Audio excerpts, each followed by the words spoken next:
The Sega Genesis has blast processing. Super Nintendo doesn't.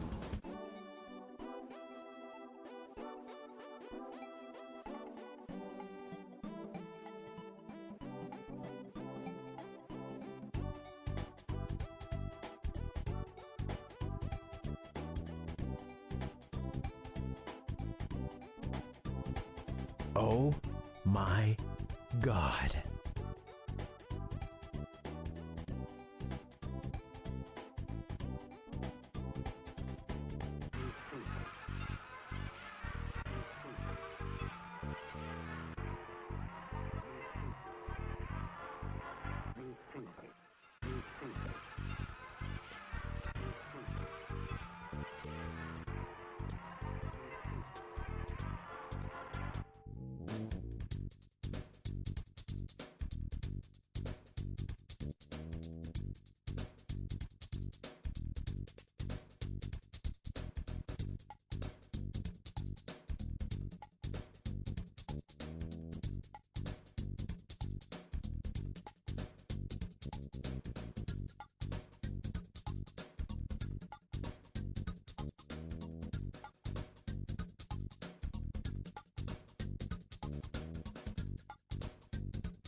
Dang!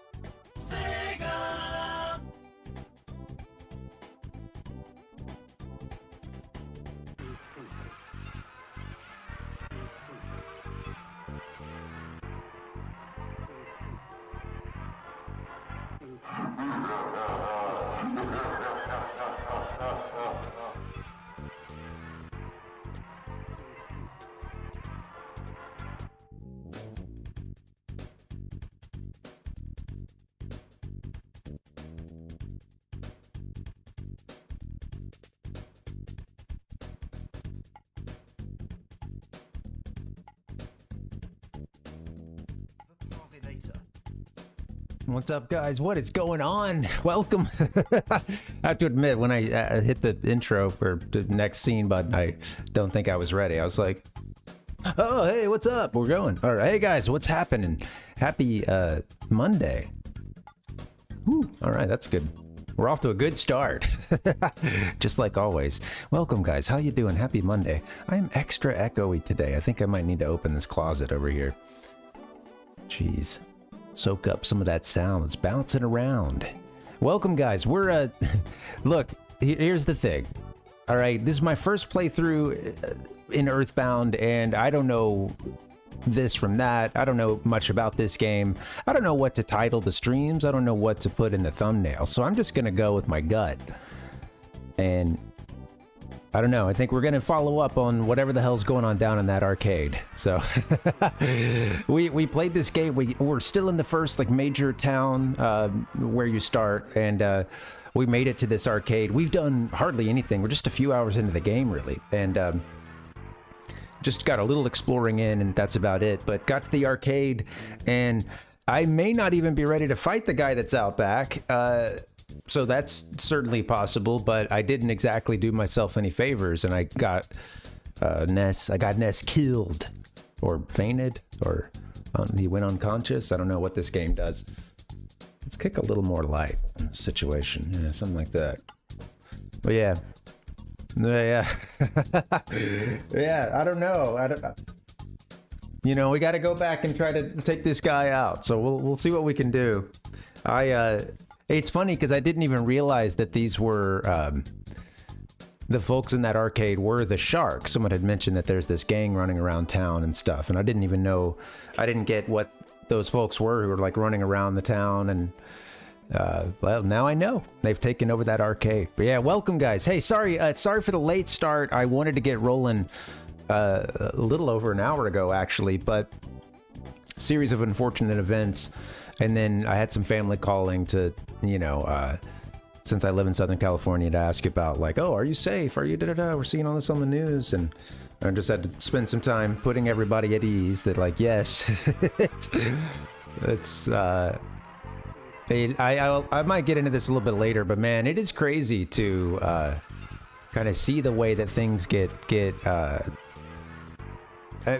way that this can. I'll just say this. The short version of it is this.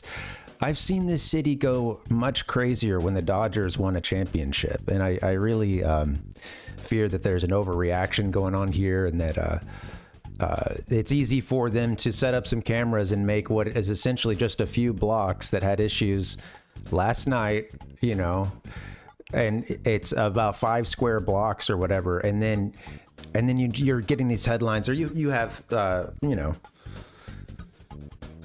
our commander-in-chief himself even saying, like, I'm trying to remember what the word was, like almost completely destroyed, or it was something along those lines. Los Angeles was almost completely destroyed. And I'll get into this a little bit later, but there's a lot of over-exaggerating happening, and that's not to say that there isn't, that there haven't been a bunch of weird shit. And I was watching the live feed last night. Like it was pretty crazy. And that even included someone had hopped in a van and started driving where some folks they'd like set a dumpster on fire or whatever, and it was just out in the middle of the street. And it was funny. I'll get into all this in a bit, but yeah, while I was watching, this van started trying to like hit he like went down there and started like trying to hit anybody that was in the streets, and just like driving super crazy, and like then did donuts and stuff, and like ran over a guy on a bike and a bunch of other stuff. And like that is to say that the shitstorm that is actually happening is just getting magnified and made worse by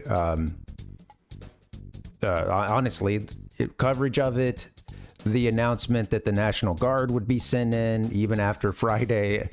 LAPD put out this statement, I think on Saturday, about how like things had been, or maybe it was yesterday morning, but about how like things in the city had been fine. Now last night they had issues around the courthouse and the federal house and stuff. That was probably what you saw when you saw like some driverless cars on fire, 5 Waymos, broken glass, graffiti. I'm not lying when I say the city has gone way harder when one of their teams wins a championship. And I don't know, I fear that there's that the issues that are here are being it's ripe for people to exploit and to make this into a powder keg. And I just hope everybody can I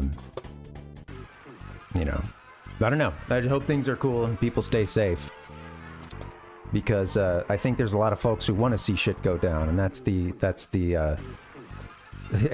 on from different perspectives and different angles. And anytime something like this is happening, there's always some folks who want to light that powder keg and make what is a not great situation much, much, much worse. So I don't know. Anyway, all that is to say, I'm fine. There were a bunch of parades yesterday. Like the vast majority of the city is absolutely fine. A freeway got blocked, and some square blocks had, you could say, riots. Again, like there's a dumpster fire. People were doing donuts, shooting off fireworks, and yeah, it was all around the federal house. And yeah, that's anyway, for sure, send the Marines in, right? All right. Well, with that being said, let's jump now into the game.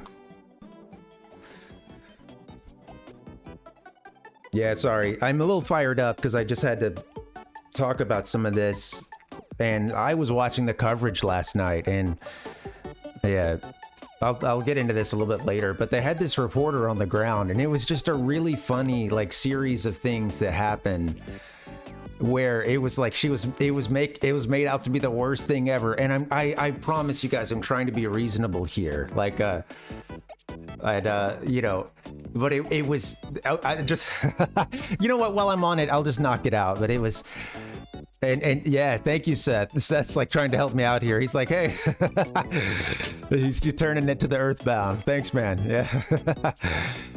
Yeah. Well, yeah, we're all good, and yeah, no worries. I'll just mention this story really quickly about this reporter that I think I turned it on ABC last night, and they had this reporter out who was in that area downtown that I mentioned, where the Waymo, like driverless cars, those like automated cars or whatever, had been set on fire, and they were doing donuts, and where that van drove through trying to hit a bunch of people in the street, and like going up on the sidewalk. Anyway, in that area, she's down on the ground, and this lady they should have gotten her out of there because she was very rattled, and the coverage was so bad because she's about a block and a half or 2 blocks away from everything, and they're zooming like way down streets to see stuff. I understand. I don't expect someone to be like, I don't expect the like ABC affiliate to be like right there as people are like loading some stuff into a literal garbage fire. But she's seeing this fire in the distance. And, oh, there's another fire set, and this is exactly what we don't want to see. Another dangerous fire. I'm wondering where the LAFD is at this point. Oh my gosh, this dangerous fire. If we can, I think, and she's making, I don't know what all's on fire here. Maybe you guys would have a better view from the helicopter. And they get the helicopter view after like much ado. That was an abbreviation. And it was the aforementioned dumpster fire. It was in the middle of a street, a dumpster, and a few people were coming around and tossing the occasional thing like a cone into this dumpster that was on fire.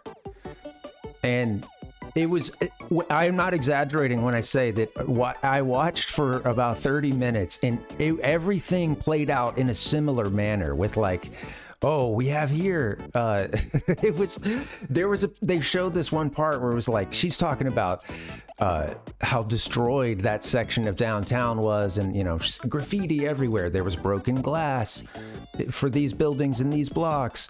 And then they show, she's like walking past something, and then they show what was like a police barricade turned on its side. Several of those like white and yellow kind of like caution. Sometimes they would have like a blinking yellow light, but they're the little stands, that would go out in the street. And there's like a few of those on the ground. It was like the most pathetic display I've ever seen. And again, I know that there was like, there were buildings down there that had glass broken, etc. Most of those are office buildings, federal building, etc. Other stuff got mixed into it. Like there was a lot of vandalism, etc. But the way things are described, man, it's insane. And I really fear that people want to see this shit go, pop off and just, I don't know. There's a lot of forces that would really like to see this become something, way bigger. And I don't know. There was like a third, like, oh, I see this crazy thing that's coming up. And then she actually got on this, like a little closer to it. And it was like, oh, oh, he was like fireworks and stuff, it was, it's because that's what they're doing down there. They're all shooting off fireworks, and like occasionally a car starts doing a donut. Like it is chaos. And with that being said, that kind of thing gets shut down. And I didn't see like the 101 freeway got shut down at some point yesterday. That was another big one and they're all like out in the freeway. And I think like I'm watching on TV as the cops are like, okay, we're going to clear this basically. And they start like kind of forming a perimeter around everybody and then just squeezing in. And it's like, again, blocking a freeway, right? Hey, that's tough, right? You obviously can't run a city with a whole bunch of people blocking a freeway. Now, with that being said, at a certain point, there are ways to make that situation so much worse by what you then choose to do and how you police that. And it's just having having been to something before that was a really peaceful event and really like staying on the sides, because I'm a, you know, I'm a peace-loving hippie. I've seen peaceful crowds get like bifurcated by a police line. Suddenly, like it's cut in half, and then they start squeezing every side in when like people are just there. You know, when it was like a kind of a like people are in the. I've witnessed it go from being peaceful and generally celebratory. Traffic was stopped. To suddenly cops are like surrounding everyone, squeezing in. There's a crush. People are falling over each other, and you know, and it's so. Anyway, all this is to say, like, take what you see with a grain of salt, and remember that clicks get people paid, and that things can be levels of bad without and still be get very, very blown up and very exaggerated. So I hope that makes sense, and trying to put a little context on it. But yeah, thank you, Seth. I'm good, man. Yeah, no, that's not going to help your anxiety, trust me. I was there too. Like I said, I was watching this part when suddenly a van like came in and tried to run a bunch of people over, and then it kept making passes and stuff. And yeah. I hope you guys are doing good. Happy Monday. I'll say this. We'll get in the game here in just a bit, but yeah, right, Nick. Yeah, it's you know, it's. I want to put people at ease because it's hard to get that context, and I don't know. I also worry I worry that there's a manufacturing of consent to have a bunch of people fired on, and sending the Marines in, I think, is in and of itself an escalation. All right. With that being said, what can we do?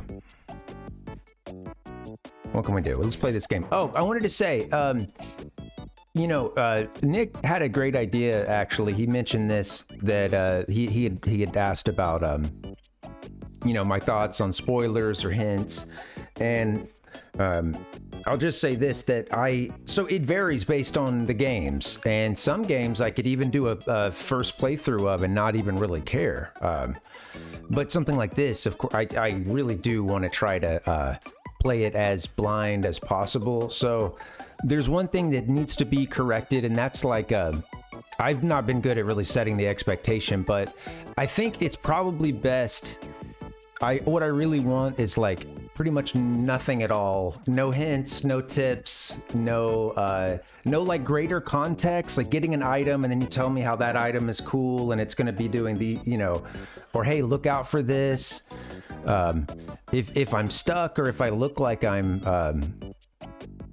if I haven't made progress or I'm stuck, you might feel like this will really help you if I just tell you this thing that isn't really a spoiler, but and I'm just gonna ask people not to do that, please. Like let me explore it for myself, and you know, I think that's fair, and I tried to put a heads up and stuff in the title, and I'm playing the game online. I get it. I understand. It's an old ass game too. I understand. I'm not expecting to be able to play it with no problems ever, but yeah, just to give a heads up, I think you know, I'm really liking this game so far, and I would like to figure it out for myself. So yeah. With that being said, if that's difficult to do, just try to talk about another game or like any other subject, really, because I get that urge. You know, a game like if I would understand that. Like if I'm watching someone play a game I know well, like Ocarina of Time, and there's something that would really just piece their understanding together and they're missing, but it would just really help them so much. I know that feeling of like wanting to help, but please let me ask for it explicitly. I'll say, hey, I'm looking for backseating here. Yeah. Anyway, with that being said, let's get into the game. Sorry. Long ass intro.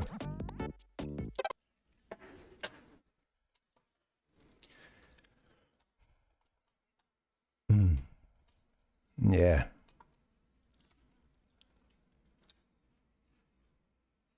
Yeah, thank you guys. Thanks for chilling.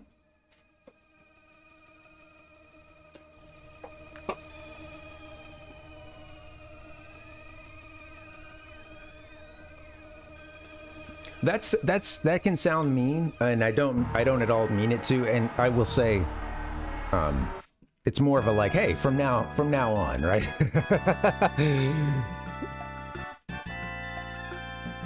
It was happening a lot on Wednesday, and I don't I was also really tired and was not able to I don't know, some streams some days or some streams I'm not as on as much, and I don't have really the capacity to like navigate, oh, I need to tell someone, hey, don't do this or don't do that, it's like, you know how it is. I was pretty tired and headachy on Wednesday, and I feel like that was one of the streams I kind of hit the wall. Felt pretty crummy by the end, so there was like a last 30 minutes or so when I really was just like, ugh, I should probably not be streaming. My head hurts. Ooh. Yeah. Seth, I missed my run today, sadly. I wanted to go, and I think, you know what I think I'm going to do? I think I will, maybe I need to try to go 2 days in a row, tomorrow and Wednesday, and because last week I got all my days in that I wanted to run, but 1 week does not make a that doesn't make a habit. And I would like to get those runs in this week, so I might just try to make myself go tomorrow. I slept really poorly this last night, and maybe I should. I don't think I probably shouldn't have, but I made that executive decision because I woke up to use the bathroom. Like, it's one of those things where it's like I look at my alarm is just about to go off or something, and I had to get up to use the bathroom anyway. And I was like, dude, I feel like shit. All right, we're back in our game. I think the absolute last thing that happened was us getting attacked in the, well, I say attacked. We kind of went up in there and challenged people, but, granted, I didn't necessarily think that just talking to someone would result in a fight, but I guess they're a gang that's like taking over the town, so I didn't know what I expected. What about you, Seth? Do you like to run or anything?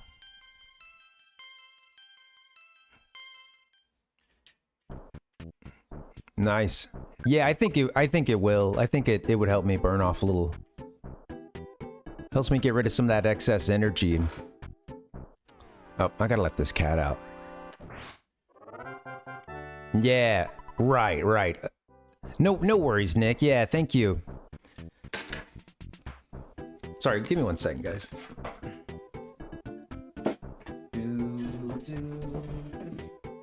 Oh, thank you. Got an assist.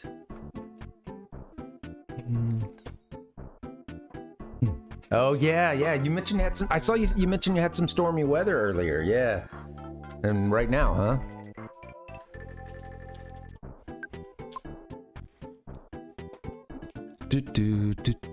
I don't know what I'm doing over here anyway. I'll head back to town.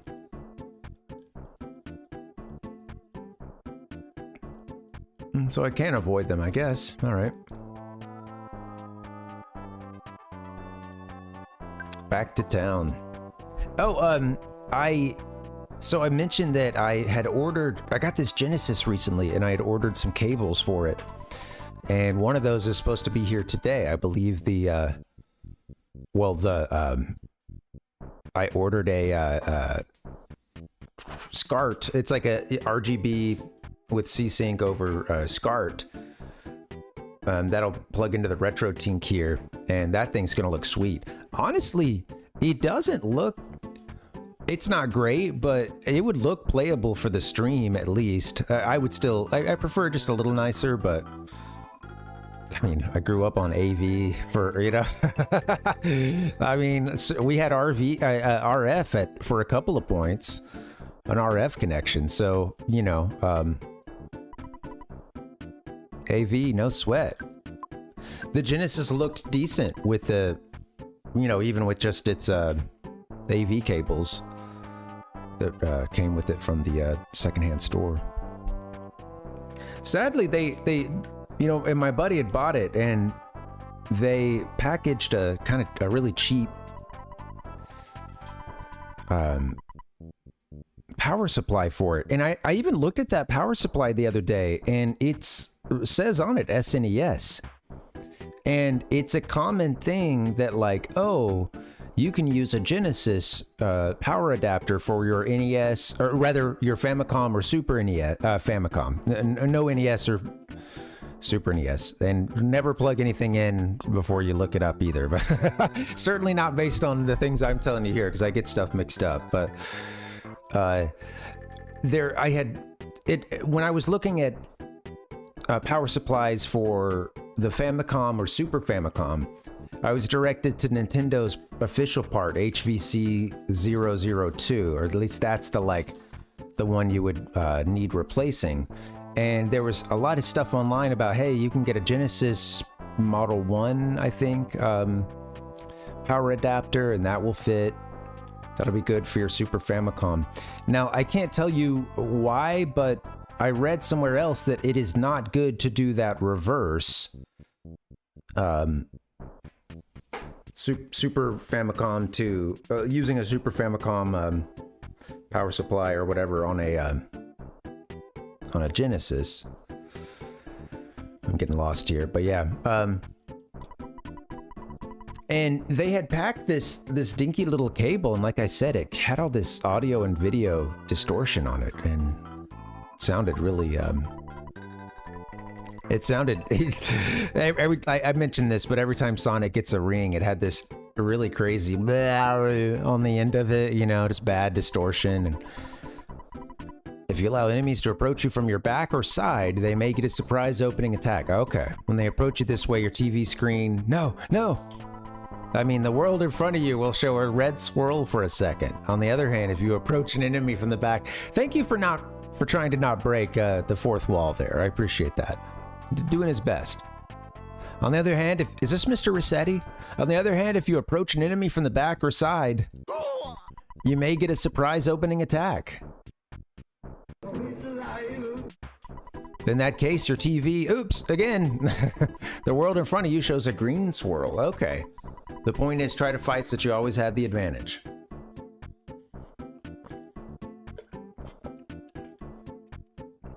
Yeah. Oh, where is the chat? Oh. Thank you, Nick. I had no idea it was missing.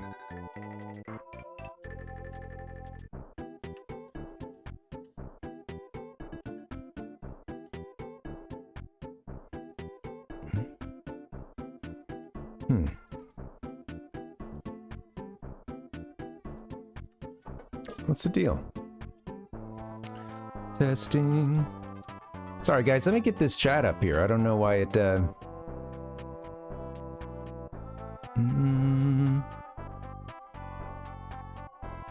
Nothing else has changed. What the hell? Yeah, turning it off and on hasn't helped. It's strange. You know, I wasn't connected earlier today. Shoot, one second. Maybe I'll try to like add it back in or something. I may still be dealing with an issue there because when I first got into OBS today, I wasn't connected online and I had to like refresh everything. Shit, come on.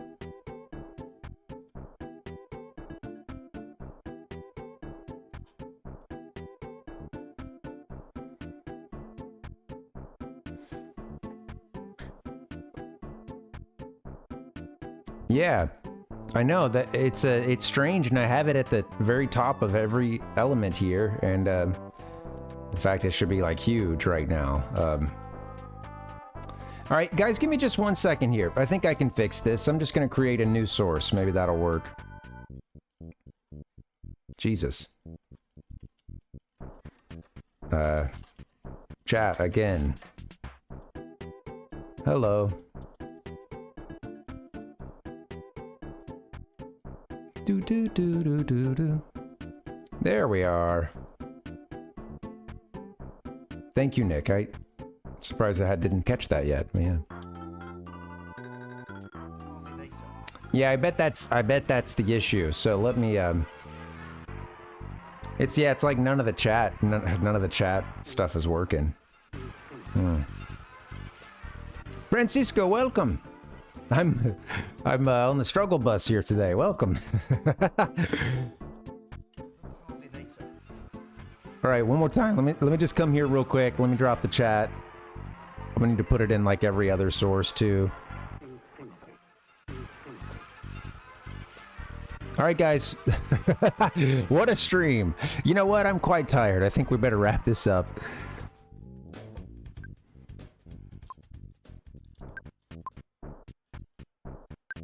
I will say, sometimes when on the streams that I get tired, part of that is like, if I have a stressful start with a lot of like, yeah, I try to hit you dead on. Insta-kill. Oh yeah, I haven't made it over here to these guys yet, I guess. I heard there's a big footprint on the hilltop behind this shack. I haven't seen it myself. It's just a rumor. Oh. Maybe that's where the, and we were... Oh, shoot. He got me from behind. I'm gonna get up out of here.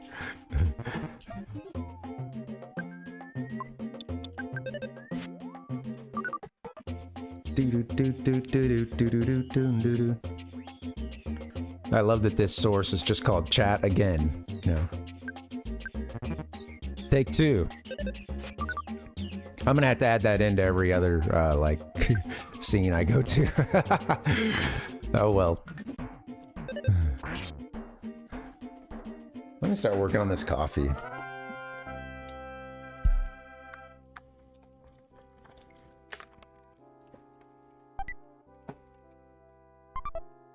Cookie.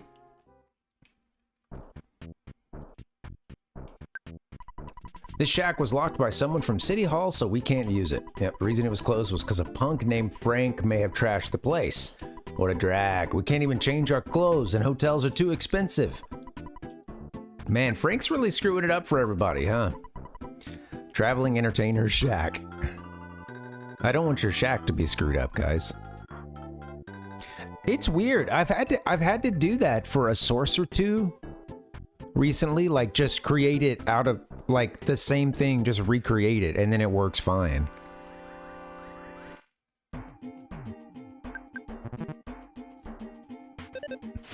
Oh, Frank. Frank and Beans. Get the hell out of here, dog. You dumb son of a...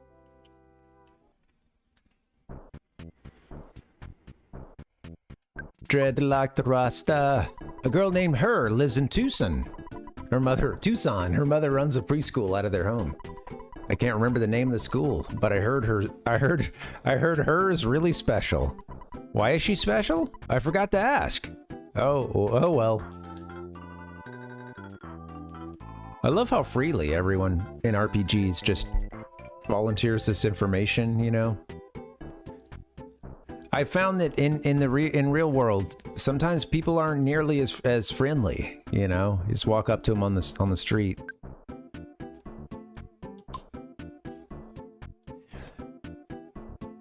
Okay, yes, thank you, Nick. I did want to check that. Is there can I do it from here, or would I need to save?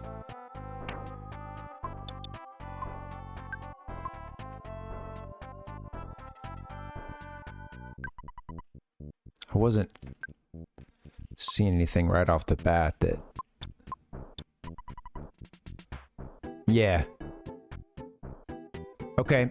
Yeah, no problem. Well, I bet we'll get a chance to save anyway, and then I'll just do it then. Yeah, I'll do that. Thank you.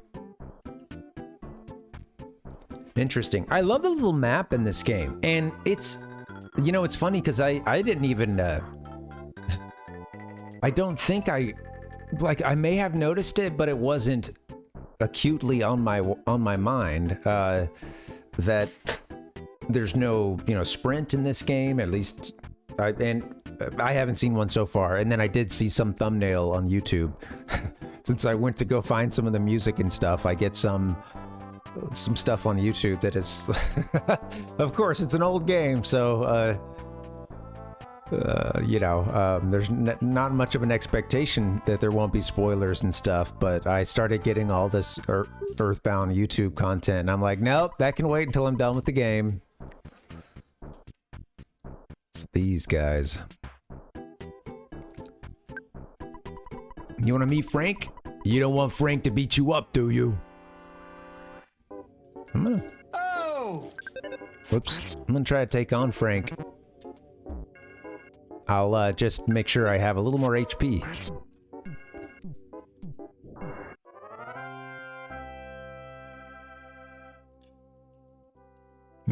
Oh, yeah. Oh, nice. You got some... Oh, it's funny. I see your salad emote, Seth, but I wasn't sure what that was at first. I thought... I first read it as the, like, face, the bar face, you know? Because it's all, like, really small on my screen, so... I thought I was reading salad, salsa. But man, don't put your... You can't put your tacos down like that. Nice, man. Hope you enjoy those tacos. I'll tell you the story of the creature from the vegetable soup. But I won't, because I don't want to bother you with the story that has nothing to do with your adventure. If I keep talking about unrelated stuff, you might start ignoring important messages. It's important for you to talk to people. Also, a person might give you a different message depending on when you speak to them. Thank you for taking the time to talk to me again. Ah, so you see what I mean? It's important to take time out to talk with many people. Yes, keep the lines of communication open, just like you're doing now. Yes. That's funny. I know. It's funny how you know, meta this game will get.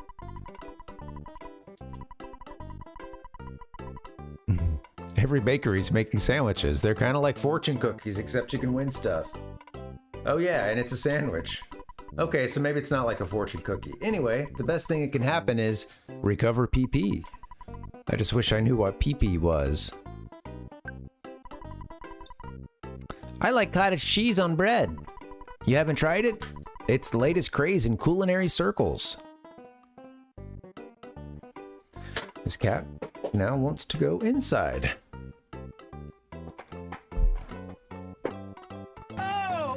What are you doing? Hello. No, you can't take my seat. She came walking in. It's like, hello.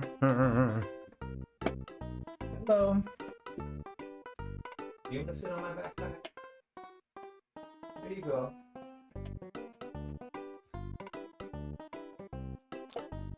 I go to, like, my backpack's on the ground, and sometimes she'll like to lie on, you know, various possessions of ours. And I guess when I was moving the backpack to try to, like, flatten it down for her, you know, I just so happened to touch her back leg, and does the, like, quick turnaround, wraps the tail.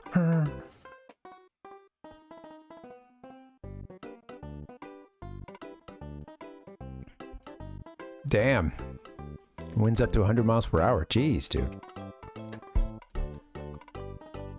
Yikes. I hope you didn't, I hope you, like, didn't have flooding. You know, I hope you're saying that your place isn't flooded, but just, yeah. I mean, either way, of course, I feel bad for whoever's the victim, but yeah, that's...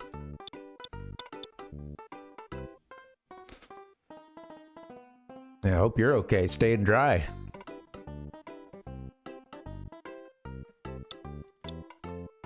These are some expensive sandwiches, but being able to restore PP could be nice. Yep. So like I was saying, I enjoy how meta this game gets so far, and it's instantly you see a lot of personality in this game instantly. You don't have to play much at all to know that this is a different game.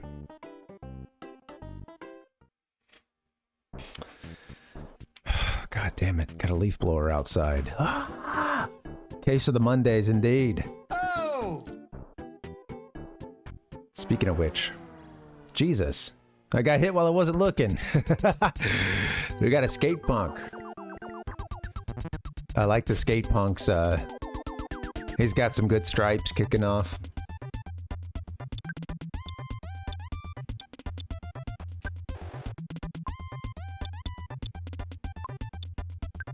Looking forward to having some kind of psi attack we can, you know, have some sort of magic offensive attack or something.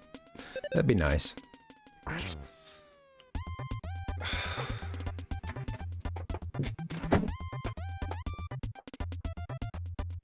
Shut this freaking...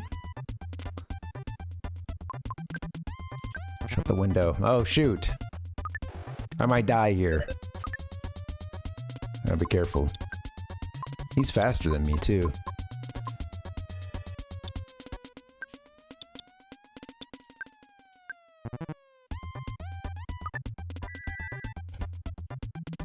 Just barely missed. There you go.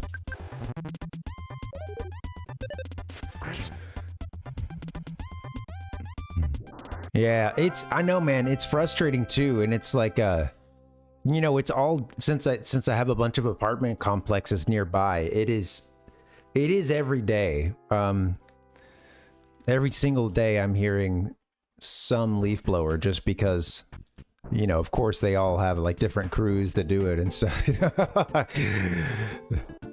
And what's funny is they're actually, they were actually gas-powered leaf blowers were prohibited in the city, but that doesn't...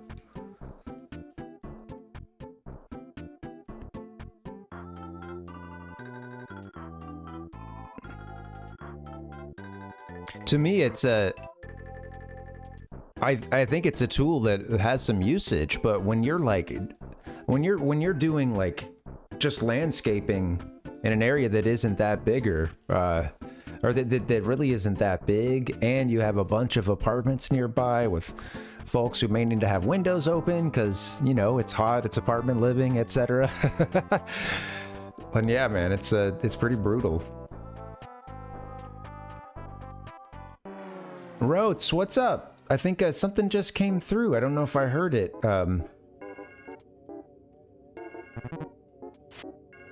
Yeah, thanks. Yeah, what's up, buddy? Welcome. Good to see you, man. Happy Monday. Oh! I see. Yeah, thanks for the sub. Yeah, thanks, man. Very cool. Yeah. Yeah, the notification didn't pop up. No, it didn't. I think I'm not going to get any notifications today. I screwed up by not... Yeah, so like I said, when I opened up OBS, our internet was down because I'd had to like rearrange the router and stuff, and I just plugged it back in, and that means the chat was screwed up. I had to fix that, and now I think our notifications aren't going to work unless I... Anyway, sorry about that, dude. Yeah, thank you. Thank you so much. Sorry for the confusion there, because I saw something, but I didn't hear a sound, so...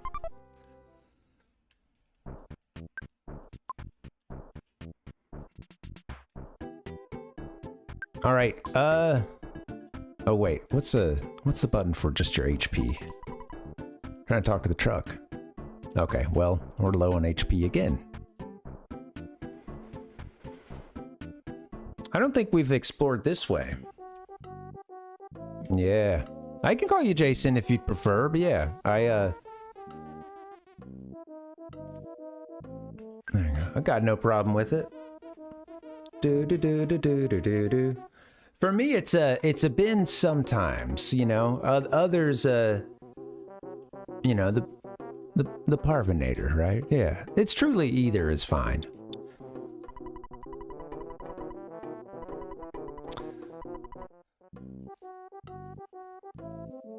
I think the Parvinator is more apt in this context. Sometimes, yeah. That either yeah. That at the end of the day, it doesn't matter too much. And I don't want to, you know.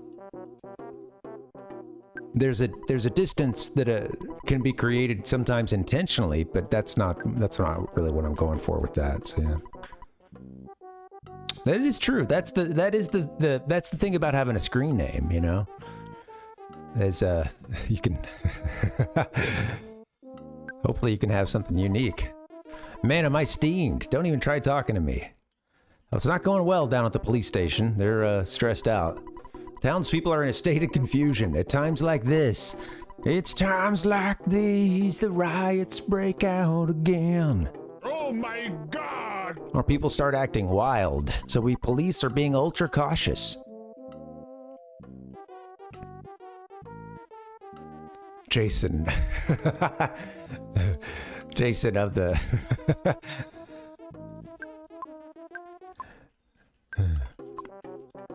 Sir, what? Jason's Rotskreutz.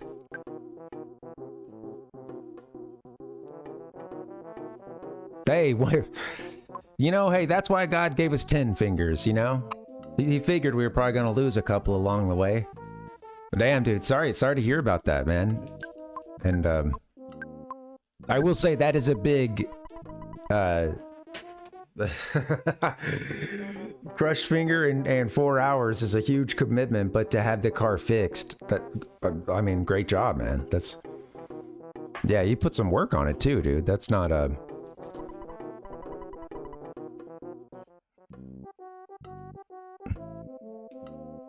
Oh, the crushing your finger or whatever before you'd even really gotten started. Yeah, hopefully nothing like seriously bad with that finger, but yeah.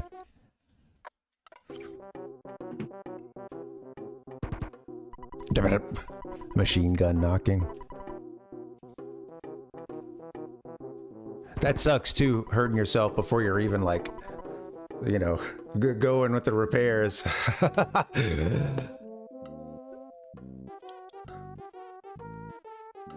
You got your finger wrapped up like in the cartoons. It's like super, you know, inflamed and bulging out. Just throbbing.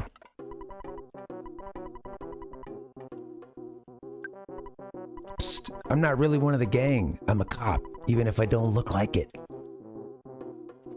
I've got an undercover there, huh?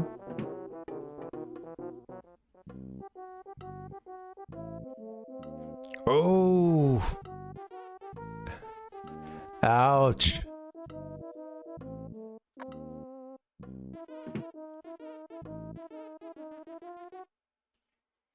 Ooh, yeah. Oh, I'm really glad it wasn't any worse, man. Yeah, I'm not to try to like make it sound easy at all, but yeah, I'm glad you didn't lose your finger. Wow, dude. Ouch. You got it. You taking care of it, right? Got it. Cleaned it up and stuff and wrapped it up, right?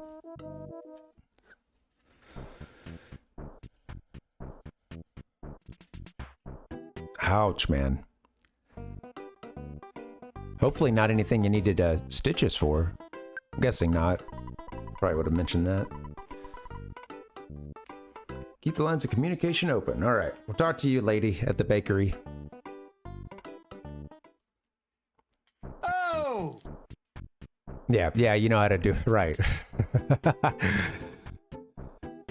Yeah, you can do a field dressing.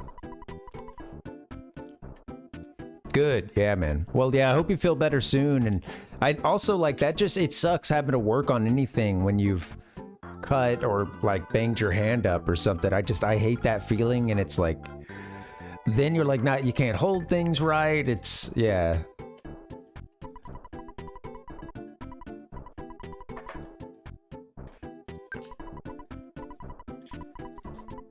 Till I have Chief Strong's permission, I can't let you through.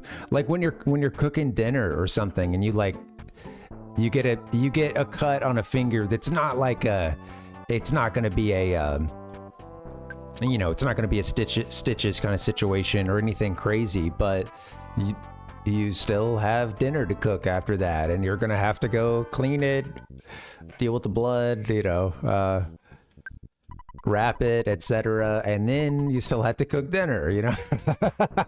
It's like, damn.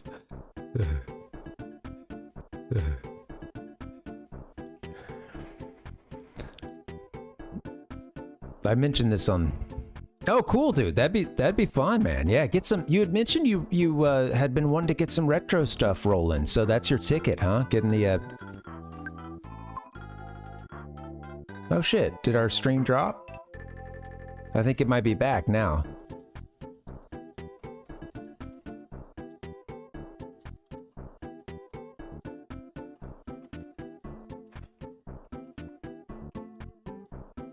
Okay, thanks, guys. I'll just give a little message here.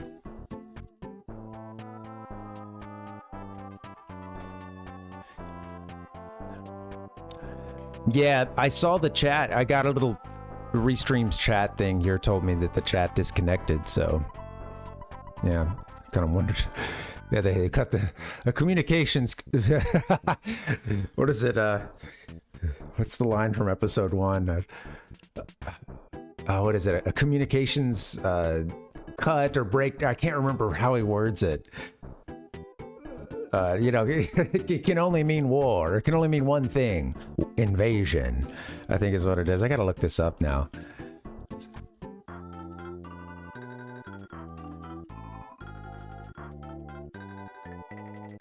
A communications disruption could mean only one thing: invasion. That's the line, yeah. Yeah, Twitch always... It's interesting that Twitch... It can't handle the stream dropping like that, and it'll just like create a new video. Thanks, man.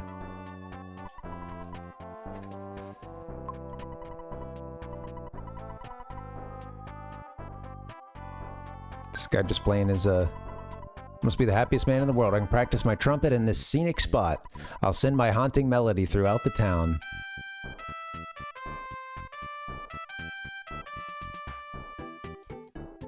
Nice. What a view here.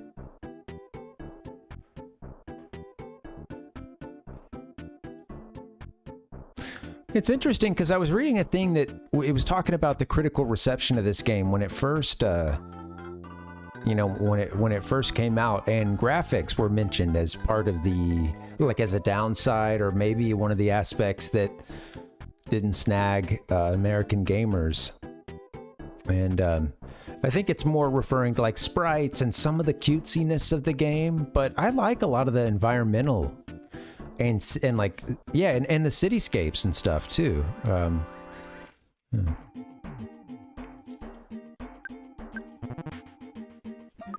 Oh, I see. Yeah, Roach, that makes it really frustrating. I think, yeah, it's stuff like that. It can be. I didn't realize that it's not doing... I'm wondering if I'd ever noticed that it will mark... So, like, you're saying, like, if you go to your VOD or something, you'll be able to go to something, maybe the highlight or something, and you're able to see the breakdown of when you change games, when you went and switched it in Twitch. Interesting. Yeah, I may have never noticed that, but that would have been a helpful feature. I've done a little less of switching games, though, than I used to the last several months. It's kind of... Yeah. I see. Yeah, that makes... Oh, yeah. Well, that sounds like it would have been convenient. All right. Well, I missed that. Thanks, man. That sucks that they stopped... Right. Yeah, I mean... I can't imagine that was like too much stress on any of Twitch's systems to have that be noted, you know, when you, at the point at which you like switched categories. I've noticed when you do a, oh, thank you, Stream Elements. Good to know that I'm live.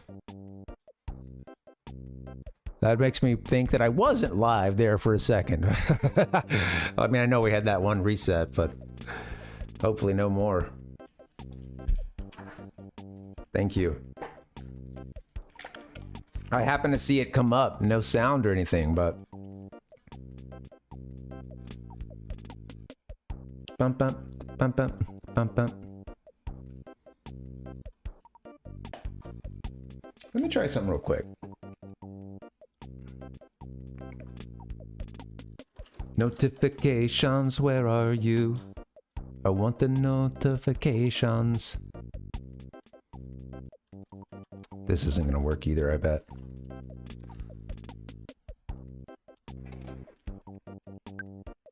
I'm gonna try a sound.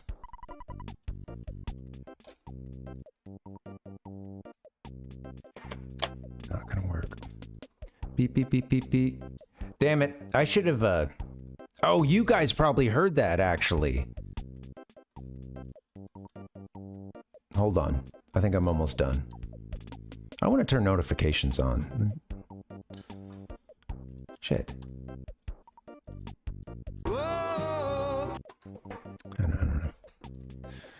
Yeah, I don't think it played. Anyway, I'm sorry, guys. I screwed up. I should have just restarted OBS. Yeah. I don't think I'll have notifications today. What is a damn shame. Let me try that one more time.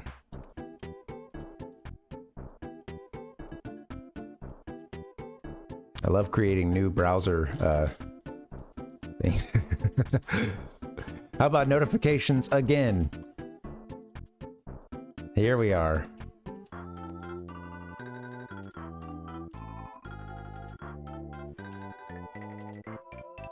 I need to set them up for audio. Don't do anything yet. Do, do, do, do. Wait, where's the sound on these things?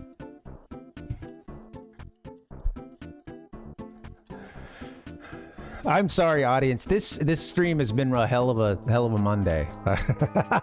I'm having a great time, but I'm having some tech diffs here, so sorry about that. Good old tech diffs. Shut the fuck up, Stream Elements. Don't tell me what's on cooldown. I have unlimited points.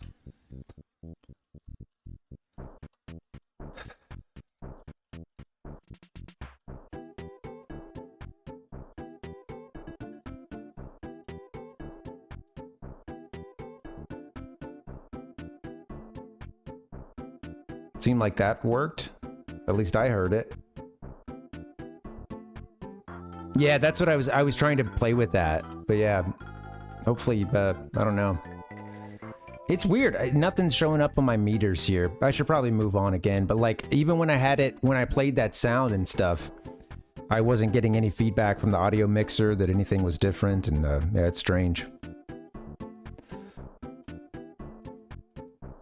And yeah, I know to, like, when it's in the audio mixer, you can, yeah, right click it, make sure you set it to whatever, monitor and output or whatever you need, but yeah. Anyway, I'm sorry, guys. I should just move on, I guess. Shit.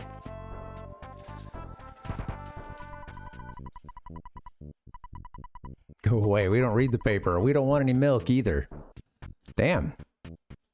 There's still a lot of this town to explore. I'm gonna go back to the arcade since we got our shit rocked there.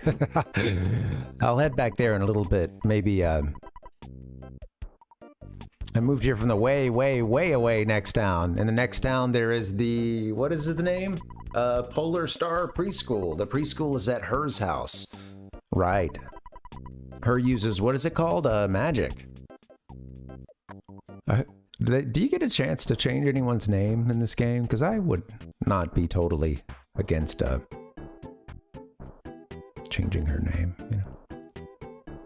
Yeah, thank you. Hey, Rotes, thank you. When I was melting down over the notifications there, I saw your message, but I didn't read it all. But I saw something about Stephen King. I was like, okay, I got to come back to this. But yeah, man. Yeah, the Tommy Jones are down here. I may go to them, but my headache isn't that bad today, so we'll see what's up. What's up, Tater? Welcome, dude. Welcome. I would I like the sunglasses, and they're fine some days, but I would rather this always be cool. It's just these glasses suck, and I need to order some new ones. They're like, if I clean them, there's still a level of like everything being very haloed out because, you know, it's like that the glasses are etched and they're just scratched. So this light above me gets fucking, you know, super. You know, it just gets, I don't know, it's like astigmatism times 1,000.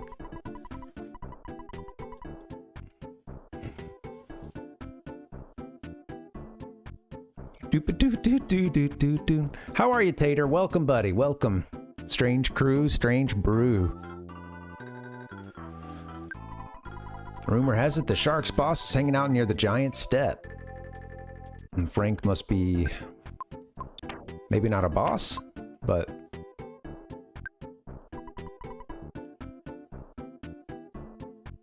this is City Hall? No, what is this? Looks very... Yeah, Town Hall. Okay, thank you. You know what? I'm going to get Ness back home for a quick, easy HP, and I'm just going to book it over to... Well, have I explored this stuff here? Hotel, motel. Hotel, motel, Earthbound Inn. Yeah, I hear you, Tater. Yeah. Oh, woo. Dang, Tater. Sorry, you're 110. Yikes.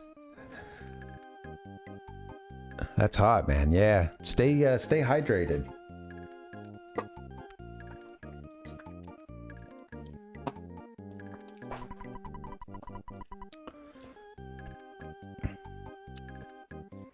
Nightly rate is not cheap, but we have clean sheets and the rooms are secure. I'm sure you understand that this keeps us very busy.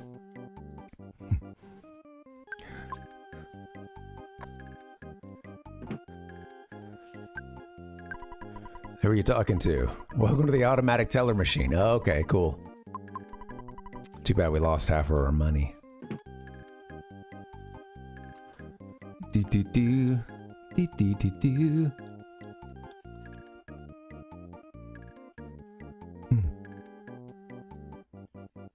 Tater's like, I answered you, buddy.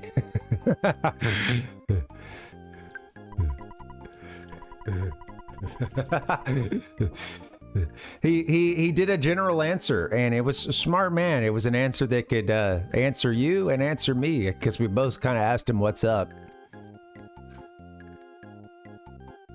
Yeah, we're gonna break down this chat. Let's watch the instant replay. A group of ruffians spit their gum on me as I was passing by. You know what it is? Rhodes took a shot. I understand what you're going through, because you took a shot with the power bottom thing and it didn't get any reaction, and it, you know. Don't waste your words. They said I'm too tired to respond to that, man, you know. I'll get spicy later.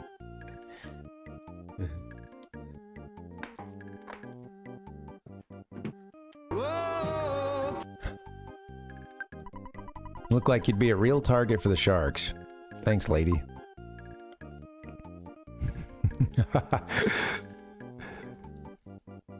Tater, I'm curious, you know, you might have mentioned where you live, and I wouldn't want to, like, you know, I don't, whatever you're comfortable with, but yeah, you mentioned it's 110, so I'm like, dang. Okay, that sounded familiar. I was gonna say Arizona, but I didn't want to, and that's familiar. I think you'd mentioned that. Someone else is from, there's someone else from Phoenix, too. I'm pretty sure that's where they're from, yeah.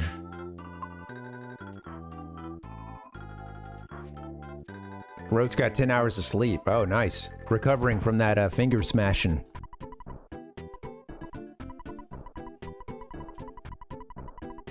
Get a few extra hours of sleep for me, Rhodes. I could use it, man.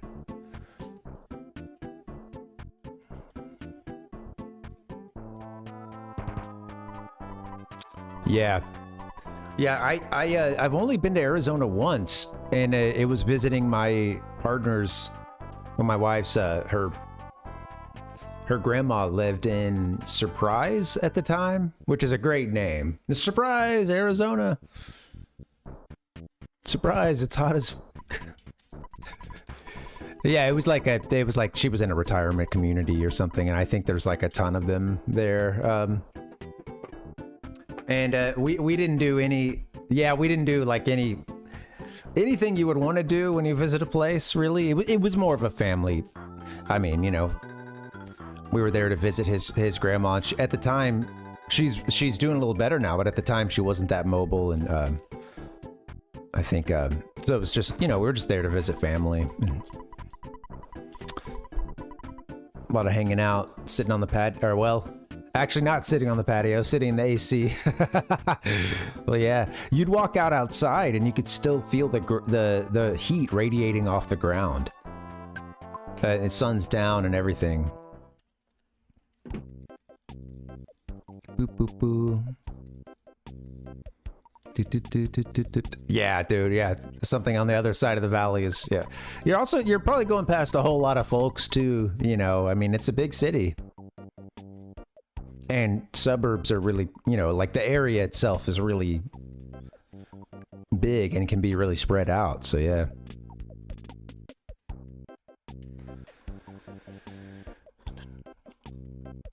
When people have commercial AC units on their roof, you know, it gets hot there. Yeah. Well, that's a good point. Yeah. Survival. Lear X. Yep. Finally found something interesting. I heard he will only show it to you.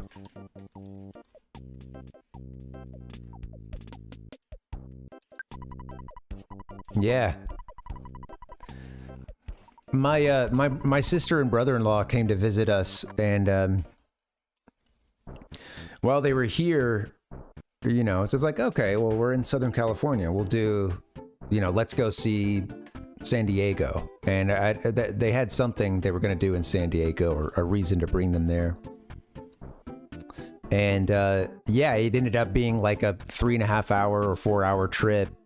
And it's one of those things where, like, no, like if you caught it on the best day, you know, maybe that would be like an 1:45 or 2 hour trip, but then it's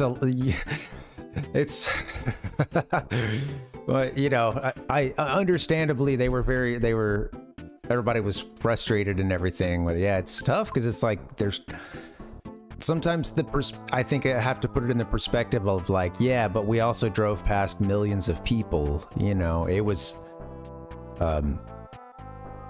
there's a lot of folks around there, and it's like if you compare everything to,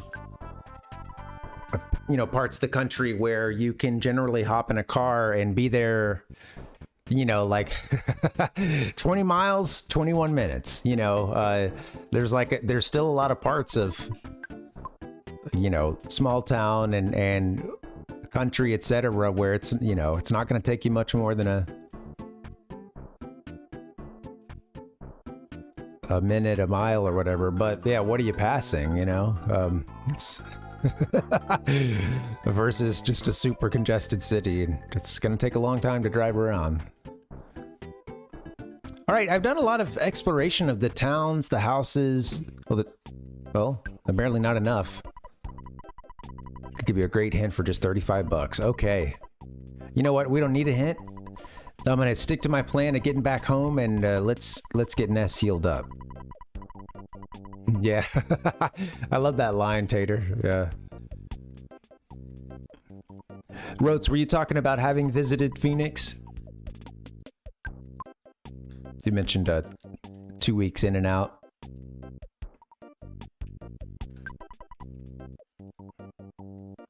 Man, I'm sorry.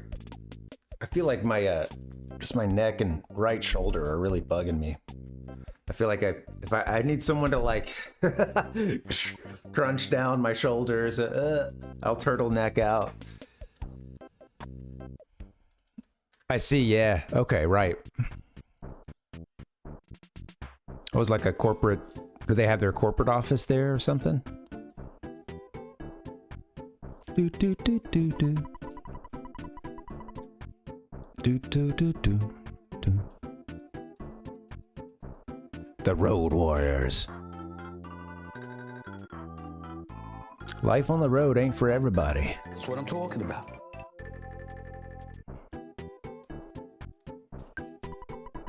Oh, interesting. Do, do, do, do. Another company headquartered in Cebus.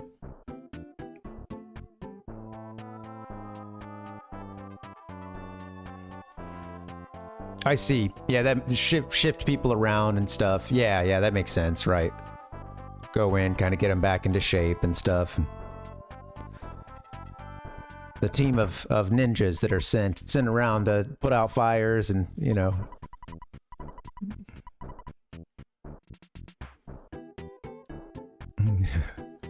Rhodes goes in there and tells everybody to stand up straight and, you know.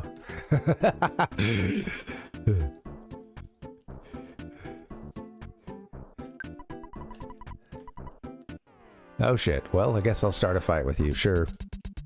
Okay, I gotta be careful against the skate punk, though.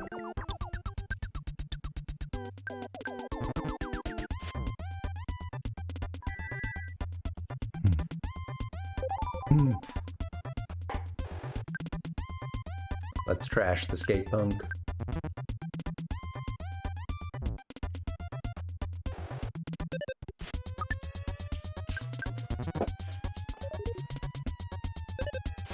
Oh, he brought someone else out, huh?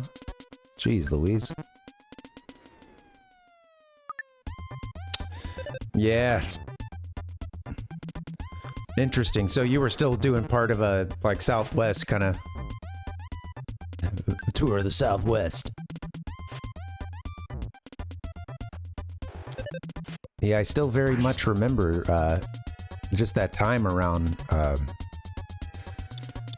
March when you know there was a matter of like we were actually traveling at the time. We had gone back home, and I think it was back to see my folks. And yeah, I remember we were in the Atlanta airport as the like news had decided. Basically, it had like. Prior to that, they had been talking about it. There's this thing going on in China, et cetera, and then it was like, okay, Italy, There's while we're in Atlanta, like I'm looking up at the TV, and it's now nonstop coverage about it, and it's beginning to spread in a few places in the U.S. and stuff. And it was like right when it was. I was glad I was able to get home shortly into that. But yeah, that's right. I was sitting at the Atlanta airport as they're like had started nonstop coverage of it. And have I visited the pizza shop? Oh, closed. All right, I'm gonna get us up to. I'm gonna get back to Ness's house. I know I've said that a couple times, but we might not have explored these houses all the way on the right. What a cute little town. Get away from me, dude. Don't need no shark shit.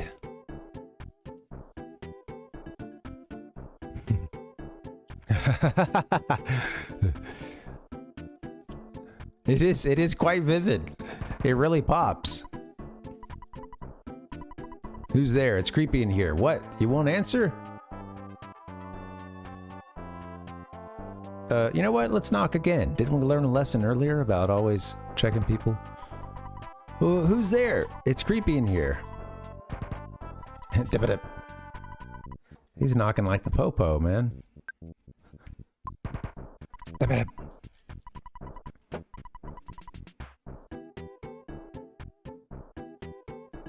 So if you, in other words, you could say, I've been everywhere, man. Amity, Long Island, Tacoma, Seattle.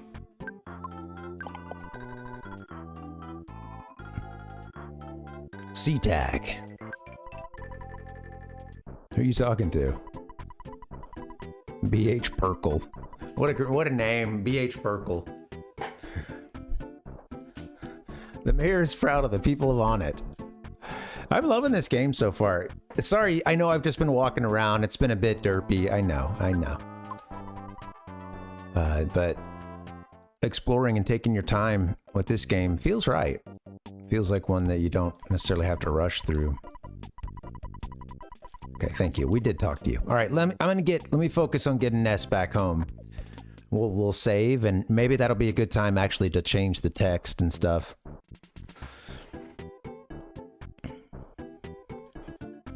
The Amity Horror House.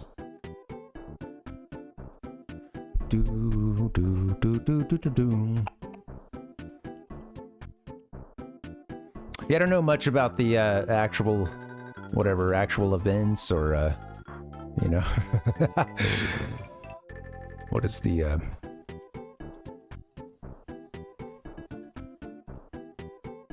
yeah. Located at 112 Ocean Avenue in Amityville, New York, is a famous house due to the DeFeo family murders in 1974 and the subsequent Lutz's claim of experiencing paranormal activity after moving in. Lutz's is... The house has been the subject of numerous books, films, and documentaries. While the story is well known, its legitimacy as a haunted location remains debated.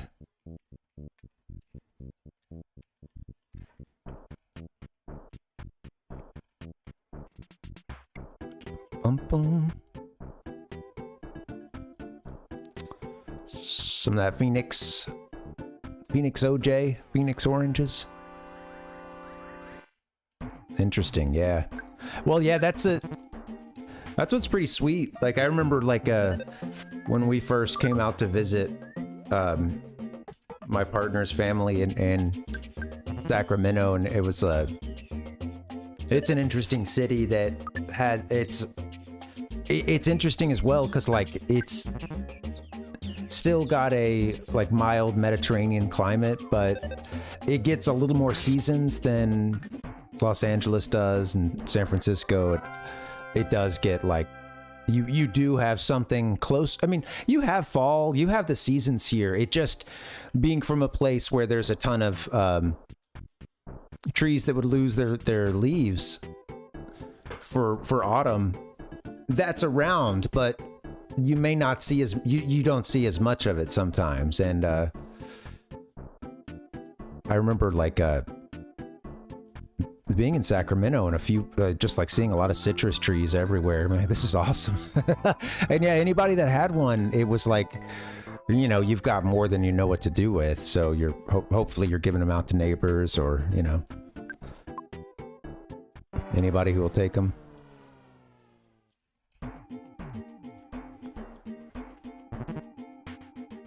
Bing bong doo doo doo doo doo doo doo doo. My wife just got a bunch of lemon. Ooh, I'm just lowered my. All right, hey, there we go. Hey guys, what's up? That's not gonna work.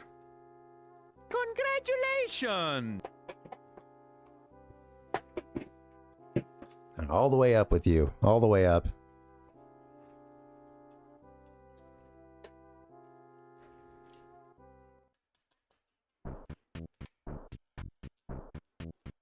Oh no.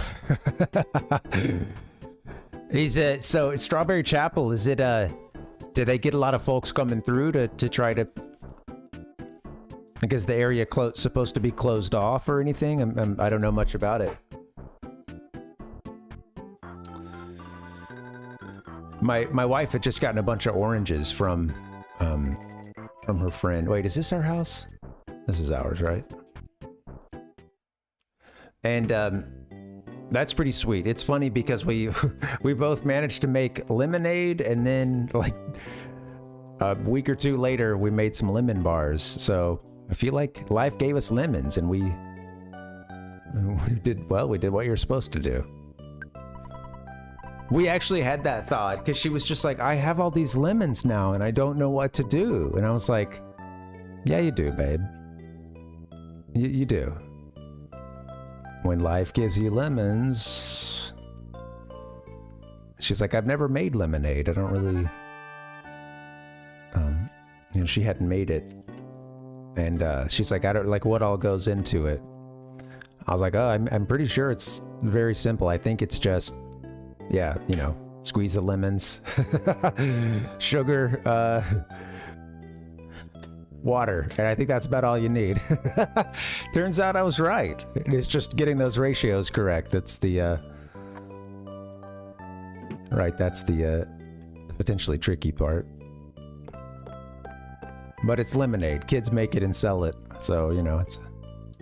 So we had some great lemonade, and that was nice and refreshing. And then she made some lemon bars actually last night. Turned out okay. They weren't her favorite, but I thought it was pretty good. They might need to go, we might send them in the oven for another round though. They could maybe firm up a little bit more. I like this music. Interesting. Yeah, I've never like, that I know of, I mean, like I've been, yeah, I don't think I've ever been somewhere. I'm trying to think. Yeah, like not really. There was like some outdoor stuff that folks would say was haunted, like near one of my childhood homes. And I say one, like we had a whole bunch of them, but it was we moved a couple times. So yeah.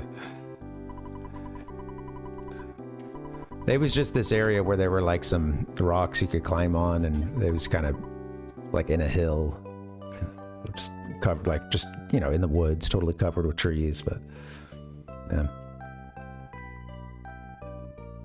All right, guys, I haven't done a whole lot in this game, but I have explored, talked around to some people, talked with some people in this town, and yeah, that's progress. I'm gonna get a little break in, and then I think we'll go try to fight those sharks. Let me reset this. Actually, we just saved.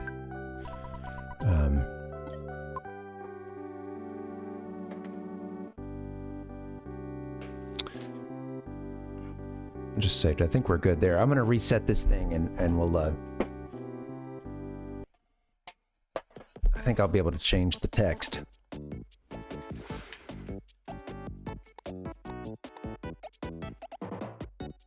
What's up, Roats? Yeah, it sounds good, man. Yeah, thanks for coming through. And yeah, hope you good luck with your chores, man. And I hope that finger's feeling better. Yeah. Indian reservations off the swamp, the church. Interesting. Graveyard within the swamp, cement cellars, the chains to the ground. That's I feel like a place like that, just even being in it would just make you. Yeah, I don't know. I think. Yeah. I could see even a person who didn't believe in ghosts potentially you know, putting themselves in those weird positions and be like, oh shit, I don't know. Well, actually, I am scared now. For the record, I'm not a ghost guy. I'm not a big ghost guy.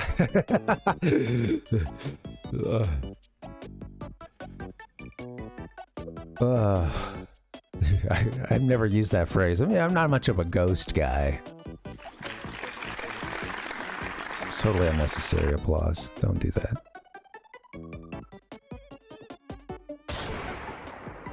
How you liking EarthBound? So far, so good, Hubra. Yeah, I'm digging it, man. It's if I would just get in and play it a little more. No, it's been really fun, and I'm still really close to the beginning. So yeah.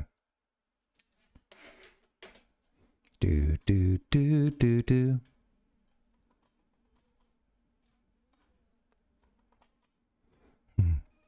Yeah. All right, guys. I'm gonna get that little break in. Yeah. Oh, I bet, dude. Yeah. I don't know. It is funny. I think even just that feeling of like being somewhere you're not supposed to be, and then it being dark and creepy. I feel like it. Even if I don't, even if I'm not big into ghosts, it's I can still appreciate what that does for you, you know? All right. Let's get our break in. Before I forget, sorry. let me change the text speed, and then I'm going to get us out of here. Got to hold myself accountable.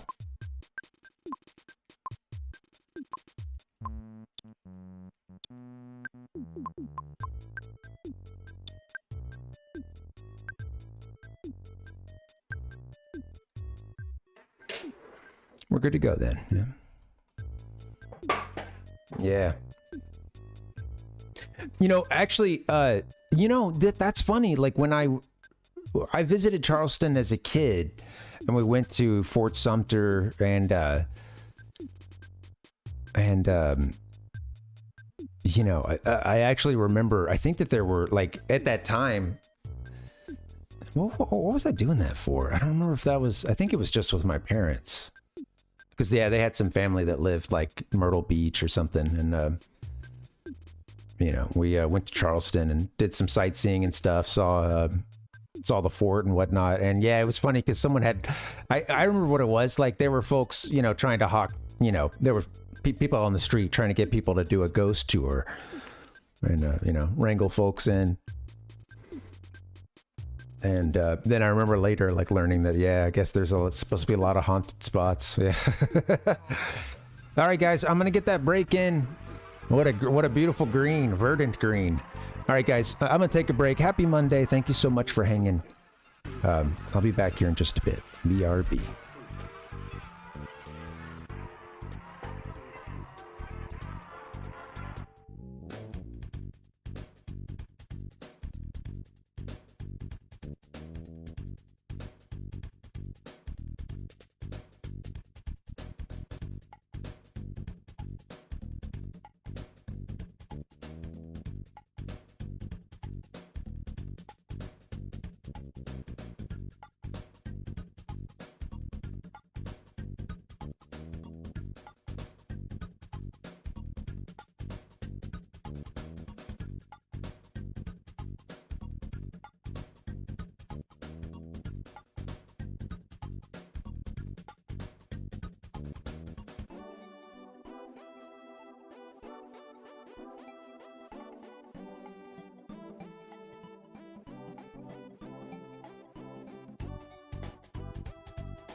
double rainbow. Oh my God. It's a double rainbow all the way.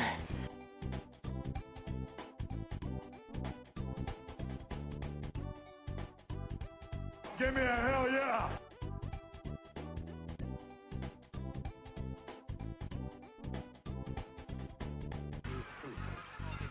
Hey, yo, what is up?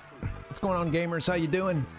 Happy Monday. We are hanging out at the arcade, trying to figure out what the hell's going on there, or at least, well, aspirationally, I'm hanging out at the arcade. I've been instead just walking around on it, talking to people, and that's good. An NPC even told me I need to do that. All right. This stream isn't going badly. This game isn't being played too slowly. No, not at all. All right, let's get into the game. Let's play. I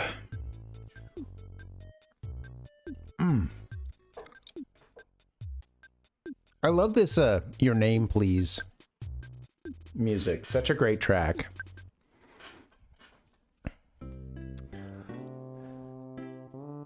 Well, you know, that topic of games that, you know, you can, whoops, well, we made it inside, didn't we? Games you can kind of relax within that world, you know, you can sort of take your time in it and not necessarily always play with a, of course, like a big storyline progression in mind. And I think, of course, certain games are sort of built to be that, you know, something like a farm sim or, you know, but I can appreciate other games. Pokemon Gen 2, I think, really hit that. And some of that is also just being so packed full of content, you know, stuff to do at the... Yeah, I think that's actually a big part of it.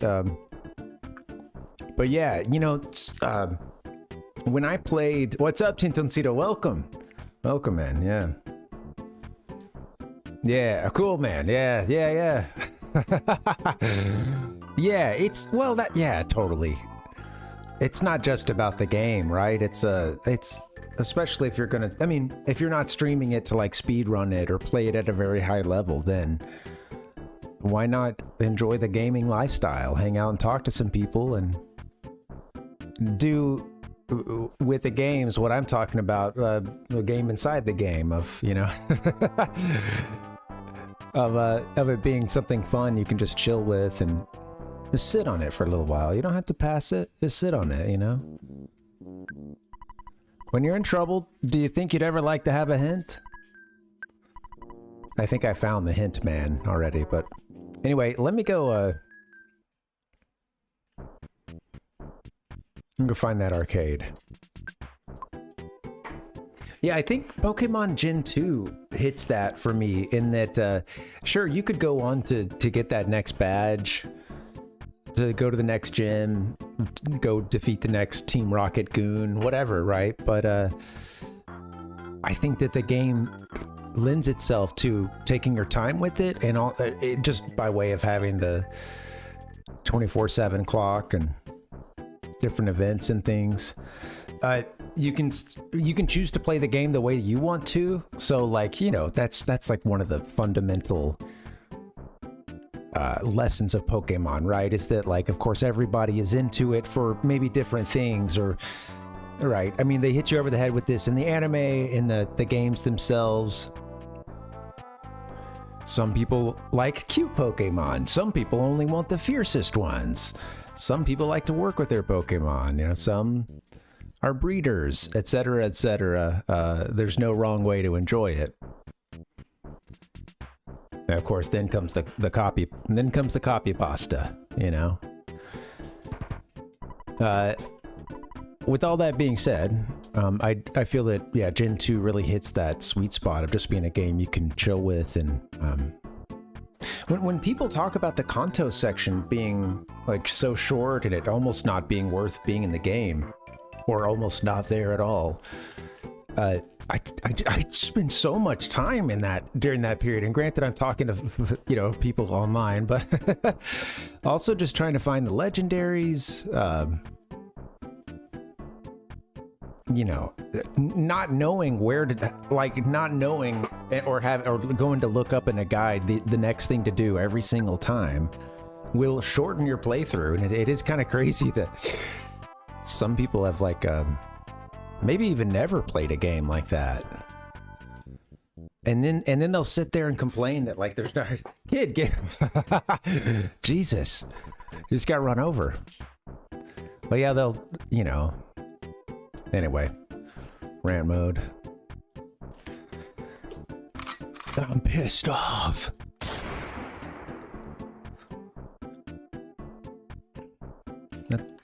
Look at your map.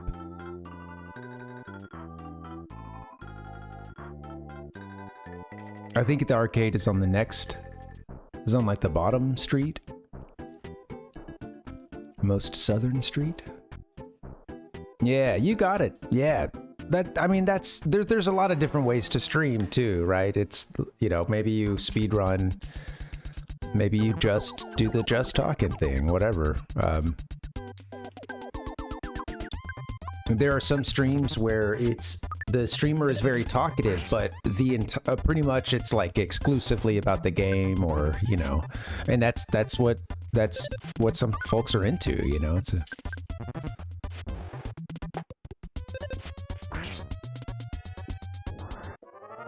a big world out there.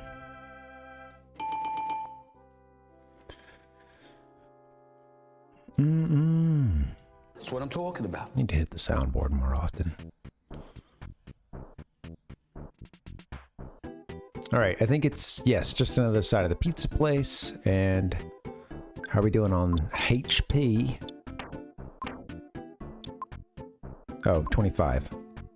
I got beat up again. We have a bunch of cookies though, I think. Okay, let me try to get comfy. Sorry. My neck is killing me. Boom, boom, boom, boom.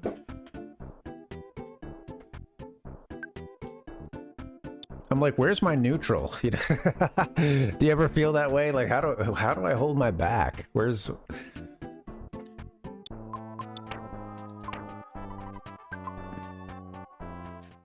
Just love being reminded that I have a lumbar.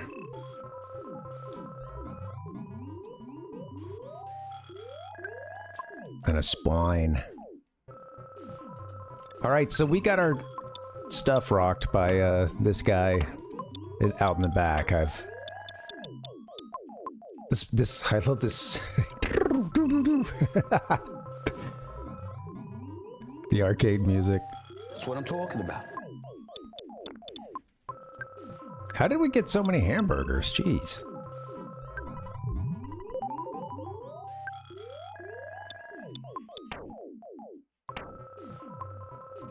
Goods.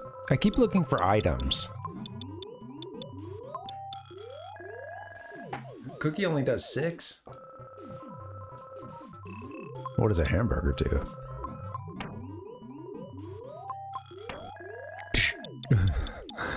How about a bag of fries? 24 HP. Cool. All right, good. I think we're good to go. Let's try fighting Frank now.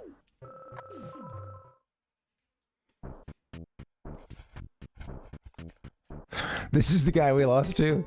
Also, look at this in the back. I don't know that I noticed this tank. This, like, this mech tank. It's like the Tin Man welded into a tank. That's what I'm talking about. That's awesome.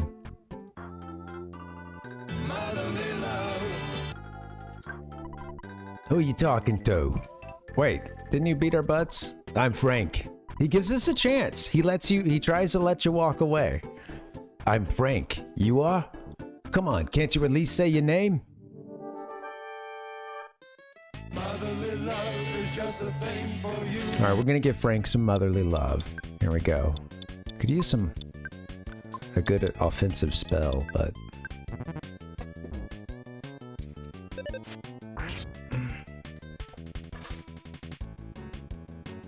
he does a lot of damage, and he hits first.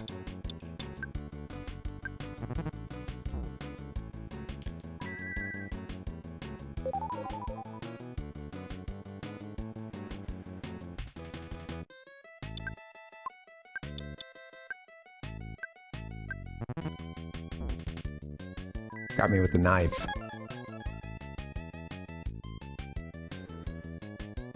Well, I can't take like 2 hits at this point, so that's gonna be either goods or I guess I should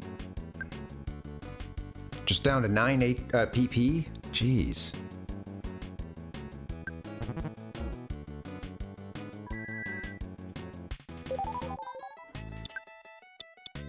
I wonder how much bashing I would need to do. I hope I'm not wasting too much time with the hypnosis here, but... Oh, well, shit. I can't waste... Oh, alright. No more PP.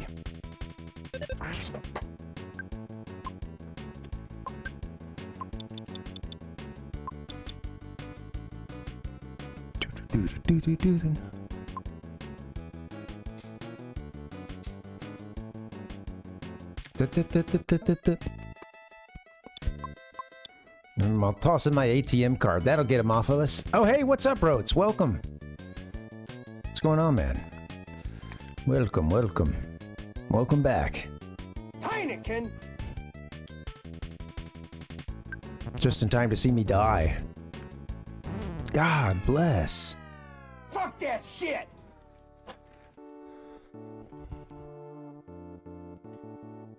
Frank got me again, the bastard. Well, we just saved, so I'll actually just reset. Not my head.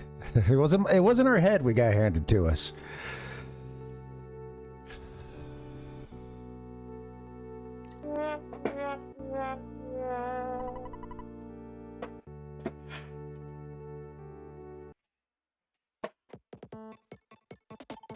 Perhaps I should level up a little bit more or explore around some more.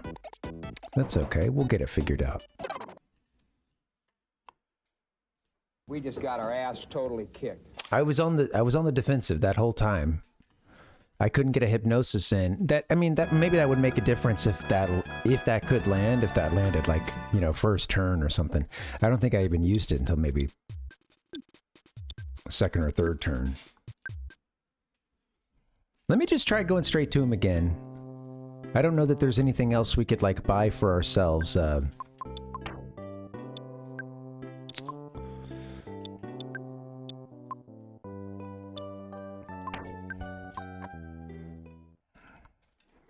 don't want that music to be over.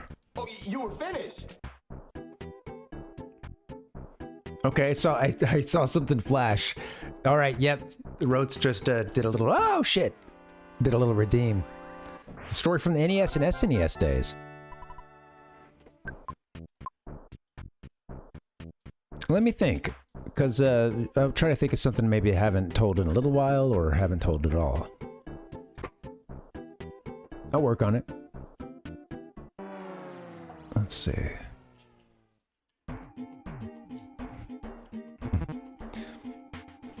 Well, okay, this one has been told before, but it's been a little while. One of my friends who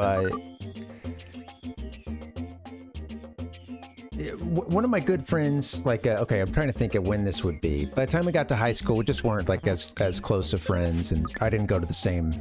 I had switched schools for middle school and stuff, so I had been like away from some of the kids.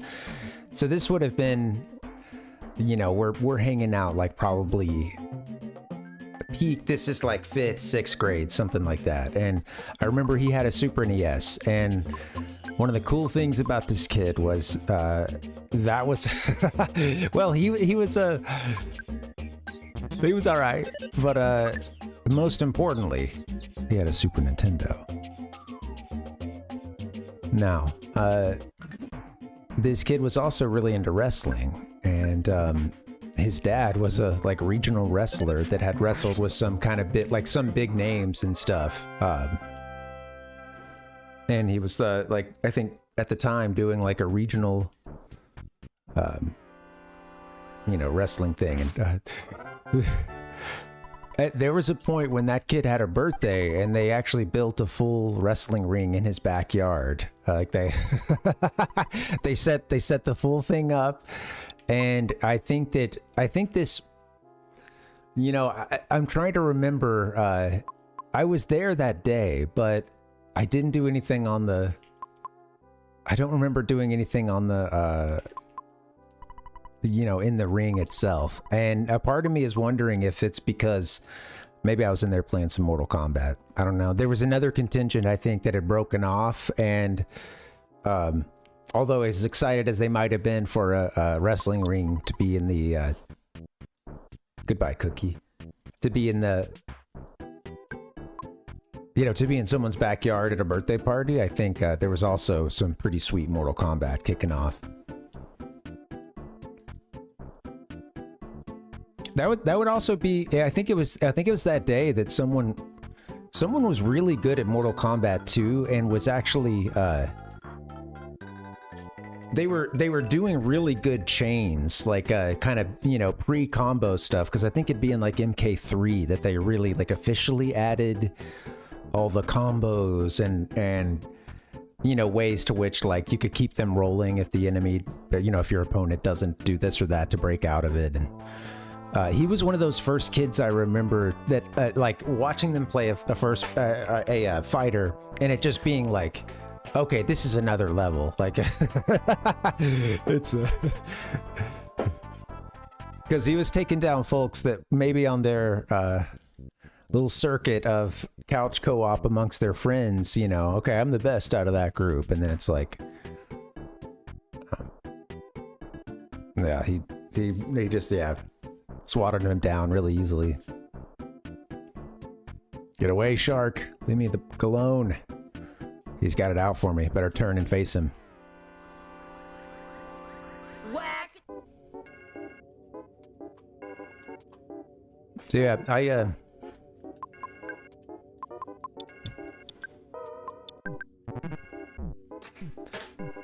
that was also one of the few places I could go to, to play Mortal Kombat, which I was not allowed to.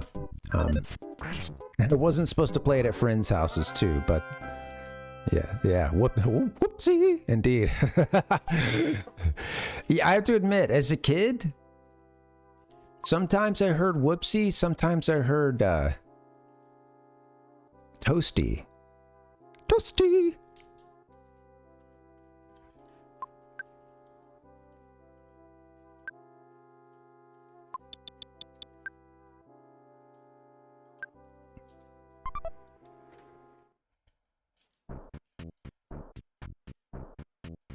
God, town is swarming. Jesus Christ, leave me alone. And then the other one's coming over too.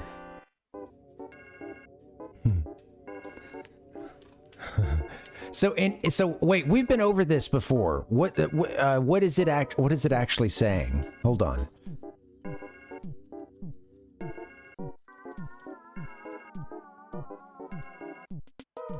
Toasty is an Easter egg that was first featured in Mortal Kombat 2. It originated as an inside joke between members of the Mortal Kombat development team. Okay, we're gonna learn the history of Toasty, because this has been bouncing around in my mind too. Which one's the right one? So I think at points I would hear whoopsie, and but okay, let me show you guys what I'm seeing. This is important stuff here.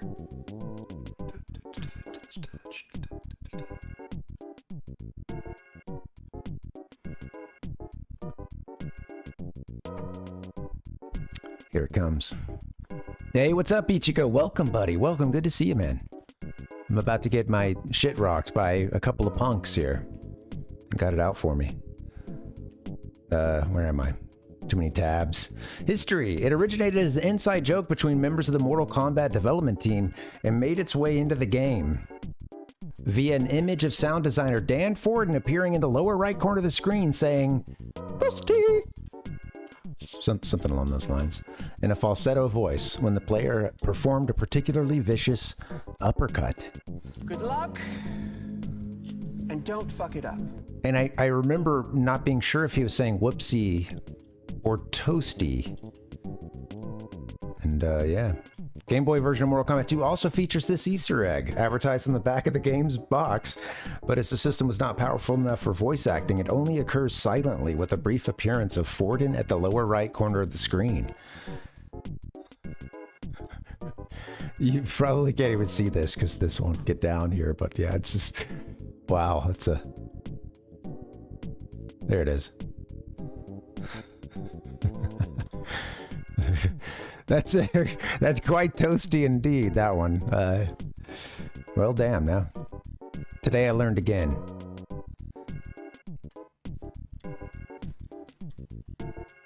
Today I relearned.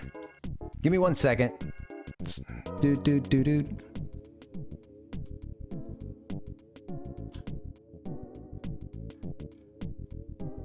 Okay. Whack!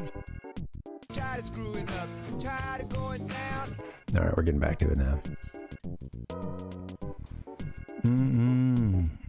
Howdy, Ichigo. Welcome, buddy. Yeah, catching up in the chat now. Nick wasn't a big MK guy. Yeah, I liked it some, but I was never that great at it. I think my friends were generally better. I did dedicate some time and effort into learning the occasional fatality. You know, that was always a fun party trick, right? Shit, we might get killed here.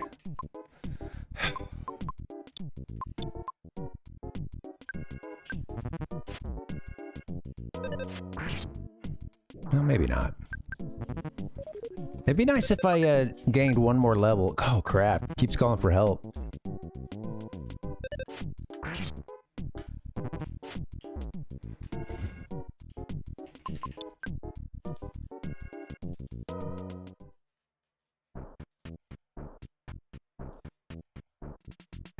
Okay, I just made a run for it.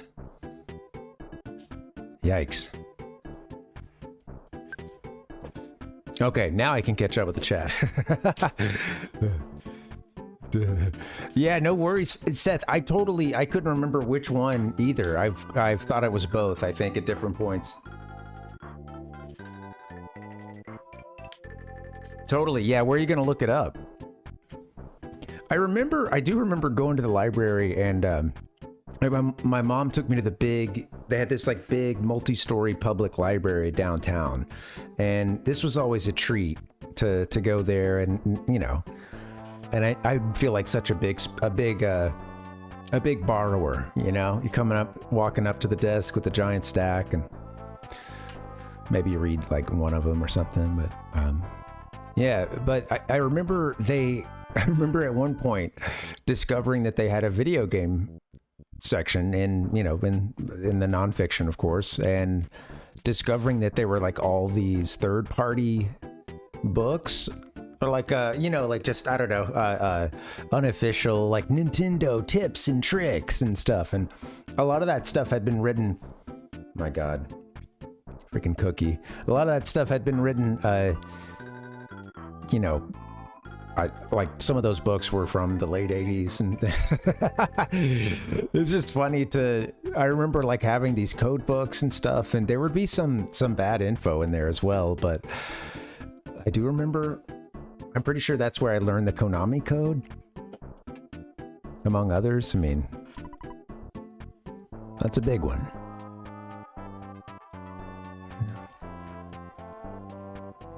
Yeah, I'd like to play a little DDR. I've only played it like one time in the last,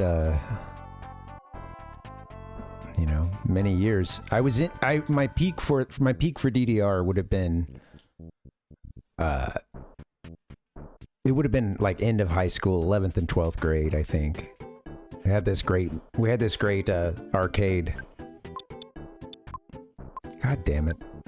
I'll make some progress here. Jeez, down to 8 HP. Okay.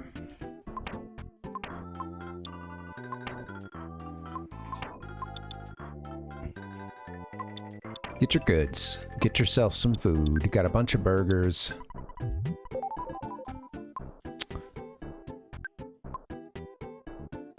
I don't want to lose my money, although I don't truly have a whole lot, so maybe it wouldn't matter too much. And we also have to keep fighting some of these same people over if we go and save and whatnot, so turn it off. I think that's what's been happening to us.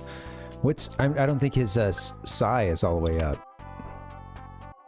PP, maybe it is.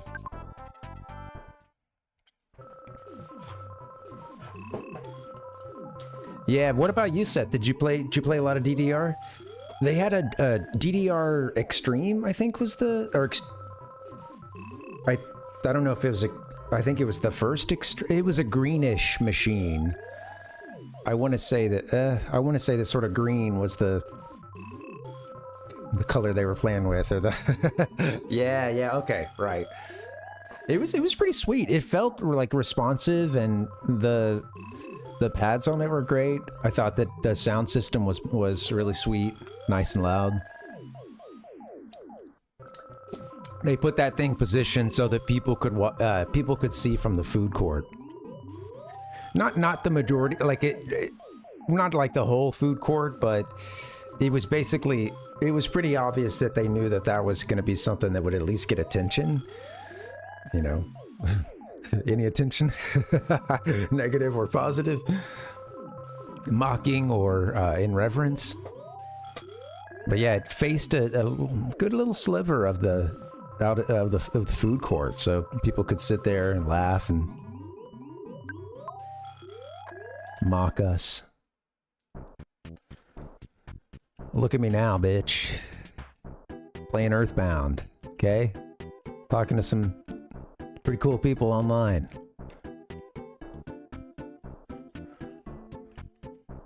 Alright, anyway, here we go.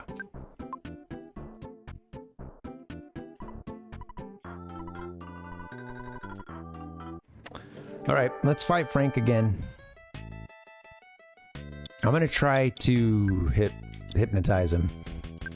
Put him into hypnosis. He said something nasty. Our guts went down by 2. He fell asleep. Okay, bash him.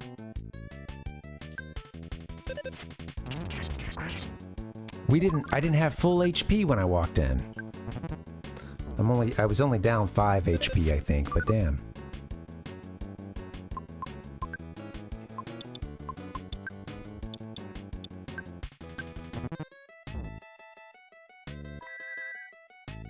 He woke up quick. Perhaps I should have done another hypnosis. I must have been close before. Yeah. Alright, all good. That's past us. Leveling up too, that feels good. Sweet. Whack! No, come on. Get to something positive. Jeez. Fail-proof Frank can't be beaten. Puff, puff, puff. And this is Frankenstein Mark II. Okay. God. All right, here we go. My HP is a lot higher than it was.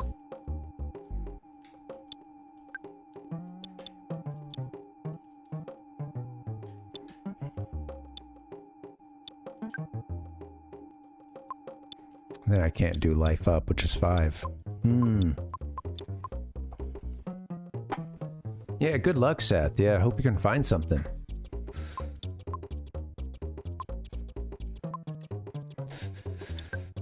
I don't know if I could put this thing to sleep. Doesn't seem like something.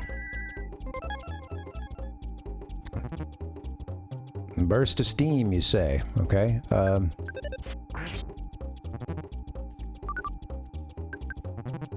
Let's go, Frankenstein Mark II. Beat his ass. Give me a hell yeah! Ouch, he tore into me.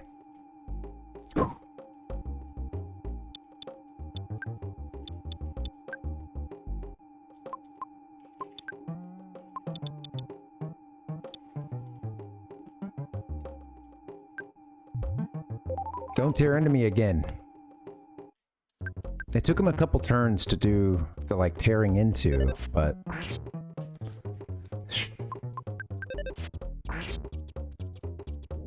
There it is. That's what I'm talking about. All right. What's next?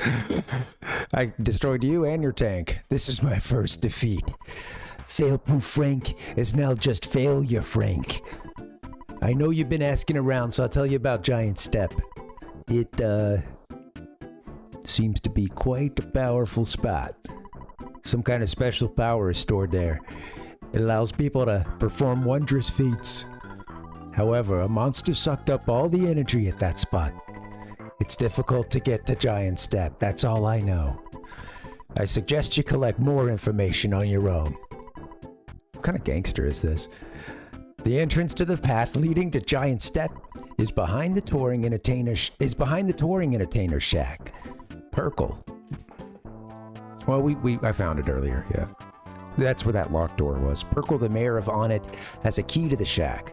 Parv, you become stronger than I. Your adventure is just beginning. Excuse me, I lost my accent. Yeah, the bills keep coming, right? Yeah. Yeah, and sometimes taking that thing for the short time is better than, he really was. I think we gained his respect, that's a great point there, that he did just attack this child with a knife. And then he built a battle robot of some kind, and he sicked that thing after us, so. Actually, as it turns out, seems like, maybe not the worst guy. After all that. Respect earned. Oh, that kid back there, I stabbed the shit out of him.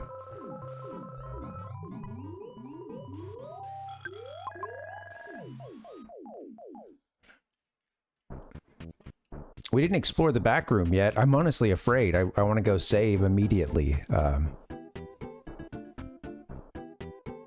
It'd be good to... I need to start taking note of where I'm finding phones and things. And I think, they mentioned an inn would have one.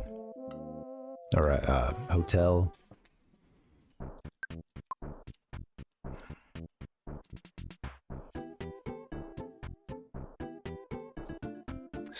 Stick to the outskirts. Boom,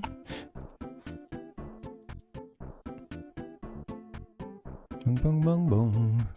Boom, boom, boom, boom. I do want to get into the back of the arcade, see what's up, or go up. I think there's stairs there. I think is what it is. I'm gonna check that out.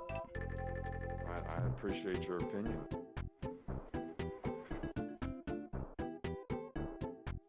Bing, bing, bing, bee, doo, doo, doo. I went to the library. I think that was where they did a lot of tutorial stuff. I'm sneaking up on you. Oh, I was about to say, I'm looking forward to when that's an auto kill against these guys. Sweet.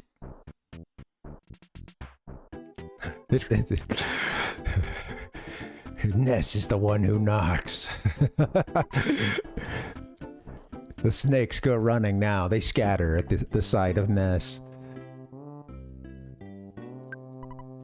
He's driven the snakes from on it.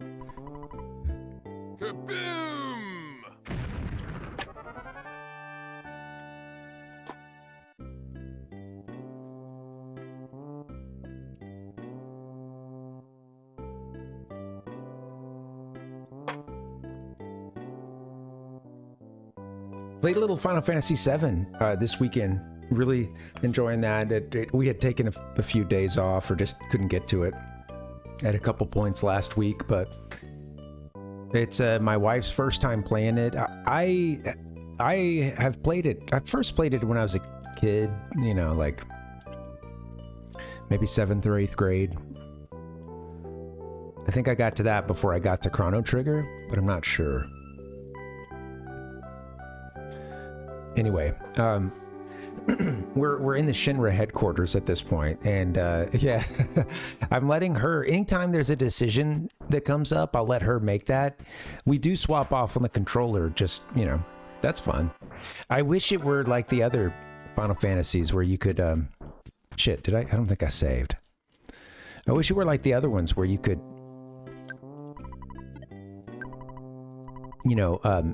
split your characters across a couple of controllers and play multiplayer like you can for, some of those other FFs. Including 9. I was glad they went back to that for 9. The Snake Whisperer, yeah. Saint Ness drove all the snakes into the sea. Will do, General.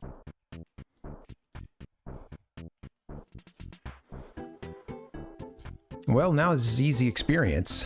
Not a lot of it, but...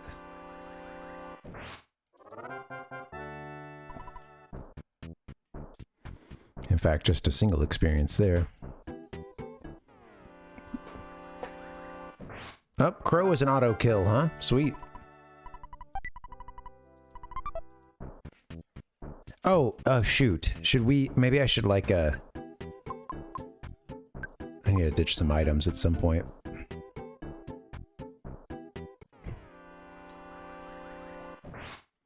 Ness is just going through killing everything now. Jeez. He's become too powerful. Come on now. That means everybody just cool out. Thank you. Okie dokie. Do do woo do do. The Snake Whisperer. You know, I watched some stuff. You know, Saturday was a really good day, and I think maybe it was because I started it with a 1-2 punch of some Cosmos. I was working out, and I watched like episode 2 of Carl Sagan's Cosmos, and then. And then I followed it up with some Steve Irwin, just sort of whatever was showing up on something came across my YouTube feed of him, like in his. I guess he did several episodes where he was like a couple of times where it was like, oh, he's going to America now. He's going to be there for a while. The American tour, you know, or that's what this season is about. I don't know. I didn't watch a whole lot, of course, back then, but it was around sometimes. And he was like, I caught him like going around and you know, finding these rattlesnakes. And it was funny because there was this one episode where it was like, okay, you know, obviously a lot of them are like, hey, they find something, then they set up the shot, you know, that's of course, like they're trying to film him do it. Part of it is an education thing, part of it is a voyeurism thing of like, oh wow, he gets to go see those things, you know, and be around snakes. I can, you know, it's kind of like now I don't have to, or you know. It's like watching a video of someone like spending a bunch of money on something, and you know, can just, some people are into that. Very different from that, but I guess I just mean that, yeah, watching someone do something you're not going to be doing.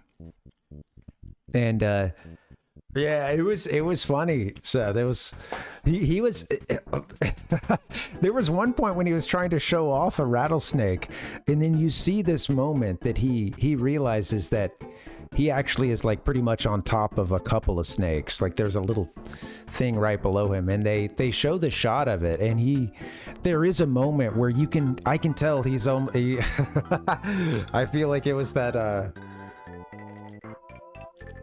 you know, and he starts that kind of like, wait, I don't know, this is a life or death situation here, you know. And he was showing a croc off, you know, and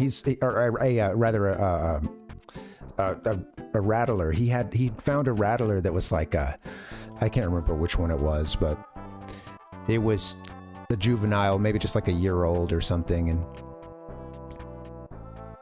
I see something else buzzing around there. It's not Buzz, is it? The ghost of Buzz? Could have sworn I saw something flying around.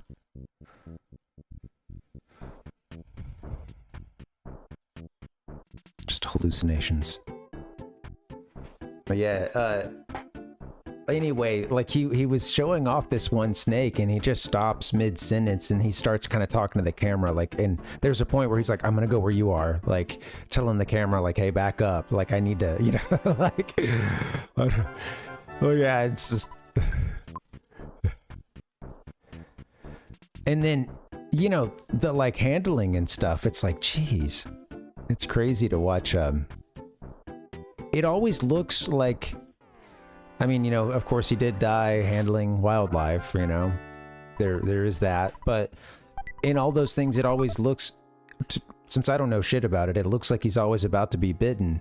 But then it reminds me of like watching the vet deal with our cat, and like if she needs to give a shot, or the nurse, or and we're not usually there when there are shots happening, but sometimes, and like or at the very least having to flip her around or hold her in a strange way, the vet is just very like quick and sure-handed with it, and it's, you know, it's like they know how to be forceful enough and quick enough to do it, where it's like I'm all like, oh, quick, I got a little awkward grab, oops, now you're totally aware and scratching or trying to get out of my hands, you know. Whereas like when you watch a professional, of course, not to say they don't get bit, etc., but when they're dealing with the cat that's not too crazy, it's they usually can like wrestle it pretty easily, you know, and dog, whatever, you know, they know how to deal with it, and what, you know, how to stay safe, or at least minimize the chance of harm. And it was interesting to watch it, and like he was talking about like the snake, and there was like sort of an angle he could have it at where he could pretty much hold it up, and then once it started to do a little bit of an S, it was like, okay, yeah, he's all right, but it was like if when he was holding it up from certain angles, the snake couldn't like use its momentum really to like, you know, it was basically kind of like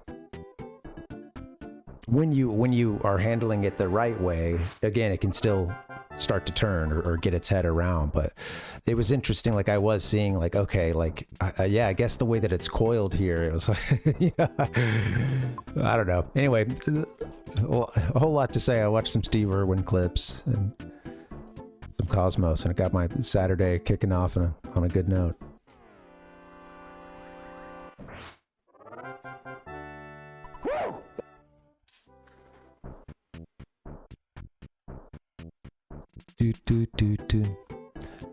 Yeah, I bet. I mean, if you handle them, you get bit. You know, just like I was saying about vets too. I mean, they, of course, they get it.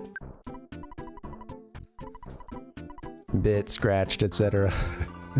I didn't mean to answer your question there. Parv, I'm doing watch out duty for the hideout. Can you take over? Just kidding. Being watch out is my job. Do. Oh, I did want to go to the back of the arcade, huh? Let's do that. I've seen clips of his son, Seth. Yeah, something from his son came up on my YouTube like several months ago, and it was, I'm trying to remember what it was, but yeah, they had like stopped along some road or something, and there was something in the road, I believe, or just off of it.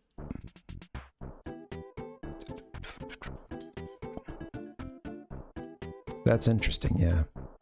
I think stuff like that is important, like that aspect of like being the person, you know, we do, obviously, we're not all cut out for going around and like handling a snake, Does it need to be done? Of course not necessarily, but like, I think there is an education aspect to, you know, having people in the field doing this stuff and then trying to teach others about it, what to look for, you know. It's just then, you know, everybody thinks they can do that, and then you end up with like people trying to come up and, you know, feed a moose or something, or, you know, give a bear. People just derp out so bad in places like Yellowstone, and they'll just like park their cars and try to go feed some wild animals or something, go up to a moose or whatever, and sometimes end up getting the animal killed because they were petting it or tried to ride something, or, you know, and the animal has to be put down. You know, it's just like, national parks are great, and sadly people try to trash them, and they're all right. Finally getting into that arcade.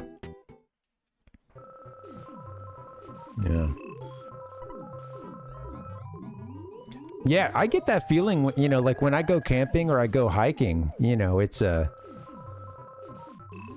I get that feeling a lot. Like, I mean, I've stumbled on a couple of snakes, as in walked way, like didn't know that I was so close, wouldn't have really known or been able to know, but was right up on it and definitely within, like nearly stepped on it. Actually, the last time I went on a big hike, several mile thing, I stepped on a, I think I stepped on it, but it was a rattler. A rattlesnake. Just a little small one, but I mean, they don't have to be that big to be deadly. Anyway, when I'm out there, it's funny how people can go on you know, can go on stuff like that and just really sort of take for granted their safety, not bring water, not bring a first aid kit, anything like that, and just expect to go out and because every time I'm out there, I have that feeling of like, oh yeah, right, this is why, you know, this is why most humans live in, you know, settlements, towns, cities, etc. This is a whole world that's kicking in here, whole little ecosystem, and I'm not as wild as these things.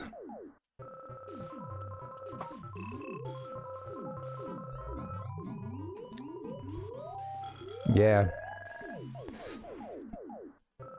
Yeah, I think, yeah, I hear you. I will say that's one of the, I think that is one of the, at least hiking can be cheap. You need to bring what you need, but yeah, at least that's usually, you know, not something you have to pay for. You might have to pay to get there. But yeah,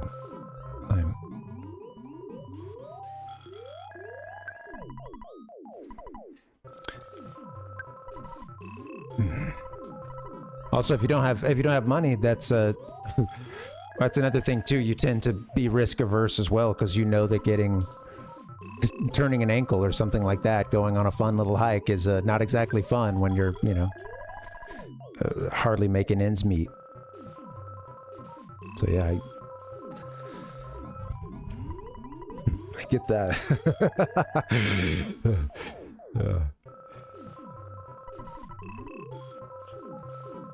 Hey, now nobody wants to kill me. I like drinking tea and eating fresh vegetables, but that doesn't fit my super cool image.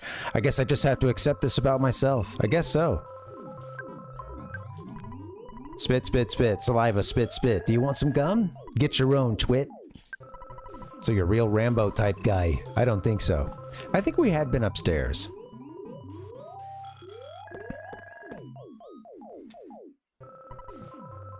Yeah, there's some really pretty...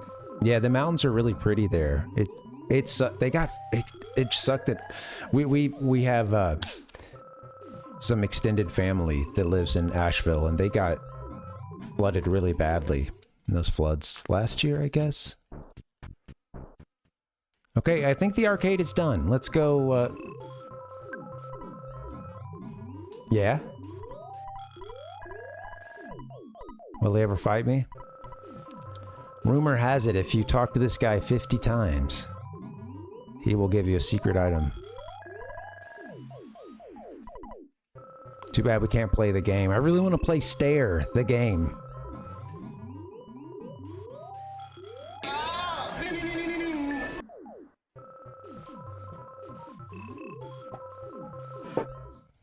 Sure, yeah. All right. Sure. Yeah.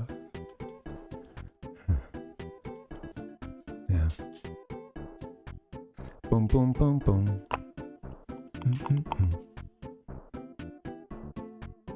Dum, dum, dum, dum. Boom, dum, dum.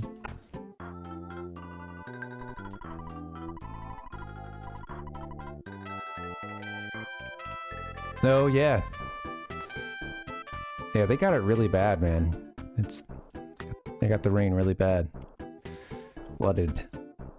There's a butterfly. Oh, someone said something about butterfly earlier. The magic butterfly made Parv relax. Thank you. I needed that.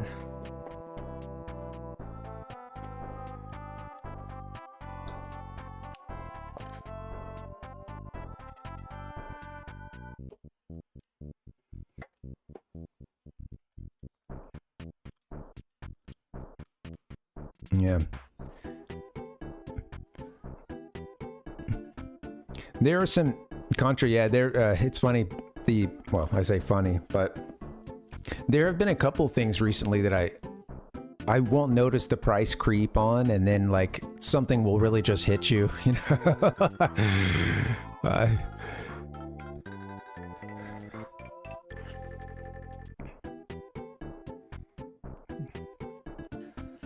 Do. All right, I'm going to go to, you know what? I think it's time for us to make our way over to, I think it's this way, over to the big hand, question mark? I think that's the name of it. Yeah. I won.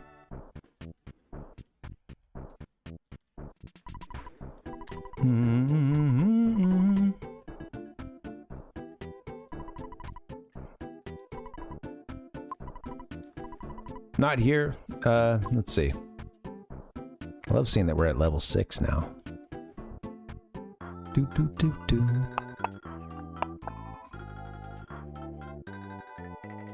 Must be, oh, I see. Oh, it's like quite north of here. I need to go where, you know, where it says, look at the top part of the grid there, shop and food, and then take that road north and go west there. That's right. Okay. Let's do that. The map is cute. I like this system too. It takes you a little while to get around it.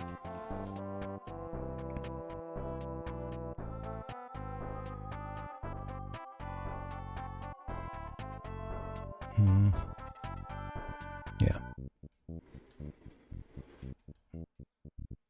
It's funny, I was looking back at some of the notes I took from Buzz.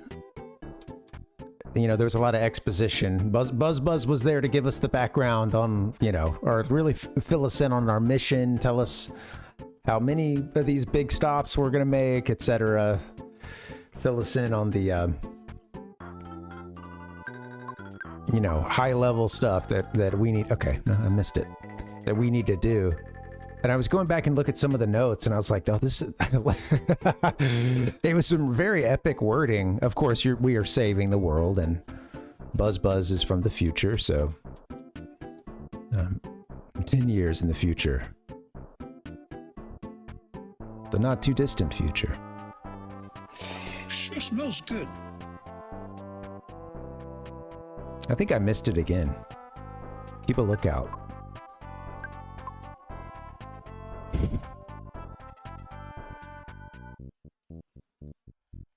The map feels big and small simultaneously.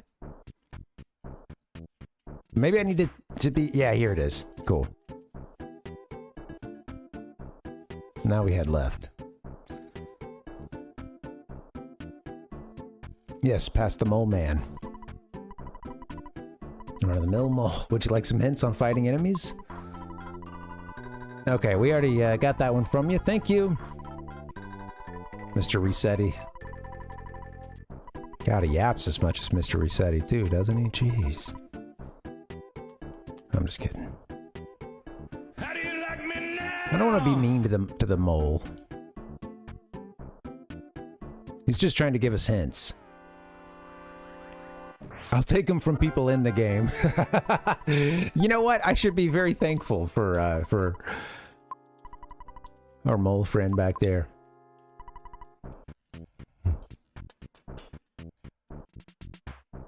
All right. Anyway, I need to get to that place just up here where that door is and stuff. Everything flees.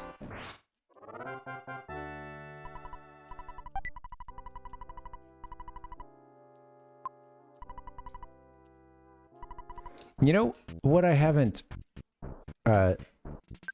hold on. No, so that doesn't even cost you any HP when you do those auto battles, huh? I was wondering if, like... It was sometimes giving me a little haircut.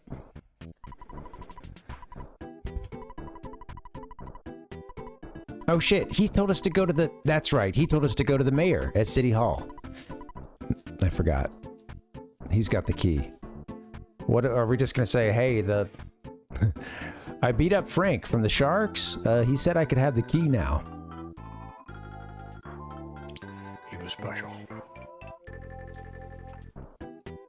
Where's City Hall? I think it's down.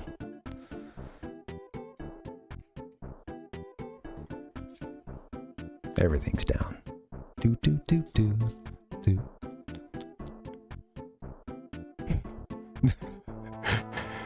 Like the NPCs just getting run over. It's hilarious.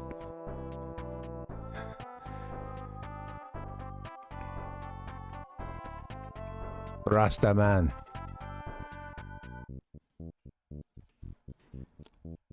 What's that?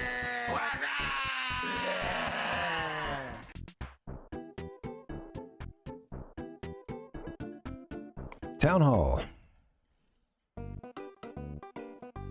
Looking for that mayor. This music.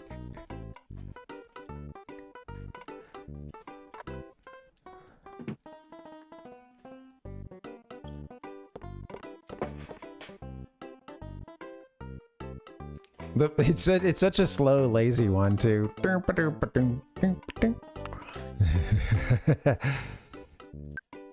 Yeah. Oh, it's interesting. I was curious if it's where these games are available. I guess that's part of what you know, if you're not emulating, makes it difficult to get them. I know the carts are super expensive, and I think we're even like pricier than, you know, like non-JRPGs at the time.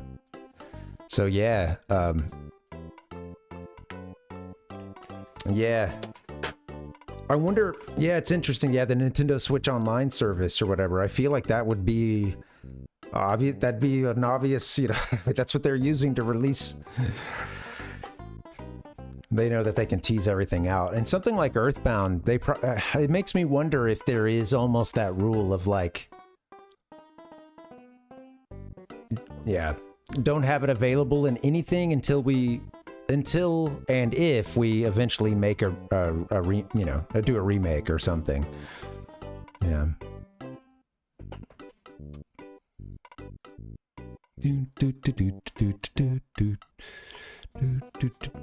Yeah. I you know, I hadn't even looked much into the Switch 2 until today, you know. Yeah. It was, I like watched my first kind of review video of it. I had seen like, you know, one of the Nintendo Directs or something, but I watched a review, you know, it was funny because he's like, it's the right Switch successor for 2025. He mentioned that, you know, the launch games were nothing to get that excited about, and that I guess he did enjoy the Mario Kart game and whatnot, but you know, is it worth like as a launch title? Said it was going to be an evergreen game anyway that'll, you know, stay popular throughout the life of the console. So Perkle, give me that key. You beat up the town bullies, punched them out big time, kicked their butts, spit their heads off, spit in their eyes, made them wet their pants. Then you pulled their shirt up over their head and you gave them a couple of punches. Then you grabbed them by the back of the hair, slammed their head down into the commode. Without flushing, mind you. And you gave them a big old swirly. Then you forced them to promise not to make any more trouble. Thank you. You want a key to the touring entertainer shack? For someone as great as you, giving you the key could help keep the town peaceful. However, if you encounter a dangerous situation, please don't ask me to take any responsibility. I'll be able to avoid any responsibility, right? Yeah. This one's on me, Mayor. You're such a smart kid. Here's the key to the shack. Although it's small, the key is very important. You're such a smart kid. Here's the key to the shack. Context really just shows you context is everything, you know? Yeah, we're hearing that this is a big deal. You seem to have too much to carry. Get rid of some stuff you don't need and come back for the key later on. I'm gonna eat a cookie. Yeah, I would. Yeah, for me, I really feel like there's no need to get one at this point, and I have a backlog of retro games, so yeah. Yeah, and there is so much. It's so crazy how many games are on the Switch, and also like that includes just, I don't know. Anytime I go to somewhere like a non-GameStop, you know, and I see like some of those third-party titles and some of the like stuff that I think a lot of people would download, but I see the physical version of it, and it's a lot of things I don't even realize. Stuff, ports from other things, exclusives as well. Just a lot. It has so much on it, you know. Yeah. Yeah. Entertainer Shack. For someone as great as you, giving you the key could help keep the town peaceful. However, if you encounter a danger, yeah, we gotcha. I've been through this. Now we can take the key.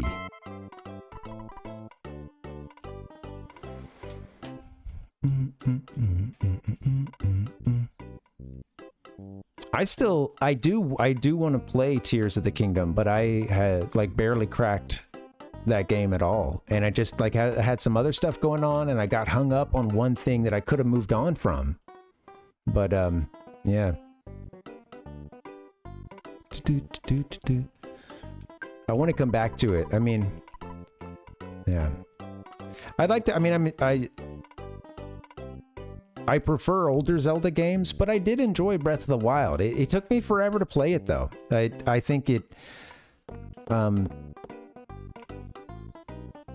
Yeah, I appreciate it for what it is, but it's not my favorite style of Zelda. And but with that being said, I feel that I haven't met it halfway. And the times that I dedicated more time, like the times that I got into Breath of the Wild and played it consistently, which was my whole issue with Breath of the Wild. Like when I say that it took me 2 years or almost 2 years to beat it, by no means was I. Like that sounds like it, you know, I must have spent a tremendous time actually playing the game, but there were really long breaks, including one that was like a year. Actually, there was like 11 months in between the last time I was active in Breath of the Wild and then the run of a few days when we decided, hey, let's just work towards beating this game. Now that we've done all the story stuff, the main stuff, like let's spend the next few days trying to beat the game and getting set up, and then we did, you know, and it had been a year since we played. You know, so like that's not a good way to play a game. Yeah. I think my favorite of all time, yeah. Ichigo said it took me forever to beat it because I didn't want it to end. Yeah, my buddy, he actually was like he had one shrine left that he had missed and was like stuck, like having a single shrine that he couldn't find. But he did a similar thing, played through so much of it before he wanted it to end, you know. Yeah, Seth.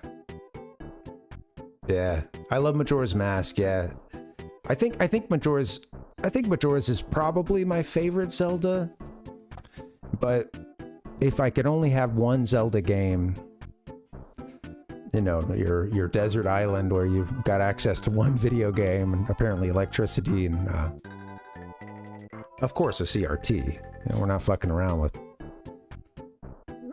I don't even want to give me the CRT. If you're going to stick me on a desert island, right, you can at least give me one luxury. But I'm taking Ocarina of Time, I think. You know, as much as I love Majora's Mask and it's my favorite of those, I feel like Ocarina of Time is kind of, it's like a tighter game in that it, you know, like it, just in the term, you know, Majora's Mask, so much of it is spread across side quests, and Ocarina of Time is that tight, like, it's very much the formula from A Link to the Past, you know, which is this sort of tight old school game loop or game format. And I think it does it so well. And with that being said, Majora's Mask hits on a level of heart for me that goes deeper than Ocarina does, I think, you know. Like, or you know what I mean? Like it has impacted me more emotionally. I think, than Ocarina. But yeah. It's also, also way more. I think Ocarina of Time is like a little more easily replayable for all those reasons, Oh shit! I want to go out of town. That's right. Sorry, I walked on the flowers here. It is, yeah. Seth, I was seeing your stuff earlier. Sorry, I didn't mean to leave you hanging, but yeah. Yeah, you said the moon phase scared me. Yeah.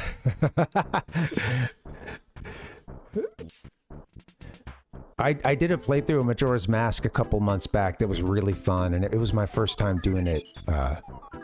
Well, actually, I had played it a couple years ago on stream, but for what sometimes again when you come to a game, you might be coming to it as a little bit of a different person, or at the very least, you're bringing that baggage, the context of whatever's going on for you and in your head, in your life, etc. And yeah, I think this last playthrough of Majora's Mask was, hey, I cried. It's always fun.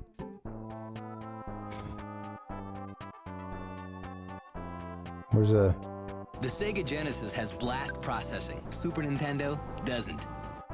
All right, that's totally irrelevant to the conversation here, but thank you.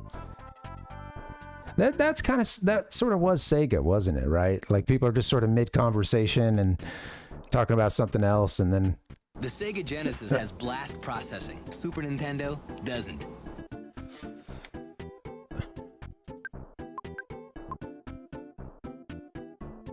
I love those Sega fans out there. I'm just giving you a hard time. I've always liked aspects of Sega, but I just got a Genesis recently, and I didn't have one as a kid growing up, so I'm actually really excited about it. I think after we beat Mario 64, we'll start some kind of series doing some Genesis stuff. Just eat the cookie.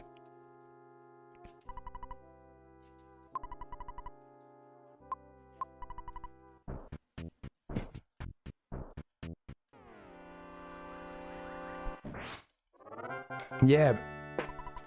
And both of those, and in the same, I mean, I feel that the Switch it already kind of is a little bit, just because of how much it's sold and stuff, in that conversation with those other systems. I think that it will age pretty well, and I think just the fact that there was just so much software for the game, I feel that it will kind of be in those conversations, even if I'm more of a retro guy, or I feel like it's sold so much, so many people had them, and there's just a shit ton of games that I think the sort of repercussions will be felt after this Switch and Switch 2 era. But yeah,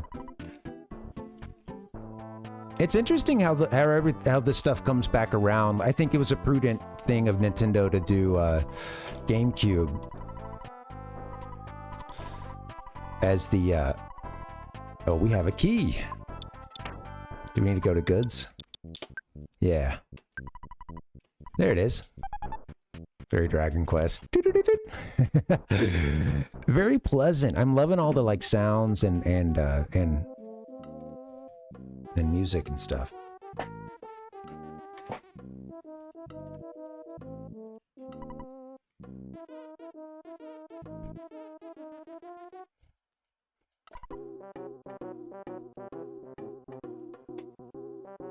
We're in the wop wop wop. This game has some of the best music. And then there's a couple of songs where the little faux whatever they're doing here just doesn't do it for me. But I think it's also supposed to be disconcerting, and we just walked into a room that has the back, or this little shack here that's got the back ripped out of it. Some of the, every now and then some of the stuff that the SNES does, the MIDI doesn't hit for me, and then other times it's so good.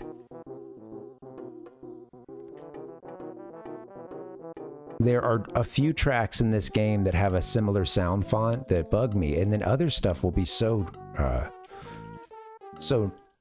a little easier for me to listen. What's going on here? I guess I just walked back and forth. The mayor! Hey, thank you guys for hanging. Today's been fun.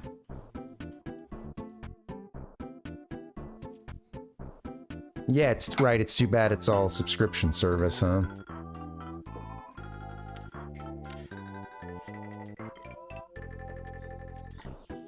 Yeah, I think the Wii and Wii U shops are dearly missed.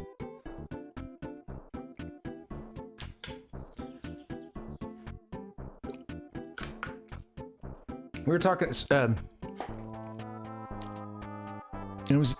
trying to remember whose stream this was recently. It might have been T-Roy's. But the Virtual Console came up, and I think it was, I had said $4.99, but I think it was actually like 5 or just 500 points, which was like 5 USD. And I remember, so NES games would be 5. Super NES games were 7, I'm pretty sure, and Nintendo 64 were 10. All right, attack slugs. That's a whole lot of slugs. Oh shit!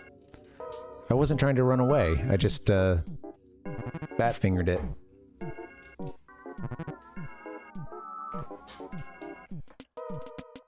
Yeah, glad to hear it, Seth. Yeah.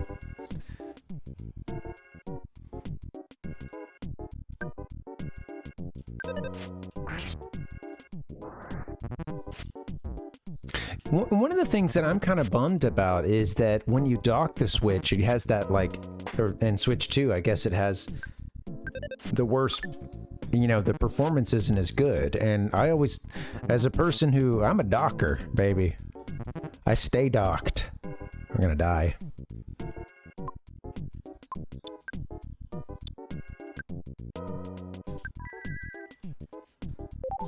Glad we got that off in time.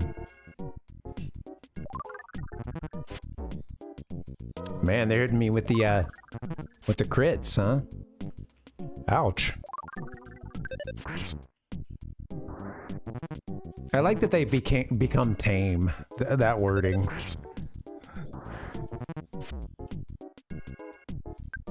This background's sweet.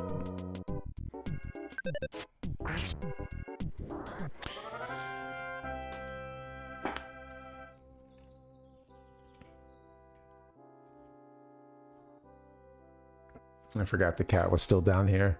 She's sleeping on top of my backpack. I gotta get a cat cam at some point. Sweet. There you go, Ness. Up to 7. IQ. I just love it worded as IQ in this. It's funny. INT. Hit the goods. Uh-oh. That came in nice and loud. The notifications are working now. Hey, what's up? Welcome. Welcome, Old Man Sim. Come on in, guys. Come on in. I know you might be getting hit with the old advertisement. Welcome. Come on in. What's up? Happy Monday. What's going on, guys? What's up, Old Man Sim? What's up? Oh, I'm good. How are you guys? What were you up to today? What were you playing? How's it going, man? Thanks for the raid. Oh, I just got some stuff from Meow. Hey, I'm dealing with some technical difficulties today, so some of the notifications aren't working. Sorry about that. Thank you, Meow. Keeping me hydrated, asking for stories.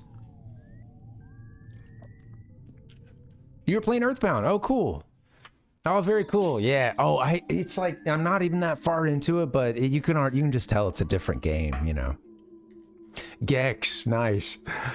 That's all right. Without looking it up, I'm seeing James Bond Lizard in my head, right? I hope I'm not getting... My memory is failing. Yes, okay, right, all right. I don't think I ever played Gex. I didn't have a PS1, but some friends did. But yeah, I don't think anybody had Gex. So yeah, what do you think about that one? I'll have to get you a story, Meow. Thank you. Give me a little bit to cook one up. Oh shoot. I could have just eaten something too. Save some PP. Yeah, okay. Yeah, I didn't know what kind of game it was actually, but I guess yeah, just being a platformer makes sense. I have to admit, I would get Gex and Croc mixed up, which you could say, how could you, right? And you know, obviously two totally different characters. One is going for secret spy thing, you know, but yeah, it was all the lizard game, you know. Yeah, that's funny. Yeah, okay. A lot of pop culture stuff in it too. Yeah, that makes sense with the, yeah, just sort of showing the James Bond, the obvious James Bond, you know, pastiche or parody on the cover. That's cool, man. Yeah. I hope you guys, I hope everybody enjoyed EarthBound. I'm really liking it so far. So far, so good. That's what I'm talking about.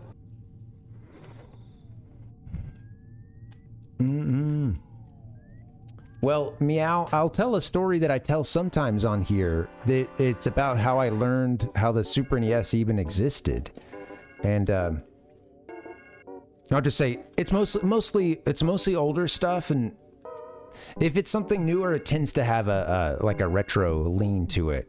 Contra, like I've done a little bit of like Super Mario Maker 2, but yeah, yeah.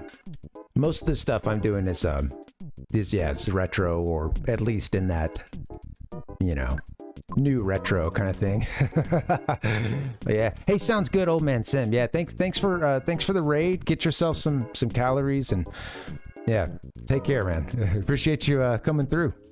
That's what I'm talking about. Get some din. Bye.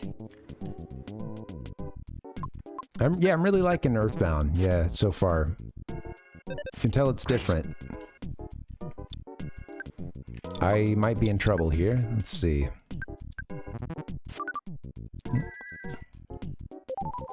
Maybe I should have just eaten something. I'll learn to use my I gotta learn to use my PP wisely. Sweet.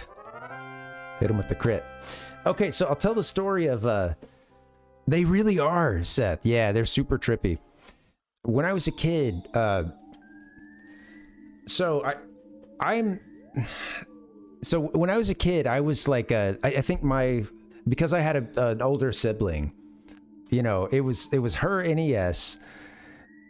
I was just the one that was basically occasionally getting to use it, or always using it. Pretty early into that, though, she wasn't as interested in games, and I would be the one taking it over. And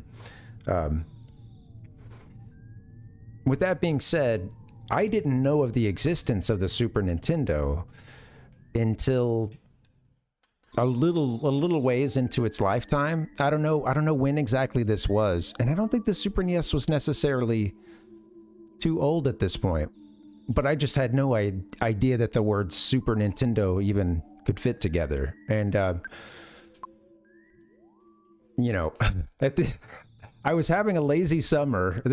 We're in elementary school at some point, and I'm doing a lot of Teenage Mutant Ninja Turtles 2, the arcade game for NES. And you know, it's like the 8-bit version of the really sweet 4-player arcade game, and it's a whole lot of fun. But I had spent a lot of the summer playing that and hanging with my neighbor Christopher, and he would like ride his bike down the hill, come hang out, play some Turtles. We'd go walk around, chill, you know. And I called him up one day, and just as a cocky little shit, you know, I'm just like, hey, you know, hey bud, you want to come over, play? I'm sure I started with, hey bud, hey bud. Hey, bud. Anyway, I asked him if he wanted to come over and play some Turtles. And he's like, hey, why don't you come over and play my Nintendo? And I was kind of confused, you know. I don't know if I questioned it in the moment or was just shocked and stunned, but I rode my bike up the hill to him. And sure enough, up to his place, sure enough, we go to his parents' bedroom. It hadn't yet migrated. The console hadn't made it to the playroom yet, but it was in the parents' bedroom, which was already its own kind of like, whoa, I've never been back here. This feels strange. And then right there, sitting on the floor, was a brand new Super Nintendo with Super Mario World. And I actually said, like, that's not a Nintendo. I think it was just like, I'm just going through the stages of grief at this point. It just shocked, stunned, you know. That's not a Nintendo. You know. I was mostly just excited that it existed, but I also felt sad that I didn't have one that I could go home and play until I fell asleep, you know. So it was both like it was both an amazing discovery and then also kind of was a little world crushing at the same time, you know. Oh yeah. Anyway, this sounds rude, but let's just say that friend getting that Super NES, though, let's be honest, he kind of shot way up on the neighbor friend totem pole. You know, the easy access, especially once that Super NES, it didn't stay in the parents' room for too long. Once it got moved to the playroom of their house, oh, it was on. We're best friends, absolutely.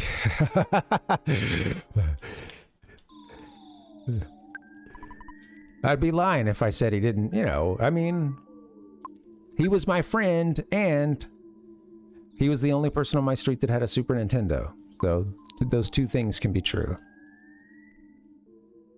I saw a rope back there. I want to try to climb it soon. Looks like we'll be back outside in a second, maybe. The stun gun, absolutely, just stunned. Yeah, thanks. Yeah, Contra.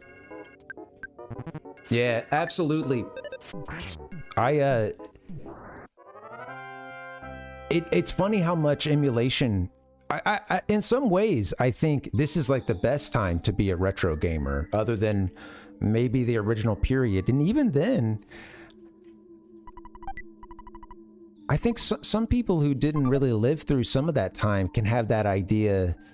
And I mentioned this before, but, you know, I sort of like, I was playing the NES way into the Super NES's era. And good games even continued to come out on it into the SNES's era. And I think in some people's mind, if you look up the release date, like when did the SNES launch or something, and you didn't necessarily live through this, you could kind of have this idea that there were these like hard stops and everybody just suddenly hit the brakes and went 16 bits all of a sudden, or, you know, when like this shit took a long time. There would be games that you might have that someone else could just have a totally different, by chance, set of games that came their way or whatever. And, you know, most people didn't have huge libraries.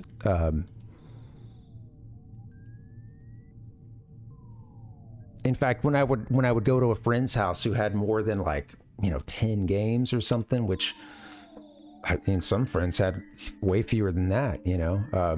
But yeah, that felt like you had a lot to do, you know, off of 10 or 15, you know. That's a lot of stuff. And that I think that's even easier when it was the NES, and like as the Super NES was out, you could pick up those NES games just dirt cheap, $1, $2.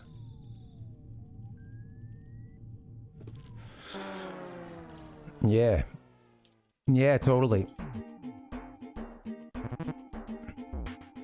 Yeah, and that's part of why I think like it's maybe a better time, or the best time, to be into retro games is at this point. And also, like, there's so much out there, like you only, you know, until So I didn't have like, I wasn't reading Nintendo Power until like just in the lead up to the 64.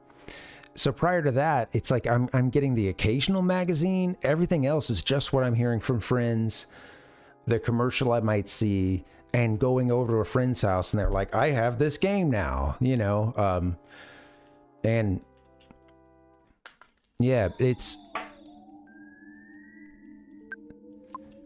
I don't know. Yeah, I think people can kind of not realize sort of how slow moving things could be, especially if you didn't have the dough to just, you know, buy a brand new game every time. Or a new system as soon as it came out or something, you know. I did a lot of that too. Yeah, the library had some good resources too. I was able to get like some code and like cheat books.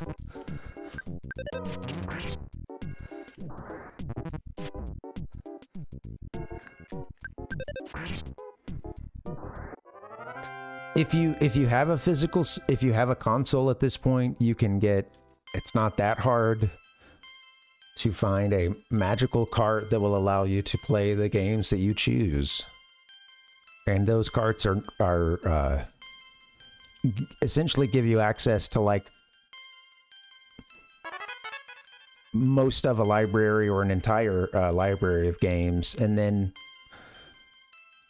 sweet, Psy Gaming. I realize the power of Psy Gaming. Oh, hell yeah. Yeah, we're hearing that this is a big deal. Oh, let's go hit up the arcade. I need to go climb that rope. I just don't want to get us killed again. Yeah. Do do do do do.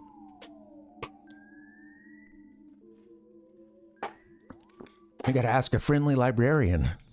I remember loving just going in and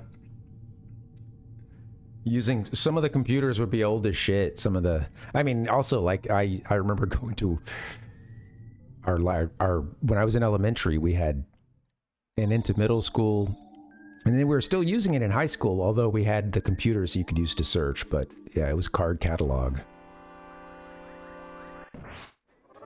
I had to look everything up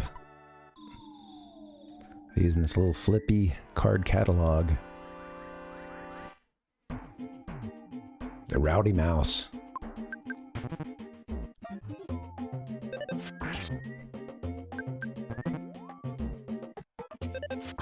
Oh, I need to use gaming. What was it? Something gaming? Epic gamer attack? Yeah, right.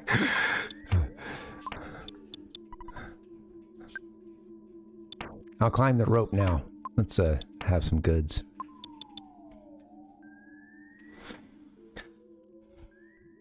You know what? I do want to play, because I got such a late start. I do want to keep playing for a little while, but maybe I should try to... I think if I get a break in now, that'll help me get like another hour in, something like that. So let me do that. Let me go ahead and get that in now. Do do do do do do do do do do. I love the music in this game. Love the visuals. I want to read. Shoot, what's his name? The guy behind this game. Sorry, I have streamer brain right now. It's not coming to me. Itoi. Shigesato Itoi. Seems like a really interesting Renaissance guy. Renaissance guy. He seems like a Renaissance dude, you know? A real modern day Renaissance bruh. But yeah, he's done this, it's called like Almost Daily something news, or it's basically like his blog. I forget what it's called. It's Japanese, but it's his. He started it thinking he wouldn't be able to do something every day, and has like posted every day since like the late 90s on this essentially like personal blog website brand thing he has. And yeah, I guess he does a lot of like interviews with the occasional scientist or philosopher, writer, etc. Some interesting people that get interviewed. Yeah. I don't know if anyone's ever looked into that stuff. Is it, you know, I don't know.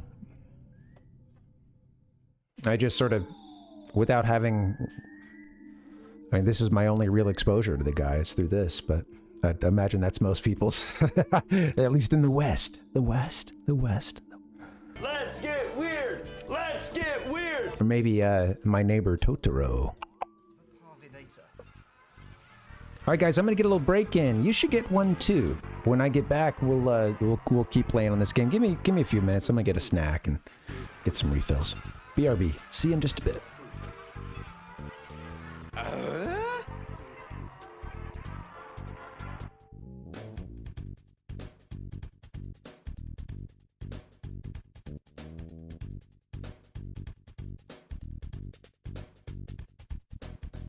What the hell's going on? I mean, what the hell is going on?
Hey, what's up, guys? Happy Monday. Thanks for hanging. Oh, geez Louise. Got a case of the Mondays. I was late streaming. I mentioned this earlier, but yeah. Having to tell family I'm okay.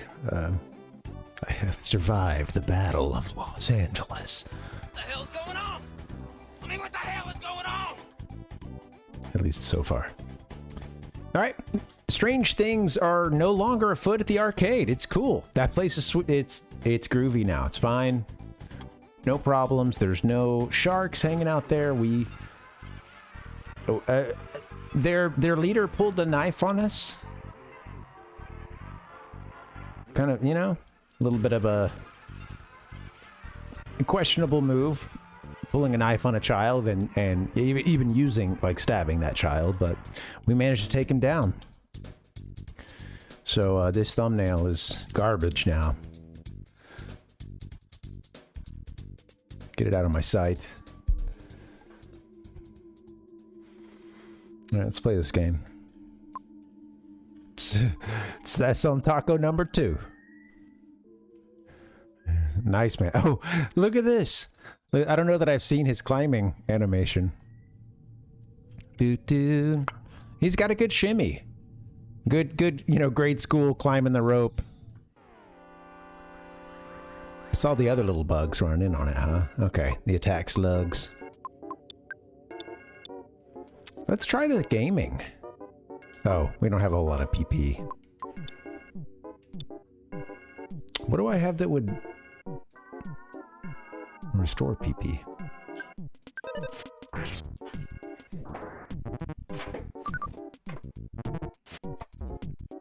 Press start to play.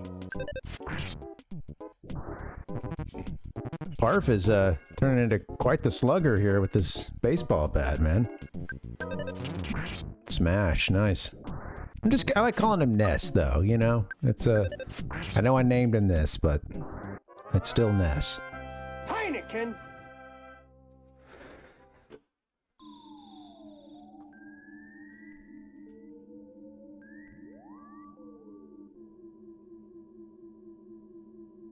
Just listening to the music here. They've got the soundtrack quite low here. Get the fuck out of here. What are you, mosquito? Jeez.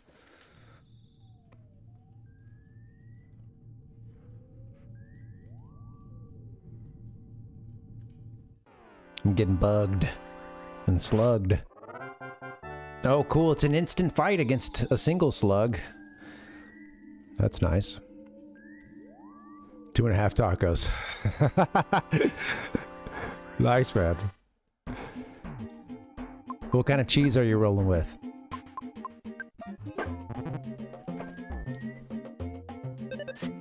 This is the hungry hour of the stream where we just talk about food, and I end up being like, man, I'm really tired and really hungry, guys. I gotta go. Fuck that shit! It's not how I feel about that, but thank you. Okie dokie. Do do do do do do do do do. Devin, welcome. How you doing? Happy Monday.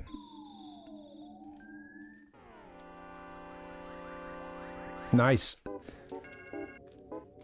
I don't know anything about cat jump. I don't know if you had mentioned this one before, but yeah. You collect cats in it? I don't know that meme, no. I'm missing out on this world. The black Antoid. Hiding in the rather black Antoid hiding in the back row. Okay.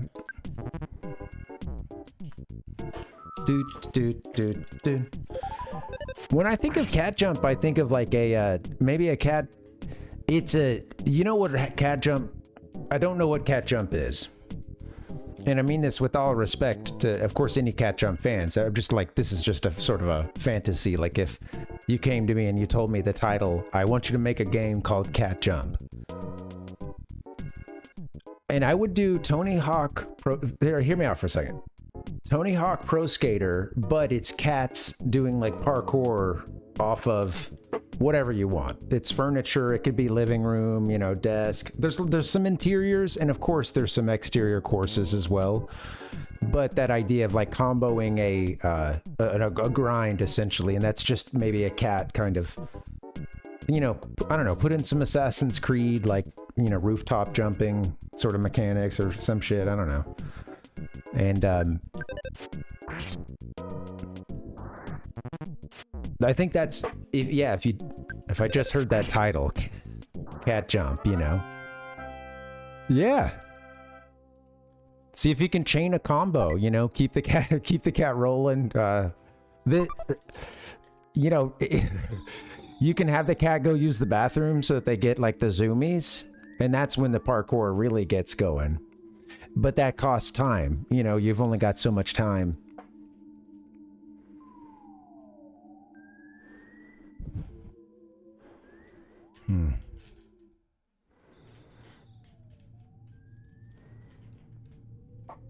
Also, the wall jump mechanic was... well, the wall jump mechanic's in there. I like that. Awesome. Someone else must have thought the same thing when they heard, you know... When they heard, I want to see some gameplay for this game, Devin. I'll have to...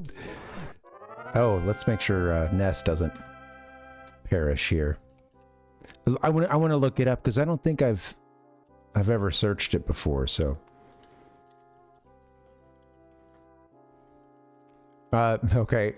It tried to autocorrect a cat jumping, and then I got some great Google photos there. Or rather, yeah, some great images.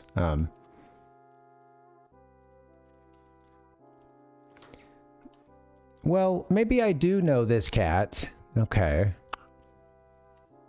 I gotta say, more familiar with Neon Cat? The toaster? More familiar with the toaster one, but I feel like I have seen this leaping cat before. The unofficial subreddit. The unofficial cat jump subreddit. Is there an official one? Do do do do do. Meme jump. I see this cat. I see this. I actually am seeing the OIA cat, and yeah. Okay, let me get this pulled up. There's some cuteness here for sure. Give me 1 second. I want you guys to see it. Do, do, do, do, do. We got a special event kicking off.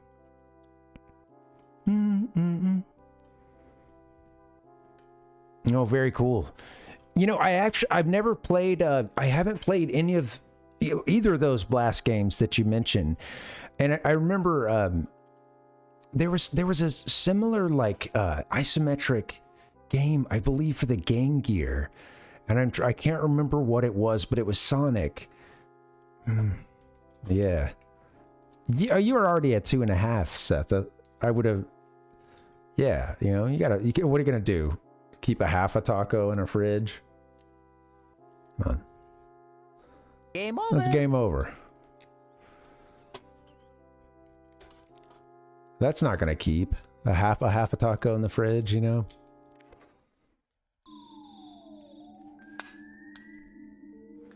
I wonder, I'm not sure what it was for the Game Gear. Like my cousin ended up getting it. I remember playing it at Christmas, and I got that is it just called Tails Adventure? It was a really it was a different kind of game, and I remember digging it as a kid. Let me see. I believe, yeah, Tails Adventure for the Game Gear. I haven't seen that. Oh man, I haven't seen that box art in so long. So I didn't have a Game Boy, and didn't really like. I would get the Game Boy Color was my first, first Game Boy. That was a color, and my parents got a Game Gear. My cousin got one too, and I think it was kind of like maybe the whole someone's like, "Hey, this one does color," you know. Da, da, da. Okay, I'll get the Game Gear instead. But I really liked it. there are some of those games I would like to play again at this point. And Tales Adventure was kind of, I don't remember the gameplay about it, but it felt like there was quite a bit of puzzle, you know, in your environment, like having to explore these like kind of big levels. It wasn't just, I don't think it was just, you know, get to the end, get to the goal. Oh shit. I hope that, let's see. Some goods. We'll be okay. They're not doing a crazy amount. Okay, we'll be alright. Eat your hamburger.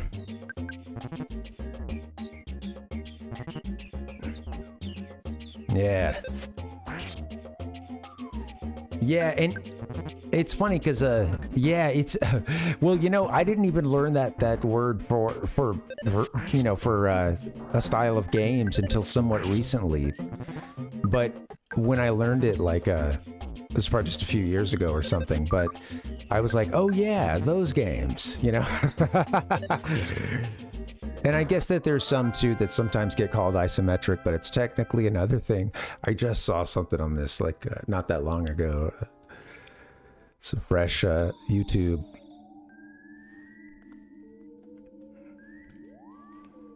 Yeah, it was interesting, Devin. I can't tell you much about it because, you know, and I was quite young when I'm playing it too, so I'll say at this point I don't know what a you know, how accurate of a my, you know, my game review for that era would be, but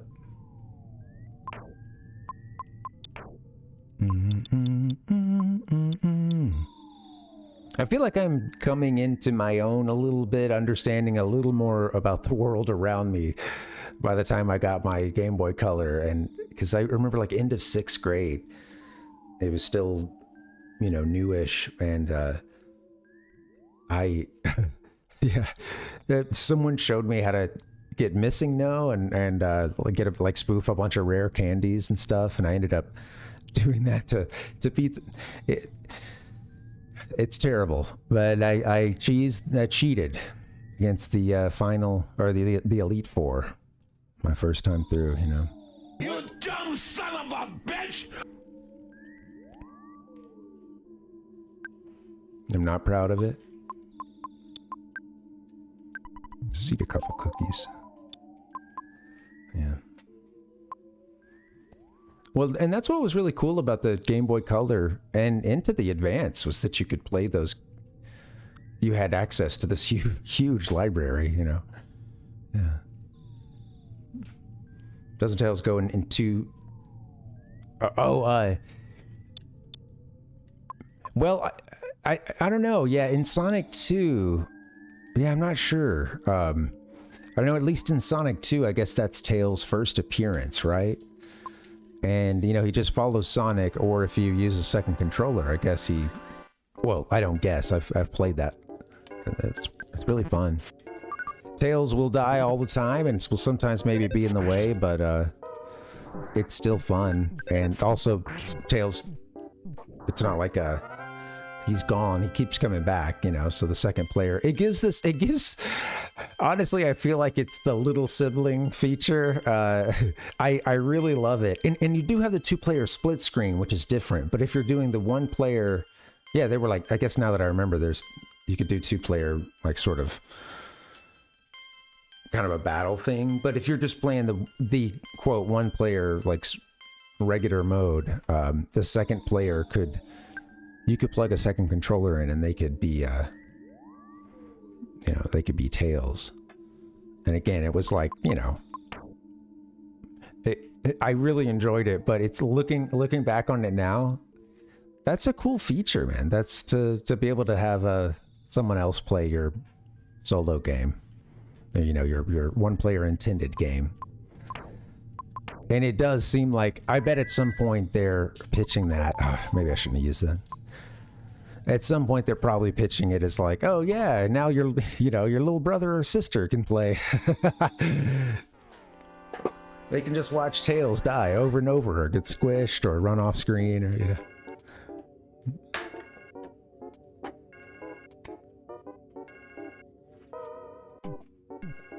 Are we leaking? What's the deal? All right.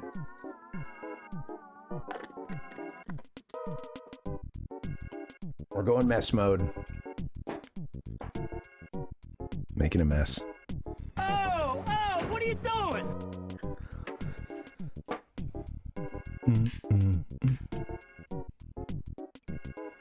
Interesting. Yeah. That's another title that I don't know of, but I don't know about the gameplay, but I've seen the name.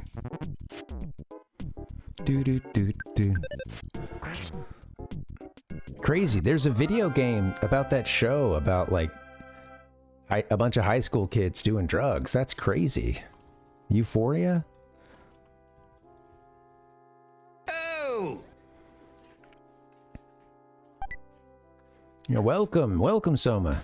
How you doing? Happy Monday. Do. No.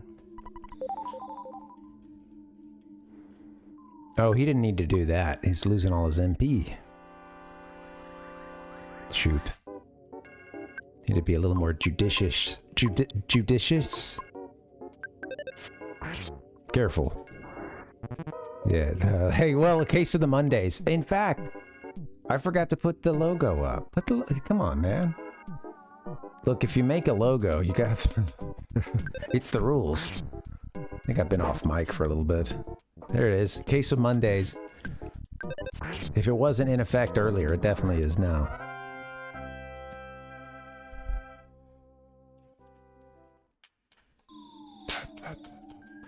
I played a little bit of... So I spent I know, these poor ants. I think if I catch just one at a time, I can do the instant kill, but... I've been wanting to use this. It takes 10 PP. Thankfully, we're one-hit taming right now. Good old one-hit tame.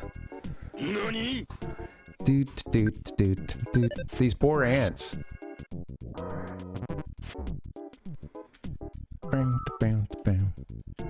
Jeez. I'm ready to get some other... We're playing Dragon Quest 1 right now. It's solo hero only. I am ready to get a little help for this guy. I'm not quite ready to go to Tucson, I don't think.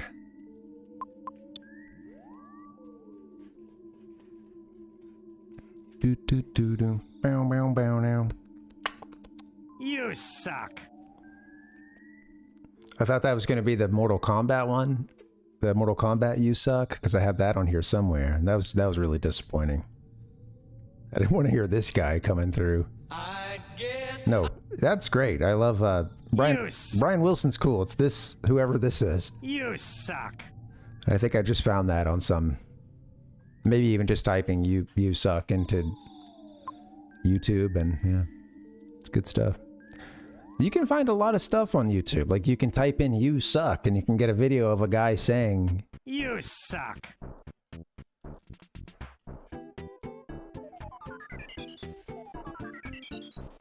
touch the butterfly. Magic butterfly made Parv relax. How relaxed is Parv? Did that heal us? What's the button to check? There it is. Oh, that's a lot of... Right, that's a lot of PP. I see.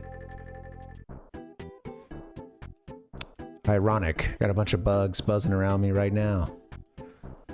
Doo-doo.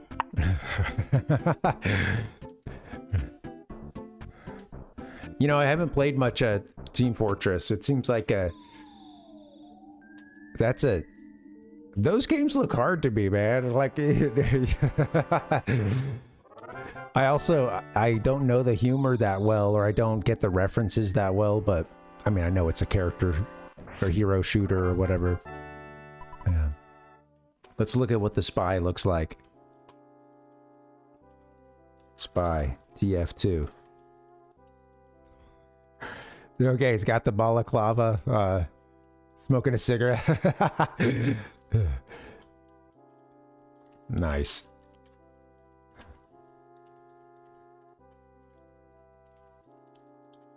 Is there any... Does he have another, like, is there, like, another spy that he ever has to go versus?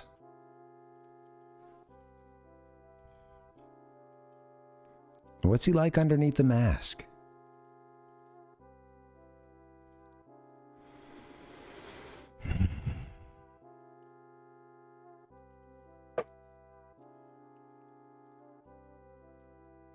He's French. Okay, right. Okay, well.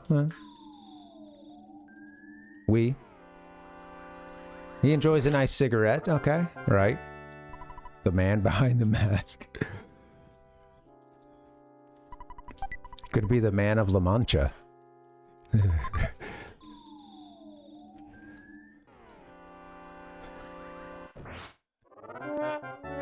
Squashed another bug. We made the bug tame by stepping on it. A hamburger inside. Oh, great. Okay, well, they're giving me something right here. Sometimes that means something, sometimes it doesn't. I might pop a hamburger real quick.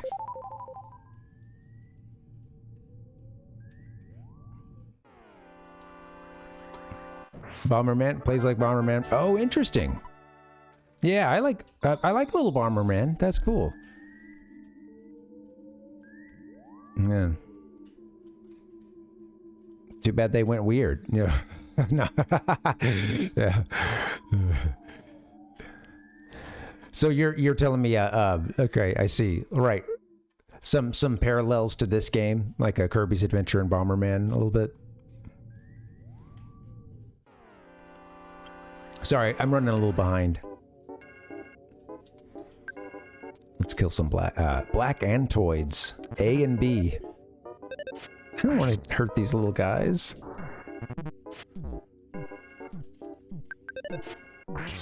Come on, this affects all of us, man.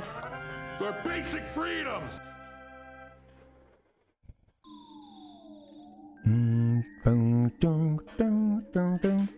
I remember renting Bomberman one time and not making it like that far in the one player and really wishing, damn, like at that moment, I think I had rented it thinking that my cousin, I was going to be able to hang with him, and it was just a weird one-off thing, like something weird was going on, and so we couldn't see him that weekend.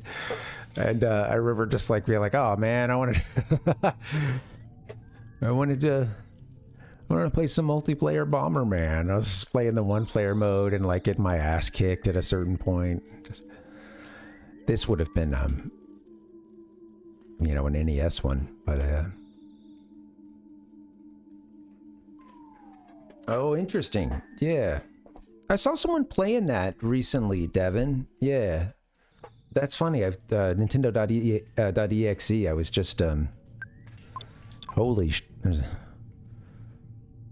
There's a pulsating star up here. Or portal or something. Let's see what's up. Let's eat a cookie.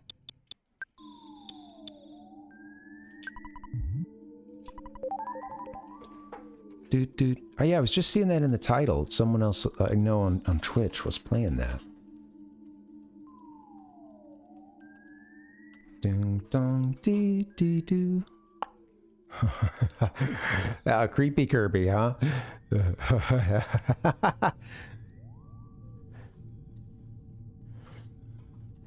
You know, I guess Kirby, even I say creepy Kirby, but I guess Kirby fans know that he gets, those games go to like really dark places, don't they? Or at least, you know, you're essentially doing the old kill God thing. So something along those lines. Worlds are getting destroyed and okay, maybe another good.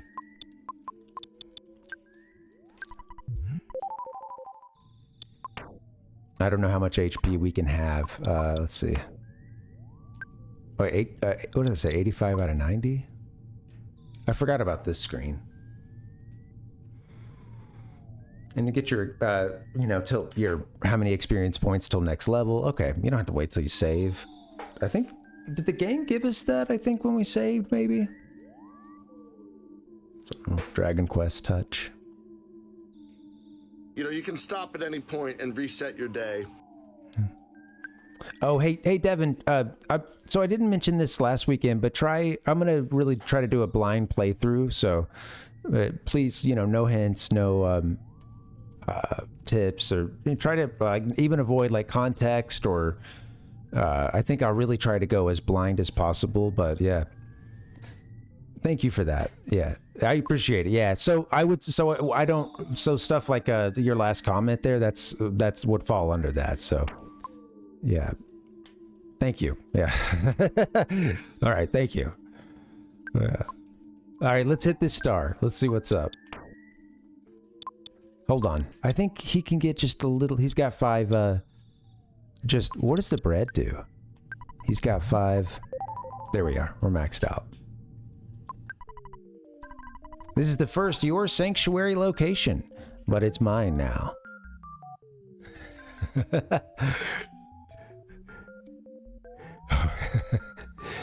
Okay, well, true.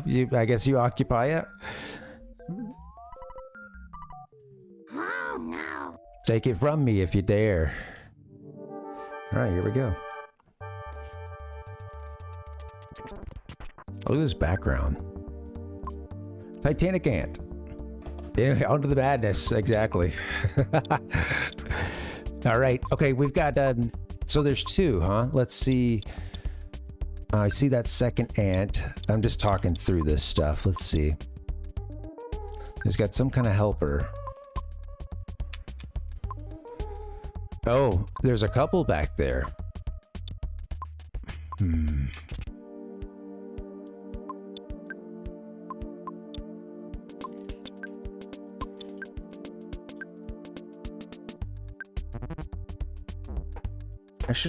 I wanted to think about a hypnosis, but I was wondering if I can take these guys out. Okay, in the back. All right, I'm gonna try hypnosis. I think we could maybe take one more hit. You know what? It is funny. I don't, this star here, it's, when we went to talk to, well, this, star looking thing, of course it, I like this guy. This is essentially our queen, or the head ant here, something along those lines. The other ones we've been fighting, and we killed too many.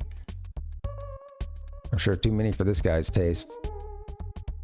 Or queen's taste. I don't know what you are. It doesn't matter. Let's see if we can do hypnosis. Lowers my defense. Okay.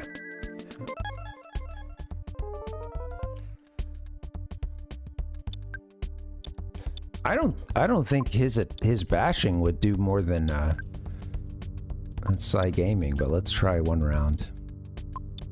Hold on. What about a okay. Oh, we don't have 10 PP. That's right. Does that wake it up? No, it's still sleeping. Let me do a roll.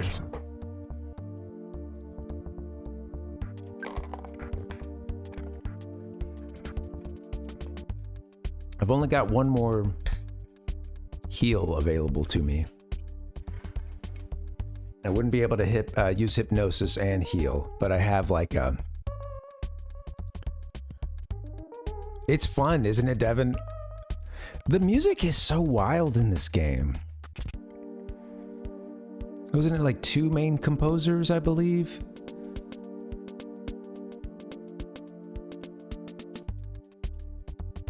I did, Ichiko. Yeah, thanks for asking, man. Last week there were 2 segments at the beginning of Mondays and at the beginning of Wednesdays.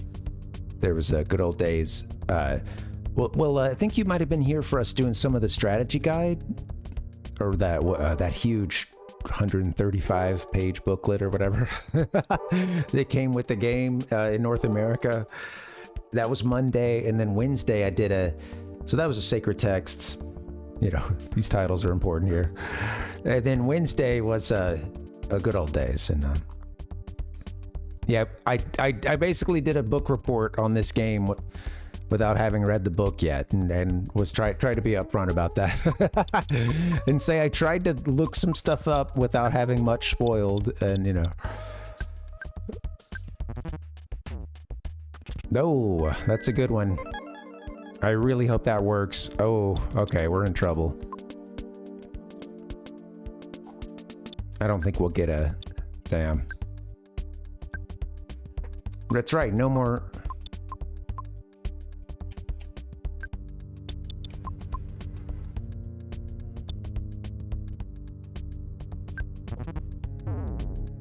Yeah. I had it going for a little bit. They got me down from 63 down to... I did get my head handed to me. I will give it another shot. I'll take the wipe. We're still so early in the game. I want to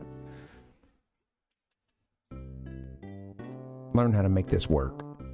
Learn how to make it work. I thought I had the freaking ant on the ropes. He got me down from 62, and then after that I couldn't, at that point I wasn't fast enough to get a move in, so it was 2 hits. I'm looking at a board with 62 health, and that was the point I should have healed. Or the hypnosis would have worked, I guess, but... RNGesus. Bing bong doodle dee. I just wipe the D.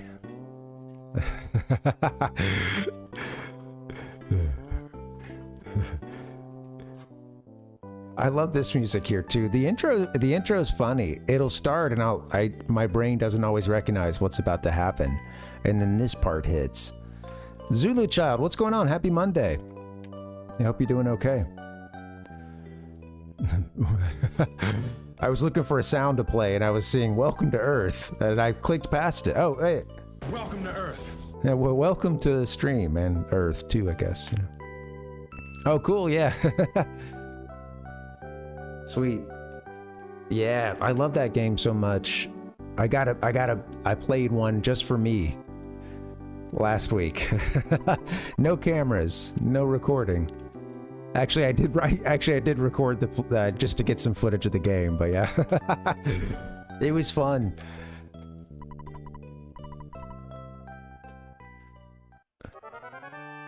I played the expert version when I played it this like last week. I played it and I haven't ever played every course in expert, and I think maybe that's something if I get that game rolling again, that might be something we do. Is like if I'm gonna play it for a few streams, because it was sort of just like an end of the stream kind of thing. Usually if I need a change of pace, and you know, it's only like an hour, so. Hey, thanks for the follow, Space Cowboy. Thank you. Welcome, happy Monday. You can stay lurking too. I didn't mean to. I should do the anonymous follows. All right, I'm gonna save. We got wiped, but I think I want to go try to fight the big ant one more time. God, we don't have any. We don't have a lot of money. Oh, Dad's been okay. Well, thank you, Dad.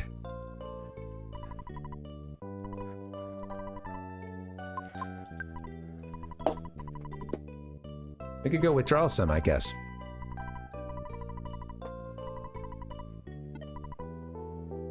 There we go. So long, Bowser. So long, Mom. I like that the animals are just, they've all gone crazy too, you know, this, I guess the spell of this, Gigas, or something along those lines, and every time I go to say the name, it gets caught in my throat and I'm unsure of which way to go. Having not ever, like, watched I started like a couple minutes of a retrospective on the Mother series, and I was but this was a month or two back, and I was already kind of thinking, I think I'm gonna do EarthBound at some point soon. And actually, yeah, there was one even a few weeks back. I like this channel, GTV Japan is the name of it. I believe GTV Japan. He did a little retrospective on the Mother series, and thankfully he was going to start by just talking about the first game, the Famicom game, and I was like, okay, let me just pull out. I'm saving this for later.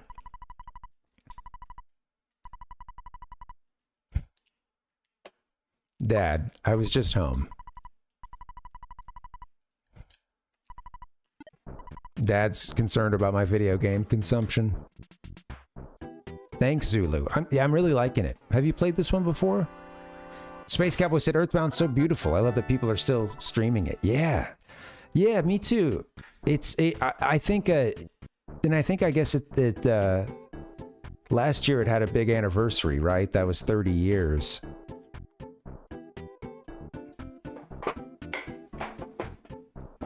At least, I think, was it? Yeah. I remember it was released in 1 year in Japan and the next year in the US. Let me look that up again. I've already forgotten. But yeah.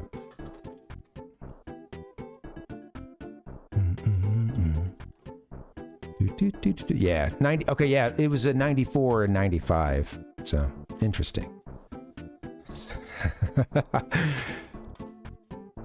I should see a list of games for like 94, 95. Get that pulled up and just see what we're cooking with. It's really pretty,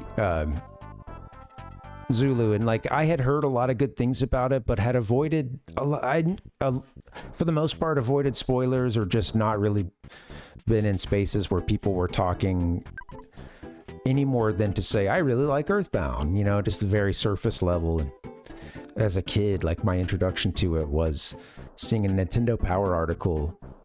It was like towards the front, they would do features sometimes on like how to beat a boss. And they had something on the Starmen. And I think it was like 3 of them, you know, doing their little anime pose. And, you know, it was just a little third of a page, little column. And I remember just seeing that and thinking, "Oh, that looks different." You know, it's got this trippy ass background and stuff, and which spoke to me as a kid. And hey, it's hidden nicely in my 30s too. The aesthetic has aged well. Yeah. Okay. A few days ago was American. Okay. Right. Oh, interesting. Yeah. 30 years since the American release. I see that. Yeah, June 5th, 95. Happy birthday, EarthBound.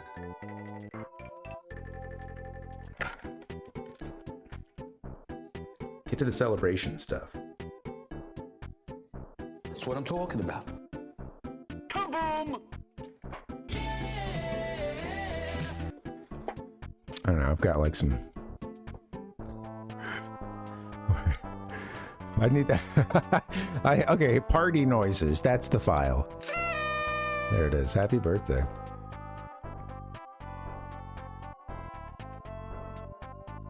Well, guys, I'm going to play just a little bit longer. Let me see if I can get myself up to that section again. No. Do. I forget where everything is. Stepping on the flowers like a jerk. Oh, I mentioned earlier, I wanted to just finish the thought about Final Fantasy VII. But yeah, my wife and I are playing it. It's her first time. It's her first time through it, and I played it back when I was a kid, maybe like 7th or 8th grade. I really liked it. It was the first Final Fantasy I beat, and then just started playing everything else. You know, going. Everything I could get my hands on from the series, but we're in the Shinra headquarters at this point, and yeah, cheers. Ding. You know, I have to say, Ichigo had mentioned at one point that having played the remake, or at least a little bit of the remake, made him appreciate the original game even more. And I have to say, I always appreciated the game. And then I'm sure that some of this is just I'm looking at it with much older eyes, or, you know, coming at it with a total different set of baggage. I'm a different person than I was when I was playing the game more, you know, as like a high schooler. You know, I might have, and I've only played through it maybe like 3 times all the way through. I had an aborted playthrough a couple of years back. I was trying to play it on my wife's laptop, and I just ended up walking away playing something else, you know.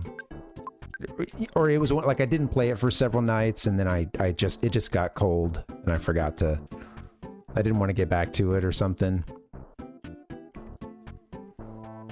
But we're really enjoying it so far, and she's really liking it. And I have to admit, yeah, I agree with Ichigo about like whatever it is. I'm really enjoying this playthrough. I'm noticing in Midgar, as a kid, I was really fascinated by all the detail. I was fascinated, and also a little like, I don't know if grossed out is the word. It's dark. Like when you're running around Midgar, which only when the remake came out that I first learned that it could ever be pronounced Midgar and not just Midgar. Anyway, when you're just running around that first part of the game, I love those backgrounds. It's kind of wacky your first time through because, you know, you have those photorealistic backgrounds, but all the junk that the people under the plate use to build their houses, their playgrounds, all the ornamentate, like the scenery is extremely rich and dense. Like you walk into an interior and there's so much there, and I don't know. I'm really appreciating it this time through.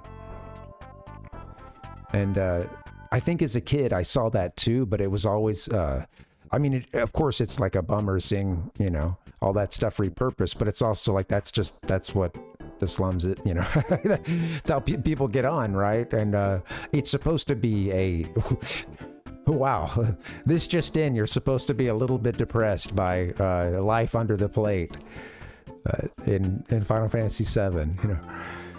But yeah, no, it's I don't know. I'm really appreciating that aesthetic of Midgar, and I see how,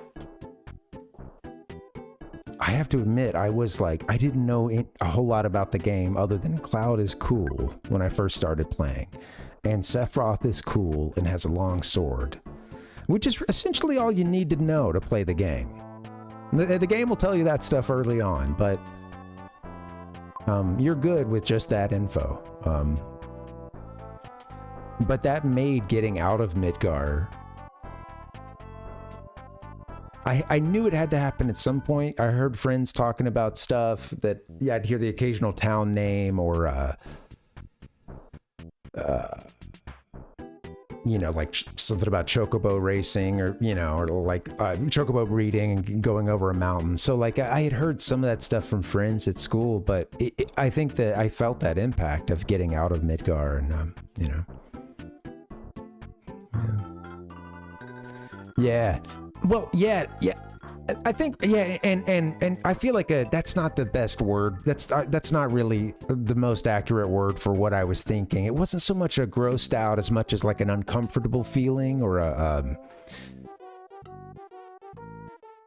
and some of it is like that. Some of that stuff can be blurry and also very shiny. And I totally get what you mean about that. That it is quite stimulating. It can be very dense and a whole bunch of detail that can have an off-putting feeling. So yeah, it wasn't at all like I'm like grossed out seeing this slum thing. It was just that I also have to admit, you know, like as a kid, some of the things I didn't know what I was looking at. You know, it was like, and I'm seeing that better now. You know, whereas like I'd walk into some of those interiors and it was a little, like you said, I think I could appreciate it, but there was a level of getting a bit lost in the sauce, and yeah. Yeah. It is a cool setting, yeah.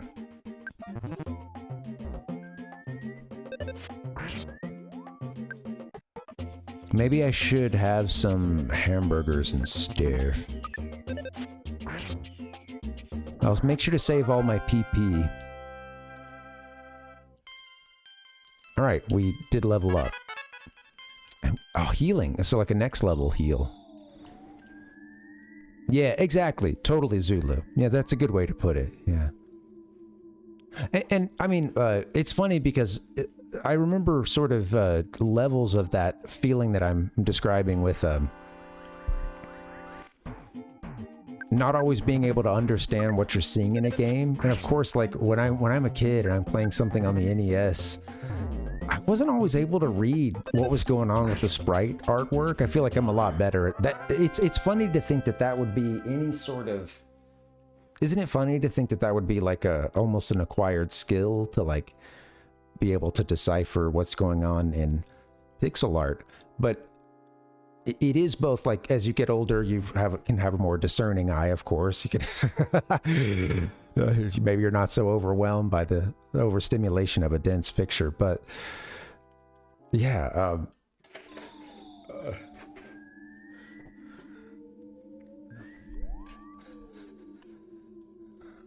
All right, fun stuff. I had one other tangent I was about to take, but gave myself a detour because I think I forgot where I was going. Doesn't matter. FF7.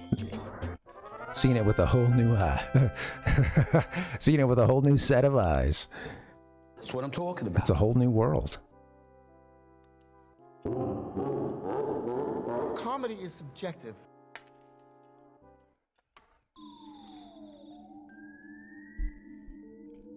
Yeah, that could be strange, Ichigo. Yeah. That why does this or that element look significantly better, worse, stay where it is, that kind of stuff. And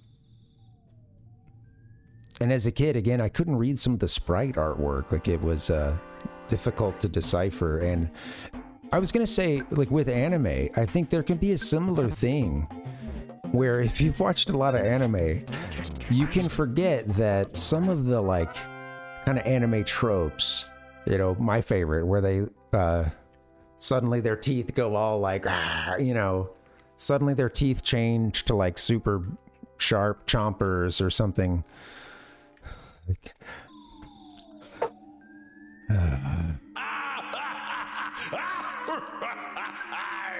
One of those things that it takes me out of the immersion, man. It just pulls me right out. No, for whatever reason, I've never loved that I've never loved that aesthetic. I think people that watch a lot of anime can forget that even just certain like bubbles over their head, a giant snot bubble, even just the look of it. When you know, Pokemon coming out and it being so big and the anime getting big here in the US, that was a sensation. Like, what is up with this? Like, there was a lot of talk, like, what is up with these Japanese cartoons? You know, oh, it's anime. You know, it's like people hearing it for the first time, and because at that time it had been a little more niche. You know, you had fans, but it's blowing up around that time. So yeah. Exactly, Ichigo. So put your you know, right. Put someone who has no context for anime at all, and then put them into something that's a little, you know, one of the ones that's like, don't go for something extremely grounded. Go for just like kind of a typical goofy kind of thing, and it would take them a little bit to understand it, or it would be some of that stuff would there'd be an adjustment period, you know?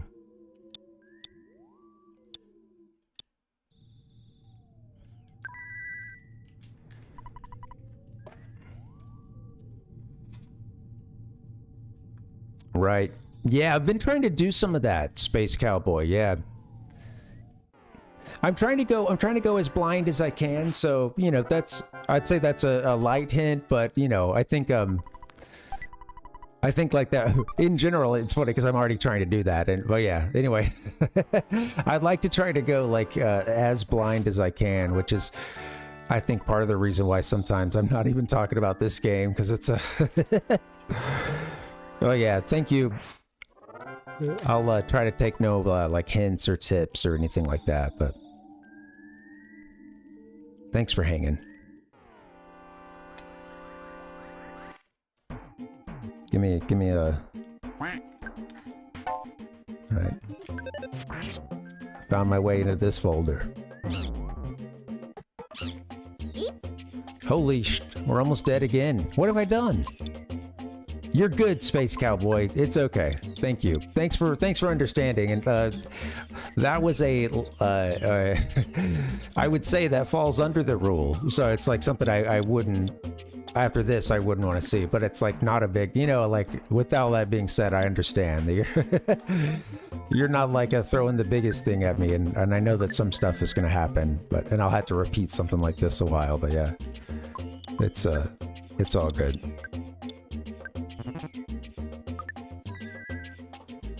Healing doesn't work. What am I doing? Pay attention. He doesn't want to kill me. This rat really doesn't want to kill me.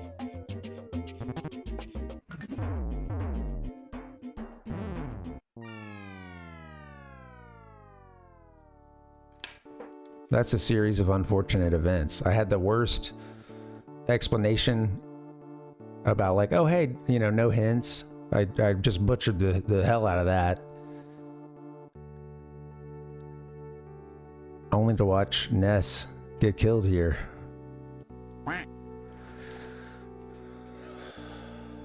No, it's all good.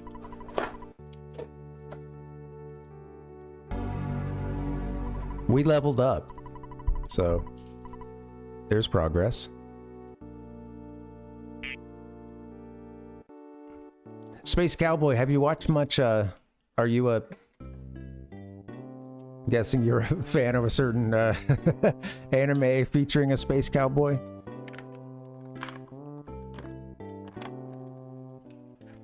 I haven't watched a whole lot of anime, but I enjoyed that one. I enjoyed what I saw, Samurai Champloo.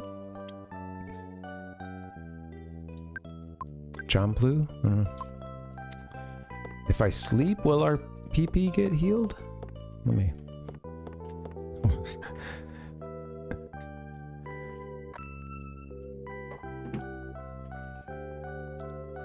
Isn't there an episode where he gets a hold of some bad shiitakes?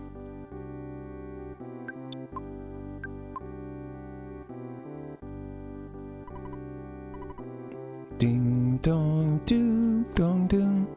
I feel like there's some episode. Yes, okay, I was about to say there's some intoxicated episode that I remember thinking was the coolest thing ever.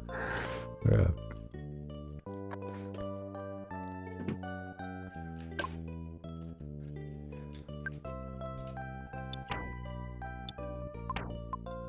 Well, I can't sleep. Well, talking to Mom, maybe I should have done that. Yeah.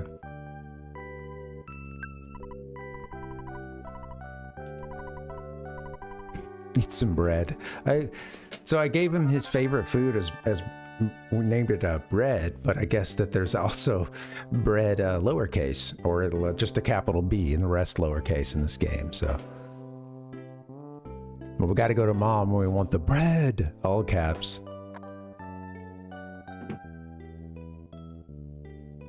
Got to go to Mom. Mother. Doesn't this music make you think of Mom?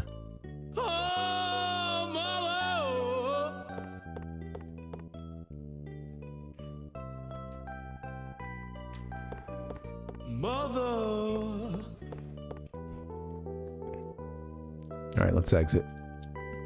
I think maybe I should try to get to that place one more time. It's getting late. I should hang it up soon, but you know what? Actually, I'm giving it one more try. Let's go there. Last thing I'll do.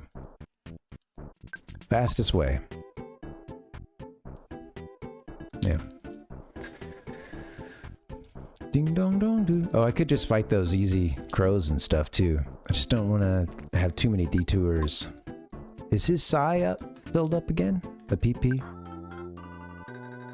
Yes. You got it, yeah. Oh, interesting, Ichigo. I didn't know that. I like the Cowboy Bebop that I saw. I had a friend that was really into it. Yep, the dogs, instant kill. 4 experience too. I didn't know that. That makes it. It seems like who is that artist or main artist? It seems like the fluid motion, the fighting was like just what they lived for. That and like the cool, you know, Japanese Tarantino-esque, like you know, like people posing, kicking back, smoking a cigarette with like a magazine in their hand or something, or drinking a coffee, like, you know, just some of those shots, like when they're just hanging out inside the. Like there's a kuru, you know, there's a kuru factor to everything. Kakui factor. Don't underestimate the kakui factor. Kakui. Watanabe, nice. I love his art style, and yeah, it seems like he, yeah.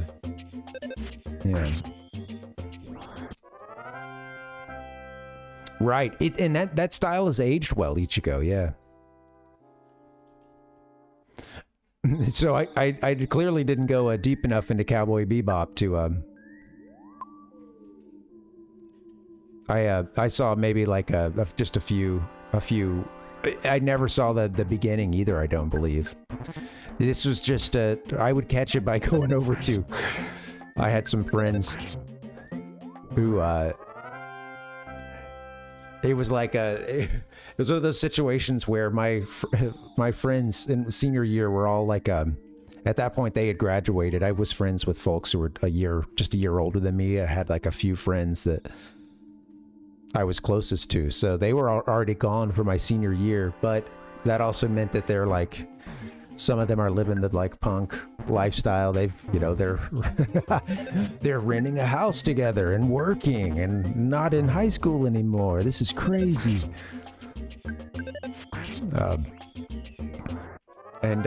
So it was like just catching the occasional you know, Toonami or Adult Swim over there. Yeah. I do see those themes in a lot of the, a lot of the media, a lot of the, yeah, I mean, see it across a lot of anime and games. Doom dong doo doo doo.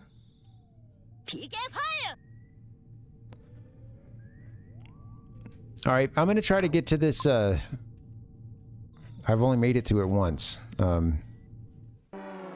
damn.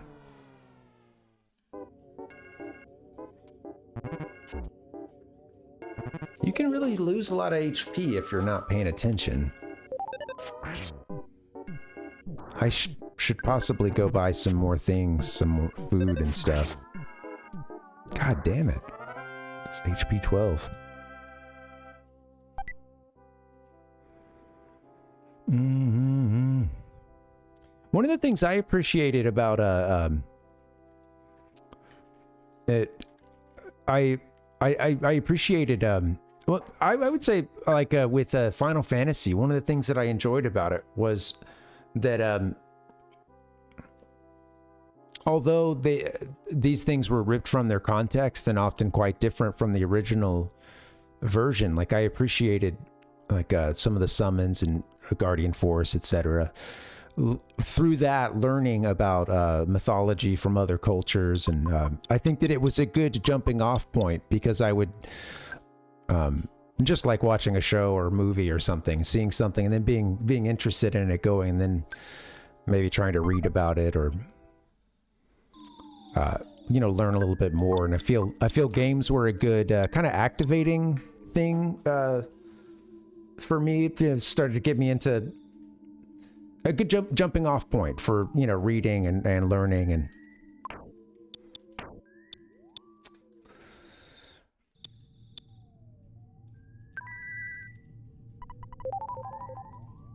I think that it I appreciate the games that did something to turn me on a little bit and just activate me, right? Yeah.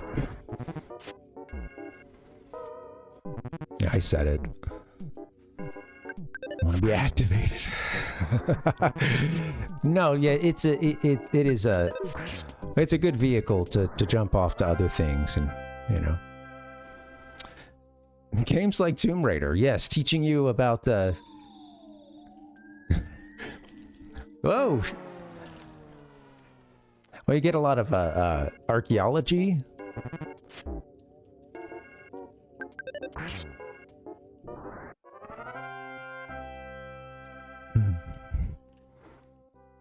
What's up, T-Roy? Welcome, welcome.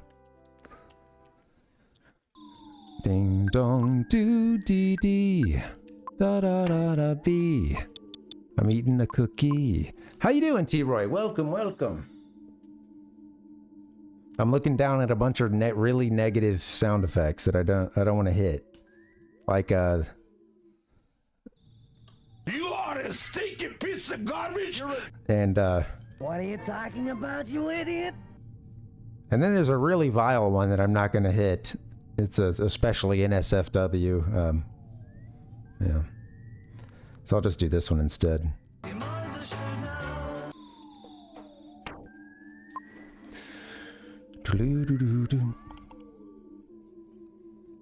Yeah, there's totally. There's a lot of I think those were really built into those games, and could be like parts of the storyline, or at the very least mysterious symbols that you can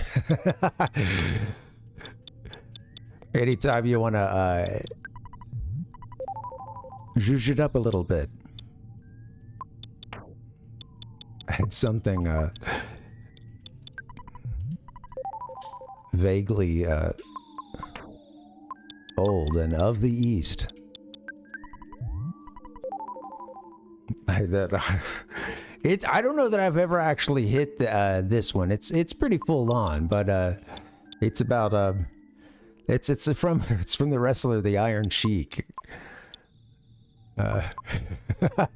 who it was seemed like you lived a hell of a life. I'm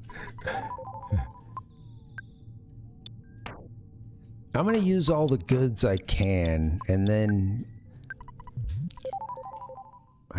let's see, what's his max HP? Okay, 91, we're almost there.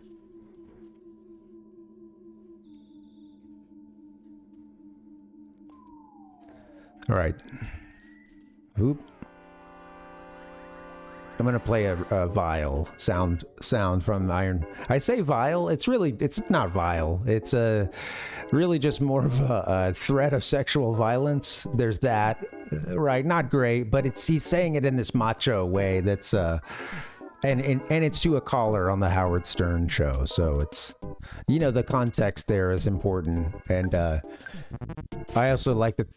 He was continuously talking about how he was going to make this or that person humble, and all the ways that he would make them humble, including putting them in the camel clutch, his signature move, among other things. Among other ways, breaking their back. These were like common ways he was going to make someone humble. So I'll break your back and I fuck your ass with my tenant cock, and then you know who's the man. And then you'll know who's the man. So that was his response to someone like, you suck, you suck, you know. Yeah. So just a caller just trolling the Iron Sheik. I should have given the final heads up that it was about to be played right then, but yeah, hey, you know, the warning was given.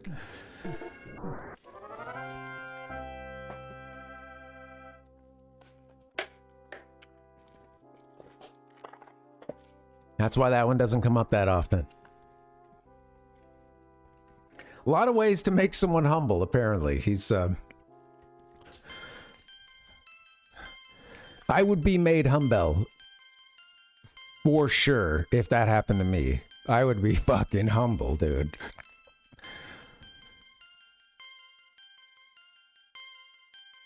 I would know to never call into the Howard Stern show and talk shit to the Iron Sheik again, you know?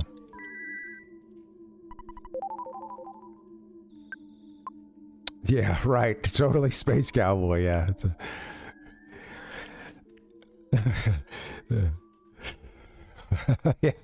It's yeah. It's not a good scene. Contra, it's not a good scene.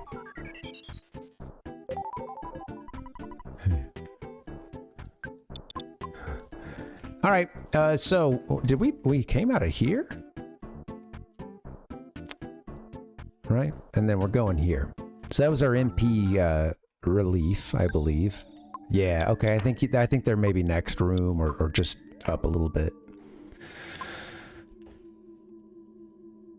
One more try and then I gotta wrap this thing up. A couple bugs here. A couple slugs.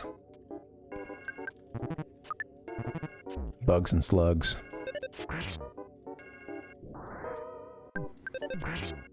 The hypnosis is cool, although it's I think in this fight against 3 of these, you've got like 2 slugs in the background, and if it misses, you've wasted a turn, and they're doing damage too. I think maybe that was the right move to get rid of. I hit everybody with that one that. Oh, well, I'm not going to see it right now because it's an offensive. Yeah, there it is. Okay. The menus really remind me of Dragon Quest. Some of the way that some of the menus are nested like this.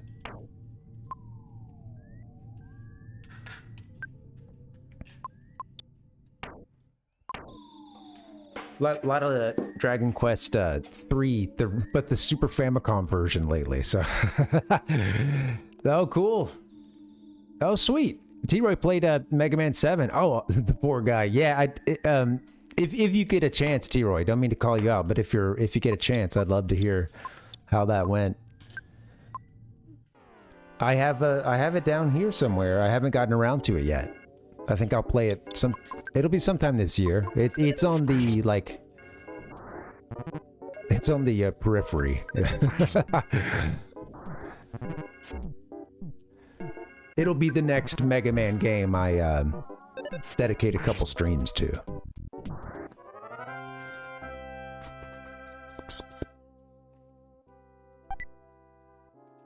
It looks in a very little bit. I think I may have just tested the cart and played, and of course, like, you know, the perspective is kind of strange, right? You know, it's a little more zoomed in, or Mega Man's a lot bigger. I was just used to the little tiny Mega Man sprite. X plays totally different, of course, from the classic stuff, but it still has a feeling of smoothness to it.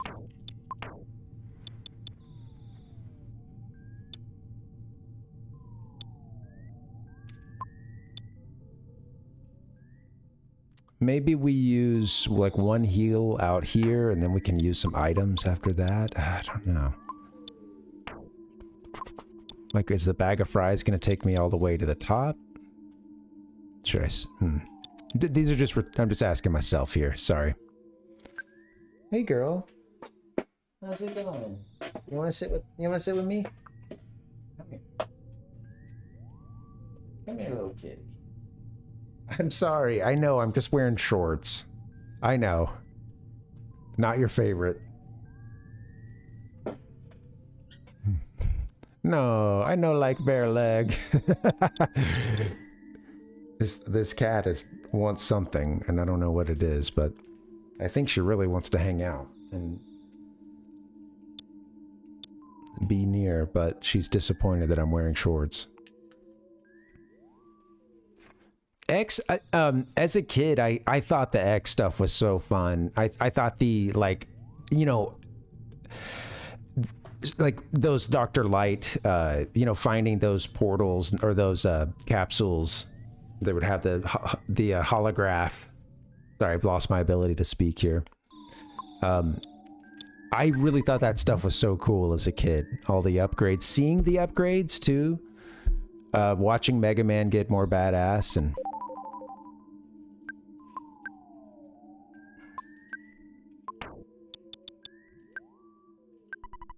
hey, come here. Come here. Aw. Sit still. Come here. She had her paw stuck. Come here. Okay, I really don't like you being on top of the drink shelf here, but maybe you could come sit on me, maybe?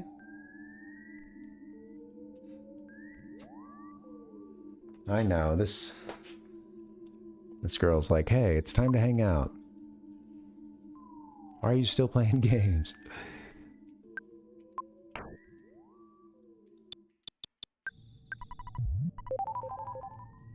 Wait, what's our max HP now? Oh, it's like 105.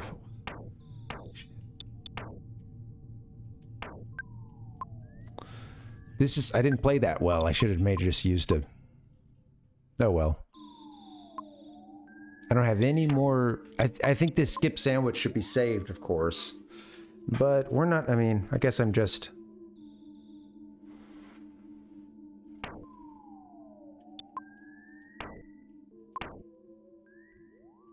Let me just see what I can do. Let's try it. Let's try it. Let's try to move up in the world. I want the sanctuary. Alright, here it is for all the beans. I don't like going in without full HP. That's a sucker move. Kicking myself. Let's do a side gaming. I think could take all of them out.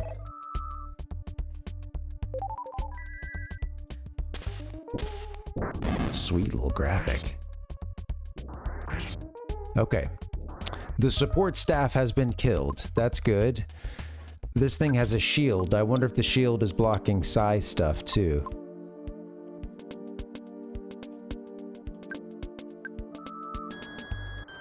Psi magnet.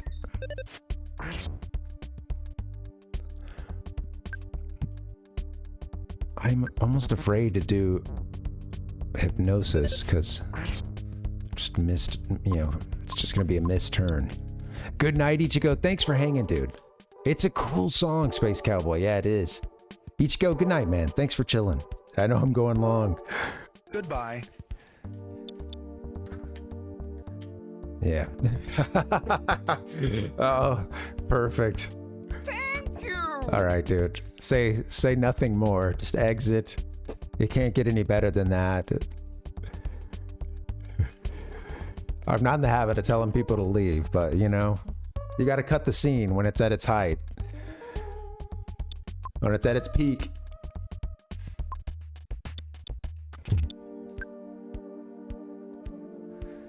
All right, the shield block. I wonder how long that shield lasts, or if it's like a one-turn thing.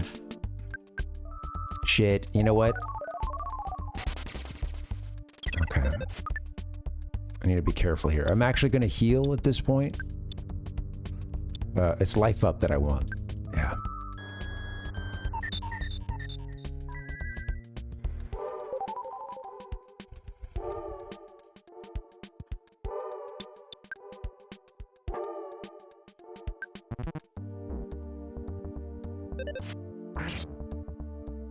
I need to... I wonder what else can... It was some of that expensive stuff that was for PP, huh? Like some of the Maybe at the bakery or something. Sandwiches and whatnot, but I don't remember.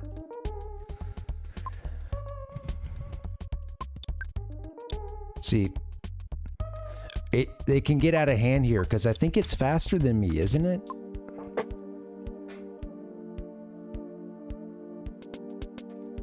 Actually, I can't remember. It is. I think it went first before I, because it did the shield and stuff. Okay. I had to get out of hand before when I had like 60 HP, so.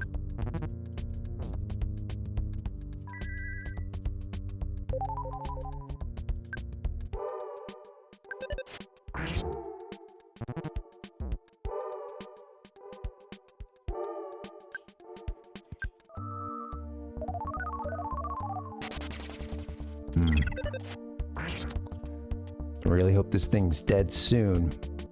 I hope I can. I think I'm at 77, but my defense is down one more since last time, so.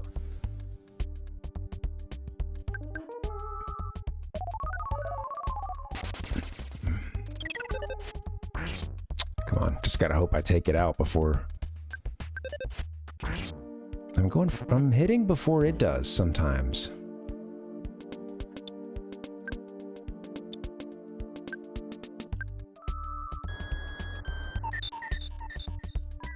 Fuck. That's it.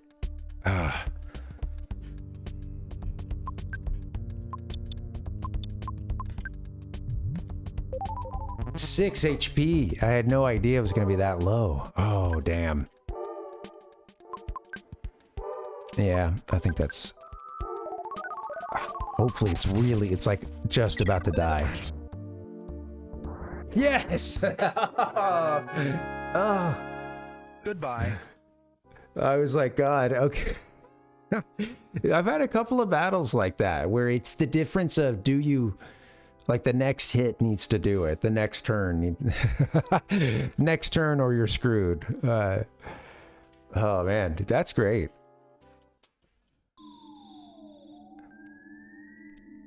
Well, this is like one of the 8 Your Sanctuary things, so.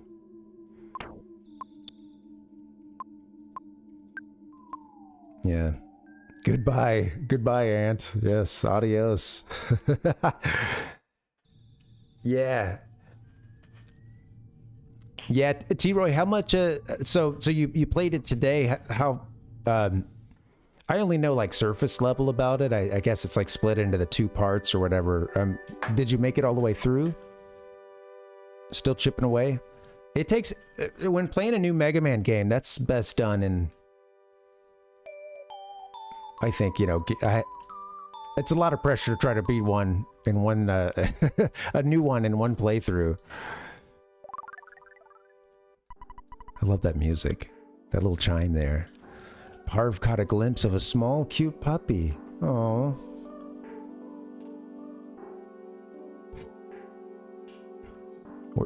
Where's the awe? I don't understand. Oh, come on now.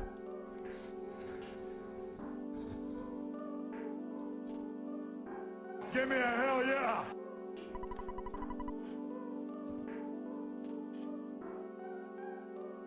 Our Soundstone recorded the melody of the giant step. Let me crank this up for myself. Turn this up. So it mentioned that I'll have to be in tune. I'll have to bring like the 8 of these. Soundstone will record the 8 melodies, I believe, from these Your Sanctuaries, and or Your Place, or I forget the title, but yeah, feel free to correct that, you know. Yeah, but yeah, it's a yeah. Thanks, Space Cowboy. Thanks for hanging, and I hope you have a good night too. I'm about to wrap it up myself, so yeah, thanks for chilling. This was fun. I hope you have a good one. We finished all the regular bosses. Now we're on to the final 4 super hard levels. It's gonna be a slog. Oh, good luck, dude. Yeah. Good luck, man. Those games at the end too. I mean, well, I say those games, so to just recently, it was like a year or 2 ago. I did. I played like all the first 6. And I had 1 as a kid and loved it and played a lot of it. And I played X as well. And really, the same thing, loved it. But I hadn't played all the other Famicom stuff. And there were a couple of nights that like, it was funny because it's like, I got plenty of time. I'm going to take notes on which boss is doing good against which boss. And then first playthrough, I wasn't figuring some of that stuff out until like the boss rush, you know? And then it's like Wily's always got some tricks up his goddamn sleeve. You know. Oh, really cool. Had you played them before? You seem like I'm guessing you X isn't new to you. Oh, I just had to walk into the foot, I guess.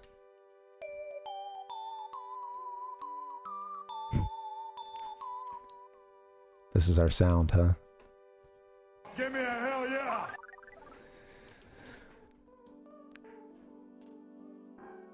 I like the music. Whew, that's a great fucking record, man. Yeah, my cousin had 2 and 3. Well, actually, I don't know if he had 2. I think he had 3, and then I remember he had 5, because I remember seeing the box art for it and stuff, and or seeing the cart so much. He was a big Proto Man head, and all I knew was that Proto Man equals cool. Which, again, that's kind of like one of those fundamental... That could be all you would need to know to get in and play those games. At least once you get to 3, you know? Proto Man equals cool.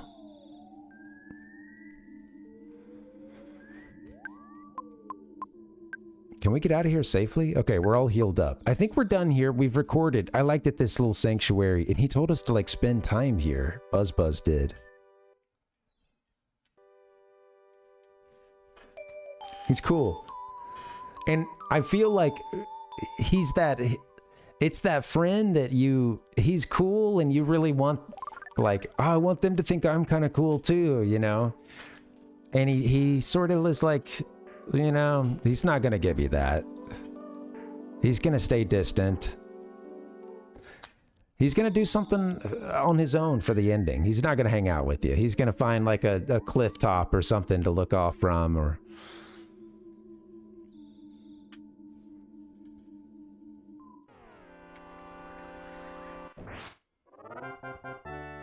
I'm gonna get out of here and get us saved, guys. I think that's I was telling Ichigo he went out on a good one, you know. I gotta do the same. No, yeah, that's the thing. Yeah, like if it's just the 2 of them and they're taking on Wily, right? They have to work together. They're in class and they get together on for instance, you know. Right? You could think like friends. But then once they get around other people, it's kind of a, you know, there's a little bit of distance there, you know. Maybe he kind of picks on Mega Man a little bit. I get that sense too. There's a little bit of like a kind of he just shits on him in front of Roll, and he's like making he's just saying some like, you know, little subtle digs, and he hears Dr. Light just. You know, he's back there working on something. He can't help but he's just busting Mega Man's balls too. I don't know, that's what I kind of see their relationship being. Yeah.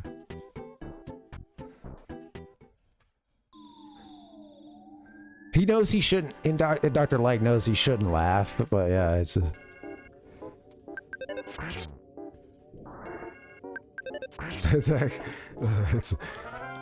it's like, you know, hearing a family that has kids talk about, like, when the kid just says something, you know, something that they shouldn't say, but it's, you're just doing your best to not laugh, you know, I feel, oh, totally, yeah, the whole thing, he looks over to Dr. Light, yeah. Roll is just looking, yeah, she hasn't broken eye contact with Proto Man since he walked back in the room, you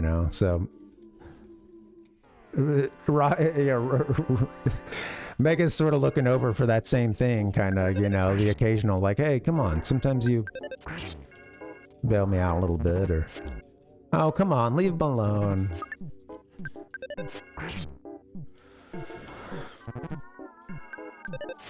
I like the dedication here of having to fight all these slugs on the way out of this cave. I want to get back to my sanctuary.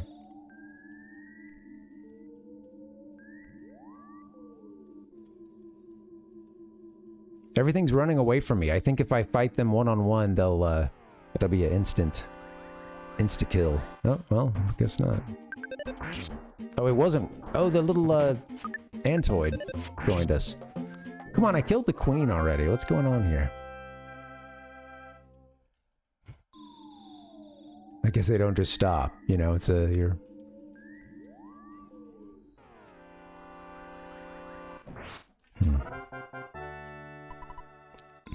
Instant rat killing.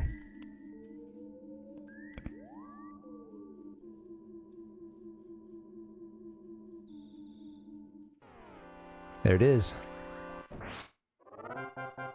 My brain always tells me something is wrong for a split second when it does that instant kill. We would have had to fight this thing, you know, if you don't know what's going on or whatever. I'm liking it that they allow for this, but if you're over leveled at a certain point when you come to the you know, these enemies that are out on the open field, you'll do like an instant kill on them. It'll go like this, and then you'll get a... That's like a Sephiroth flashback or something. Yeah. My wife and I are playing that, and it's like, dude, something is terribly wrong with Cloud, and you guys are like... He's on the ground. Like, I think in the second... He has trouble in the first reactor, and then the second one he's like lying on the ground unconscious for a little bit, and then like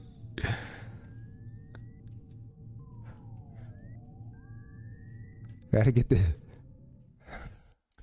Hey, after this whole thing with Avalanche blows over, we gotta get him to some help, man. Hey, you, the board says do not enter. Couldn't you read it?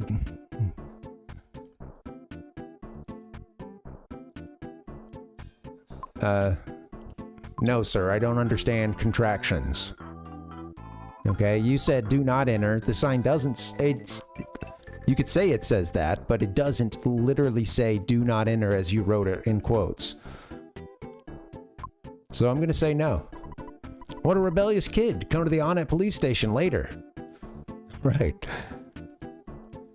I don't know if that's like to serve my sentence or... Turn yourself in. Or he's just taking a shining to this kid. I don't know. Wow, you opened the door. All right, here's a trinket for good luck. It's the travel charm. Okay, is this something I could have equipped? Shit, I gotta quit this. I gotta get out of here. Deepy deep boo. Doo doo doo doo. Beep bop bop boo. Well, I don't know what the travel charm does, but it does something. We'll find out another time. Love the clown get up here. Big footprint is called Giant Step. What a way cool name. Hey, welcome. Yeah, I'm really liking EarthBound. Yeah. Happy Monday. Hope you're doing okay. First time playing through it, and I'm really liking it. There's a personality in the game that just really shines through instantly. I mean, you can tell it's different. And of course, even just the modern setting is, I don't know, you know, I mean, obviously after this game, there'd be more stuff that would do it, but, yeah, it feels really refreshing. Yeah, totally. The writing I'm really enjoying, and I'm curious too, kind of how the localization would work for a game this wacky. I'm sure there was some stuff that just could, you know, a direct translation wouldn't really do, you know. Yeah, I'm really, in no way do I want to rush through the game, but I'm really looking forward to, once I'm done, doing as deep a dive as I can. You know what? Let's get this guy back home. Oh, I guess there's a hotel here. Isn't there like a phone? You know what? Let me stay mobile. Let's call Dad. Oh wait, what does calling Mom do? Tracy started working part-time for Escargot Express. Here, I'll let you talk to her. And call me when you have some time. You don't have any free time? Well, here's Tracy. Hey, thank you for the follow. Thanks for that. Happy Monday. Gotta call Mom, yeah.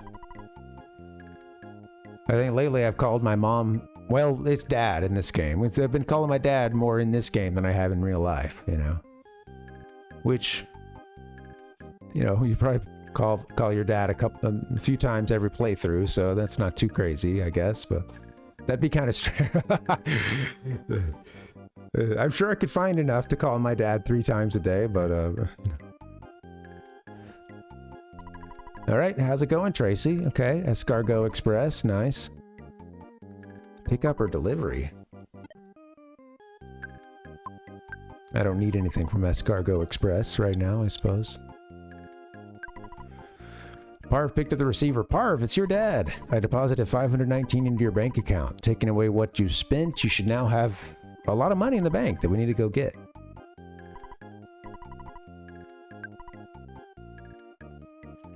The music is so eclectic in this game. Yeah. Hey, thank you, Twist. Yeah, I'm really enjoying this game so far. It's been so fun. First time through, trying to do a blind playthrough, and it's been like, you know, 30 years coming. I saw my first encounter with this game was looking at Nintendo Power.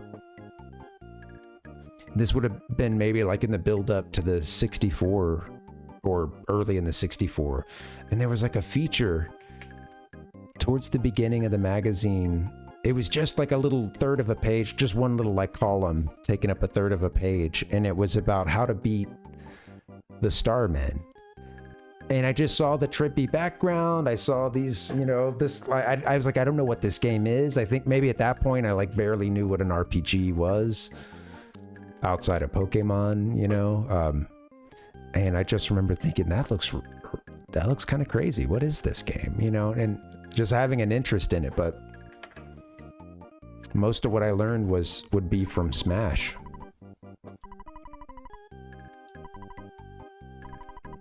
Which I think probably a lot of people had a similar thing with, like you know, because I mean the SNES cart was expensive. It also was like it was a bit of a sleeper. Well, not a bit. It didn't sell well in North America.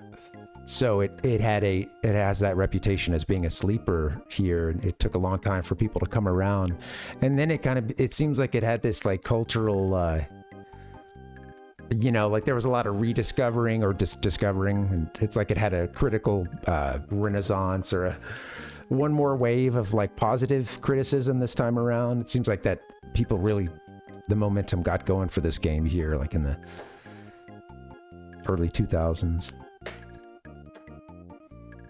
That's cool. Yeah, and I bet it was pricey because a lot of the JRPGs were really expensive.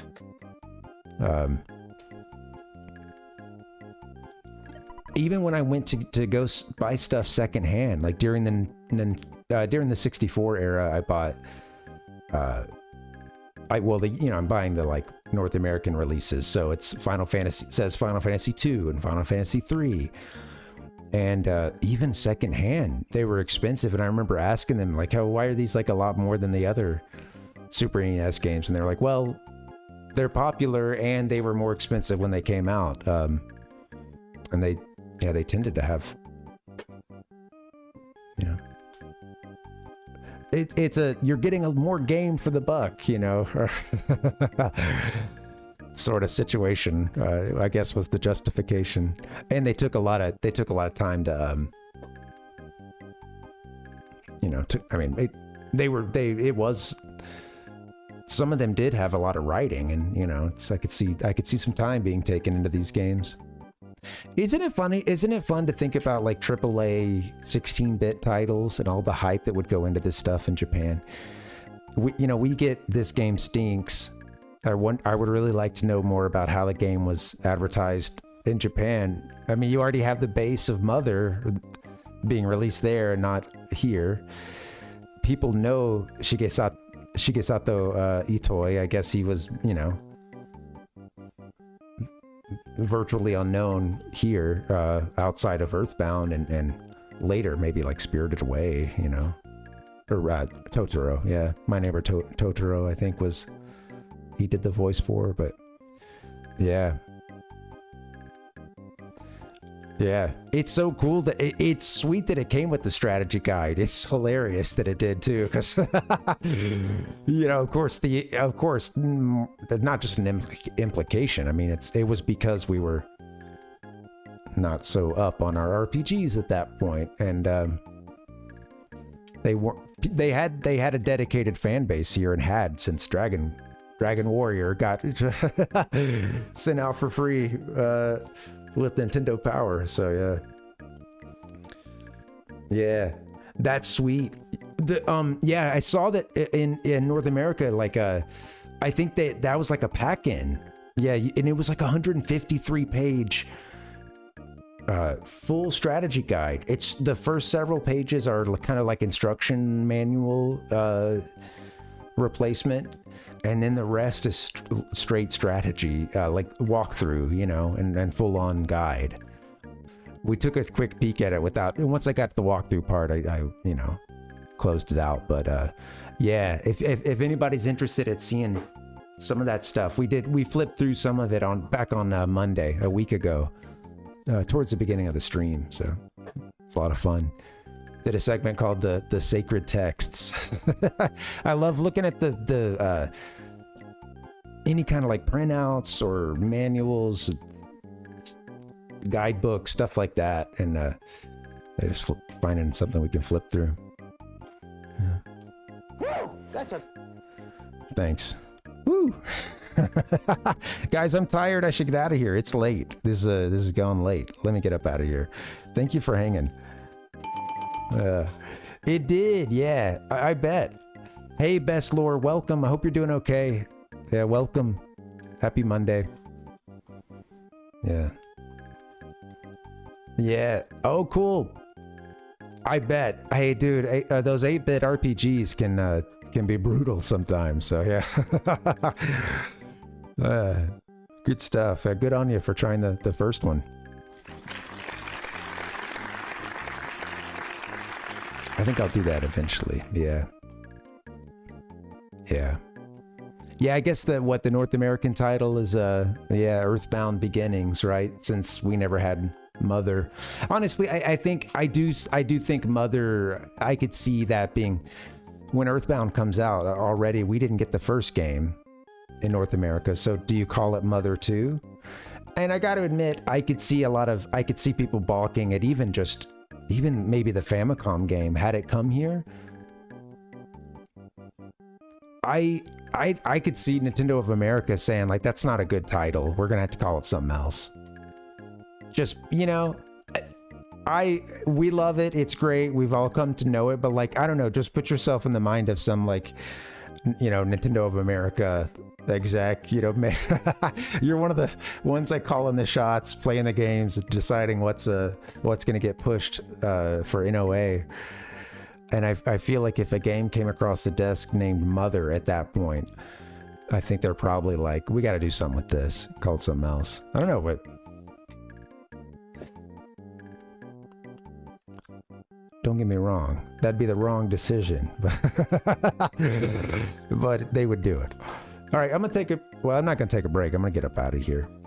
Guys, let me just close us out. Sometimes I raid, but I think I'm gonna run this time. So let me get us to the schedule here. This was so cool. So many of you came through and lots of follows. Thank you, Chwizit, for the follow. Space Cowboy Nico as well. I enjoyed talking to y'all. Thank you. Rhodes, thanks for coming back through. I saw you just now when I was mid rant. Sorry, man. Thanks for for sticking around, coming in and out, and whatever. I appreciate you guys. This has been fun. Yeah. Best lore, you're really living up to your name right now. That's some good stuff. Yeah, sorry, I'm running. I've been at it late. Yeah. That's interesting. I have a lot to learn about this game, and yeah. It's been a fun one so far. Thank you guys so much for hanging. Rhodes, thank you for the sub, man. I appreciate that. And guys, thank you for the follows. I'm gonna get out of here. I'm usually here Monday, Wednesday, Friday. I'll play a few sounds for you. I like to do a little video collage kind of thing. So check it out. It'll only last a couple minutes. I'll play a couple sounds. Give me a hell yeah. Good night, guys. Thank you so much. Those of you on YouTube, give a like if you would. I'm out of here, guys. See you on Wednesday. Have a good week. I love this music.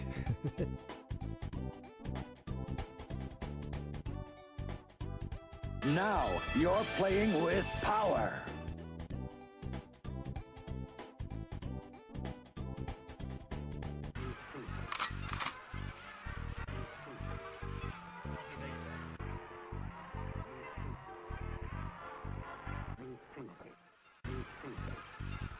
Double rainbow. Oh my god. It's a double rainbow all the way.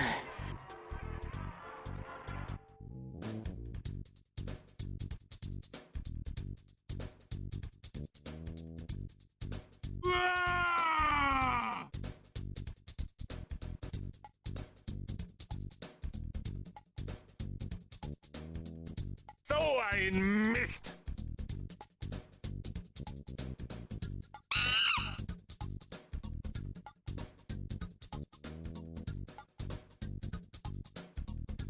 Donkey. Donkey.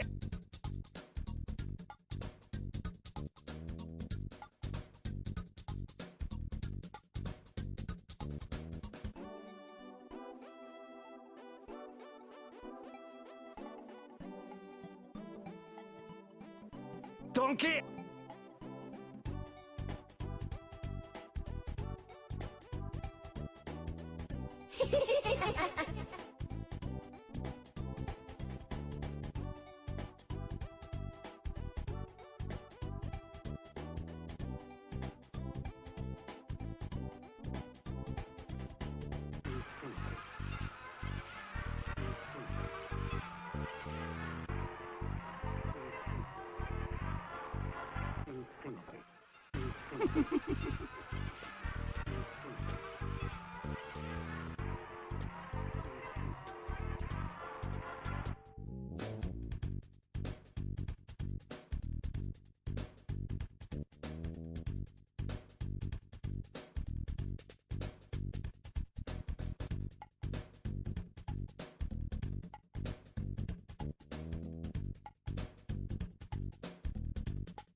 It's alive! It's alive! It's alive! It's alive!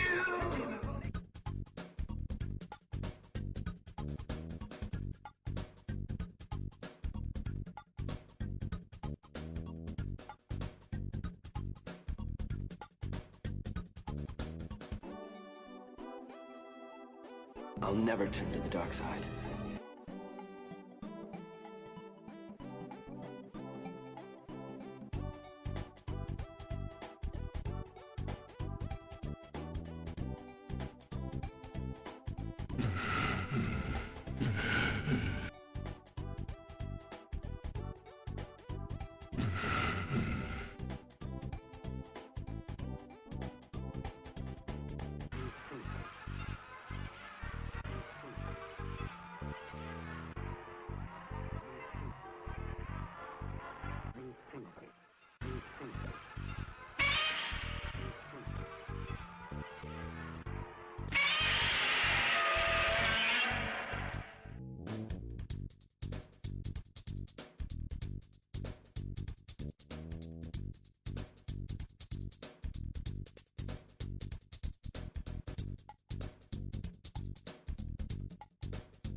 Rock and roll.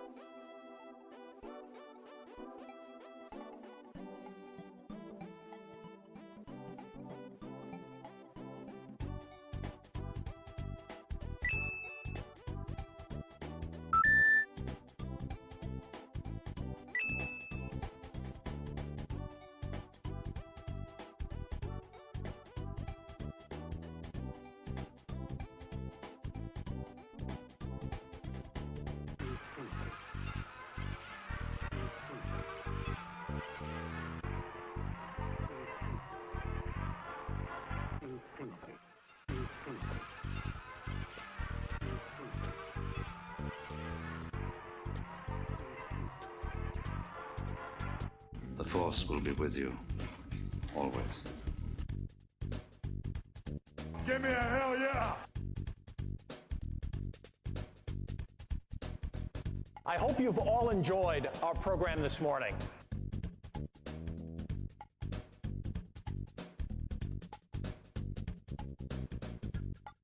Bye!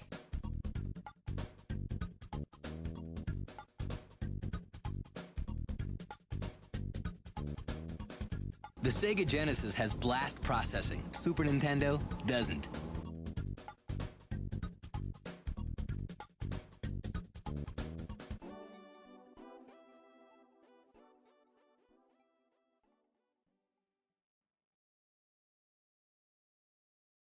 The Parvinator.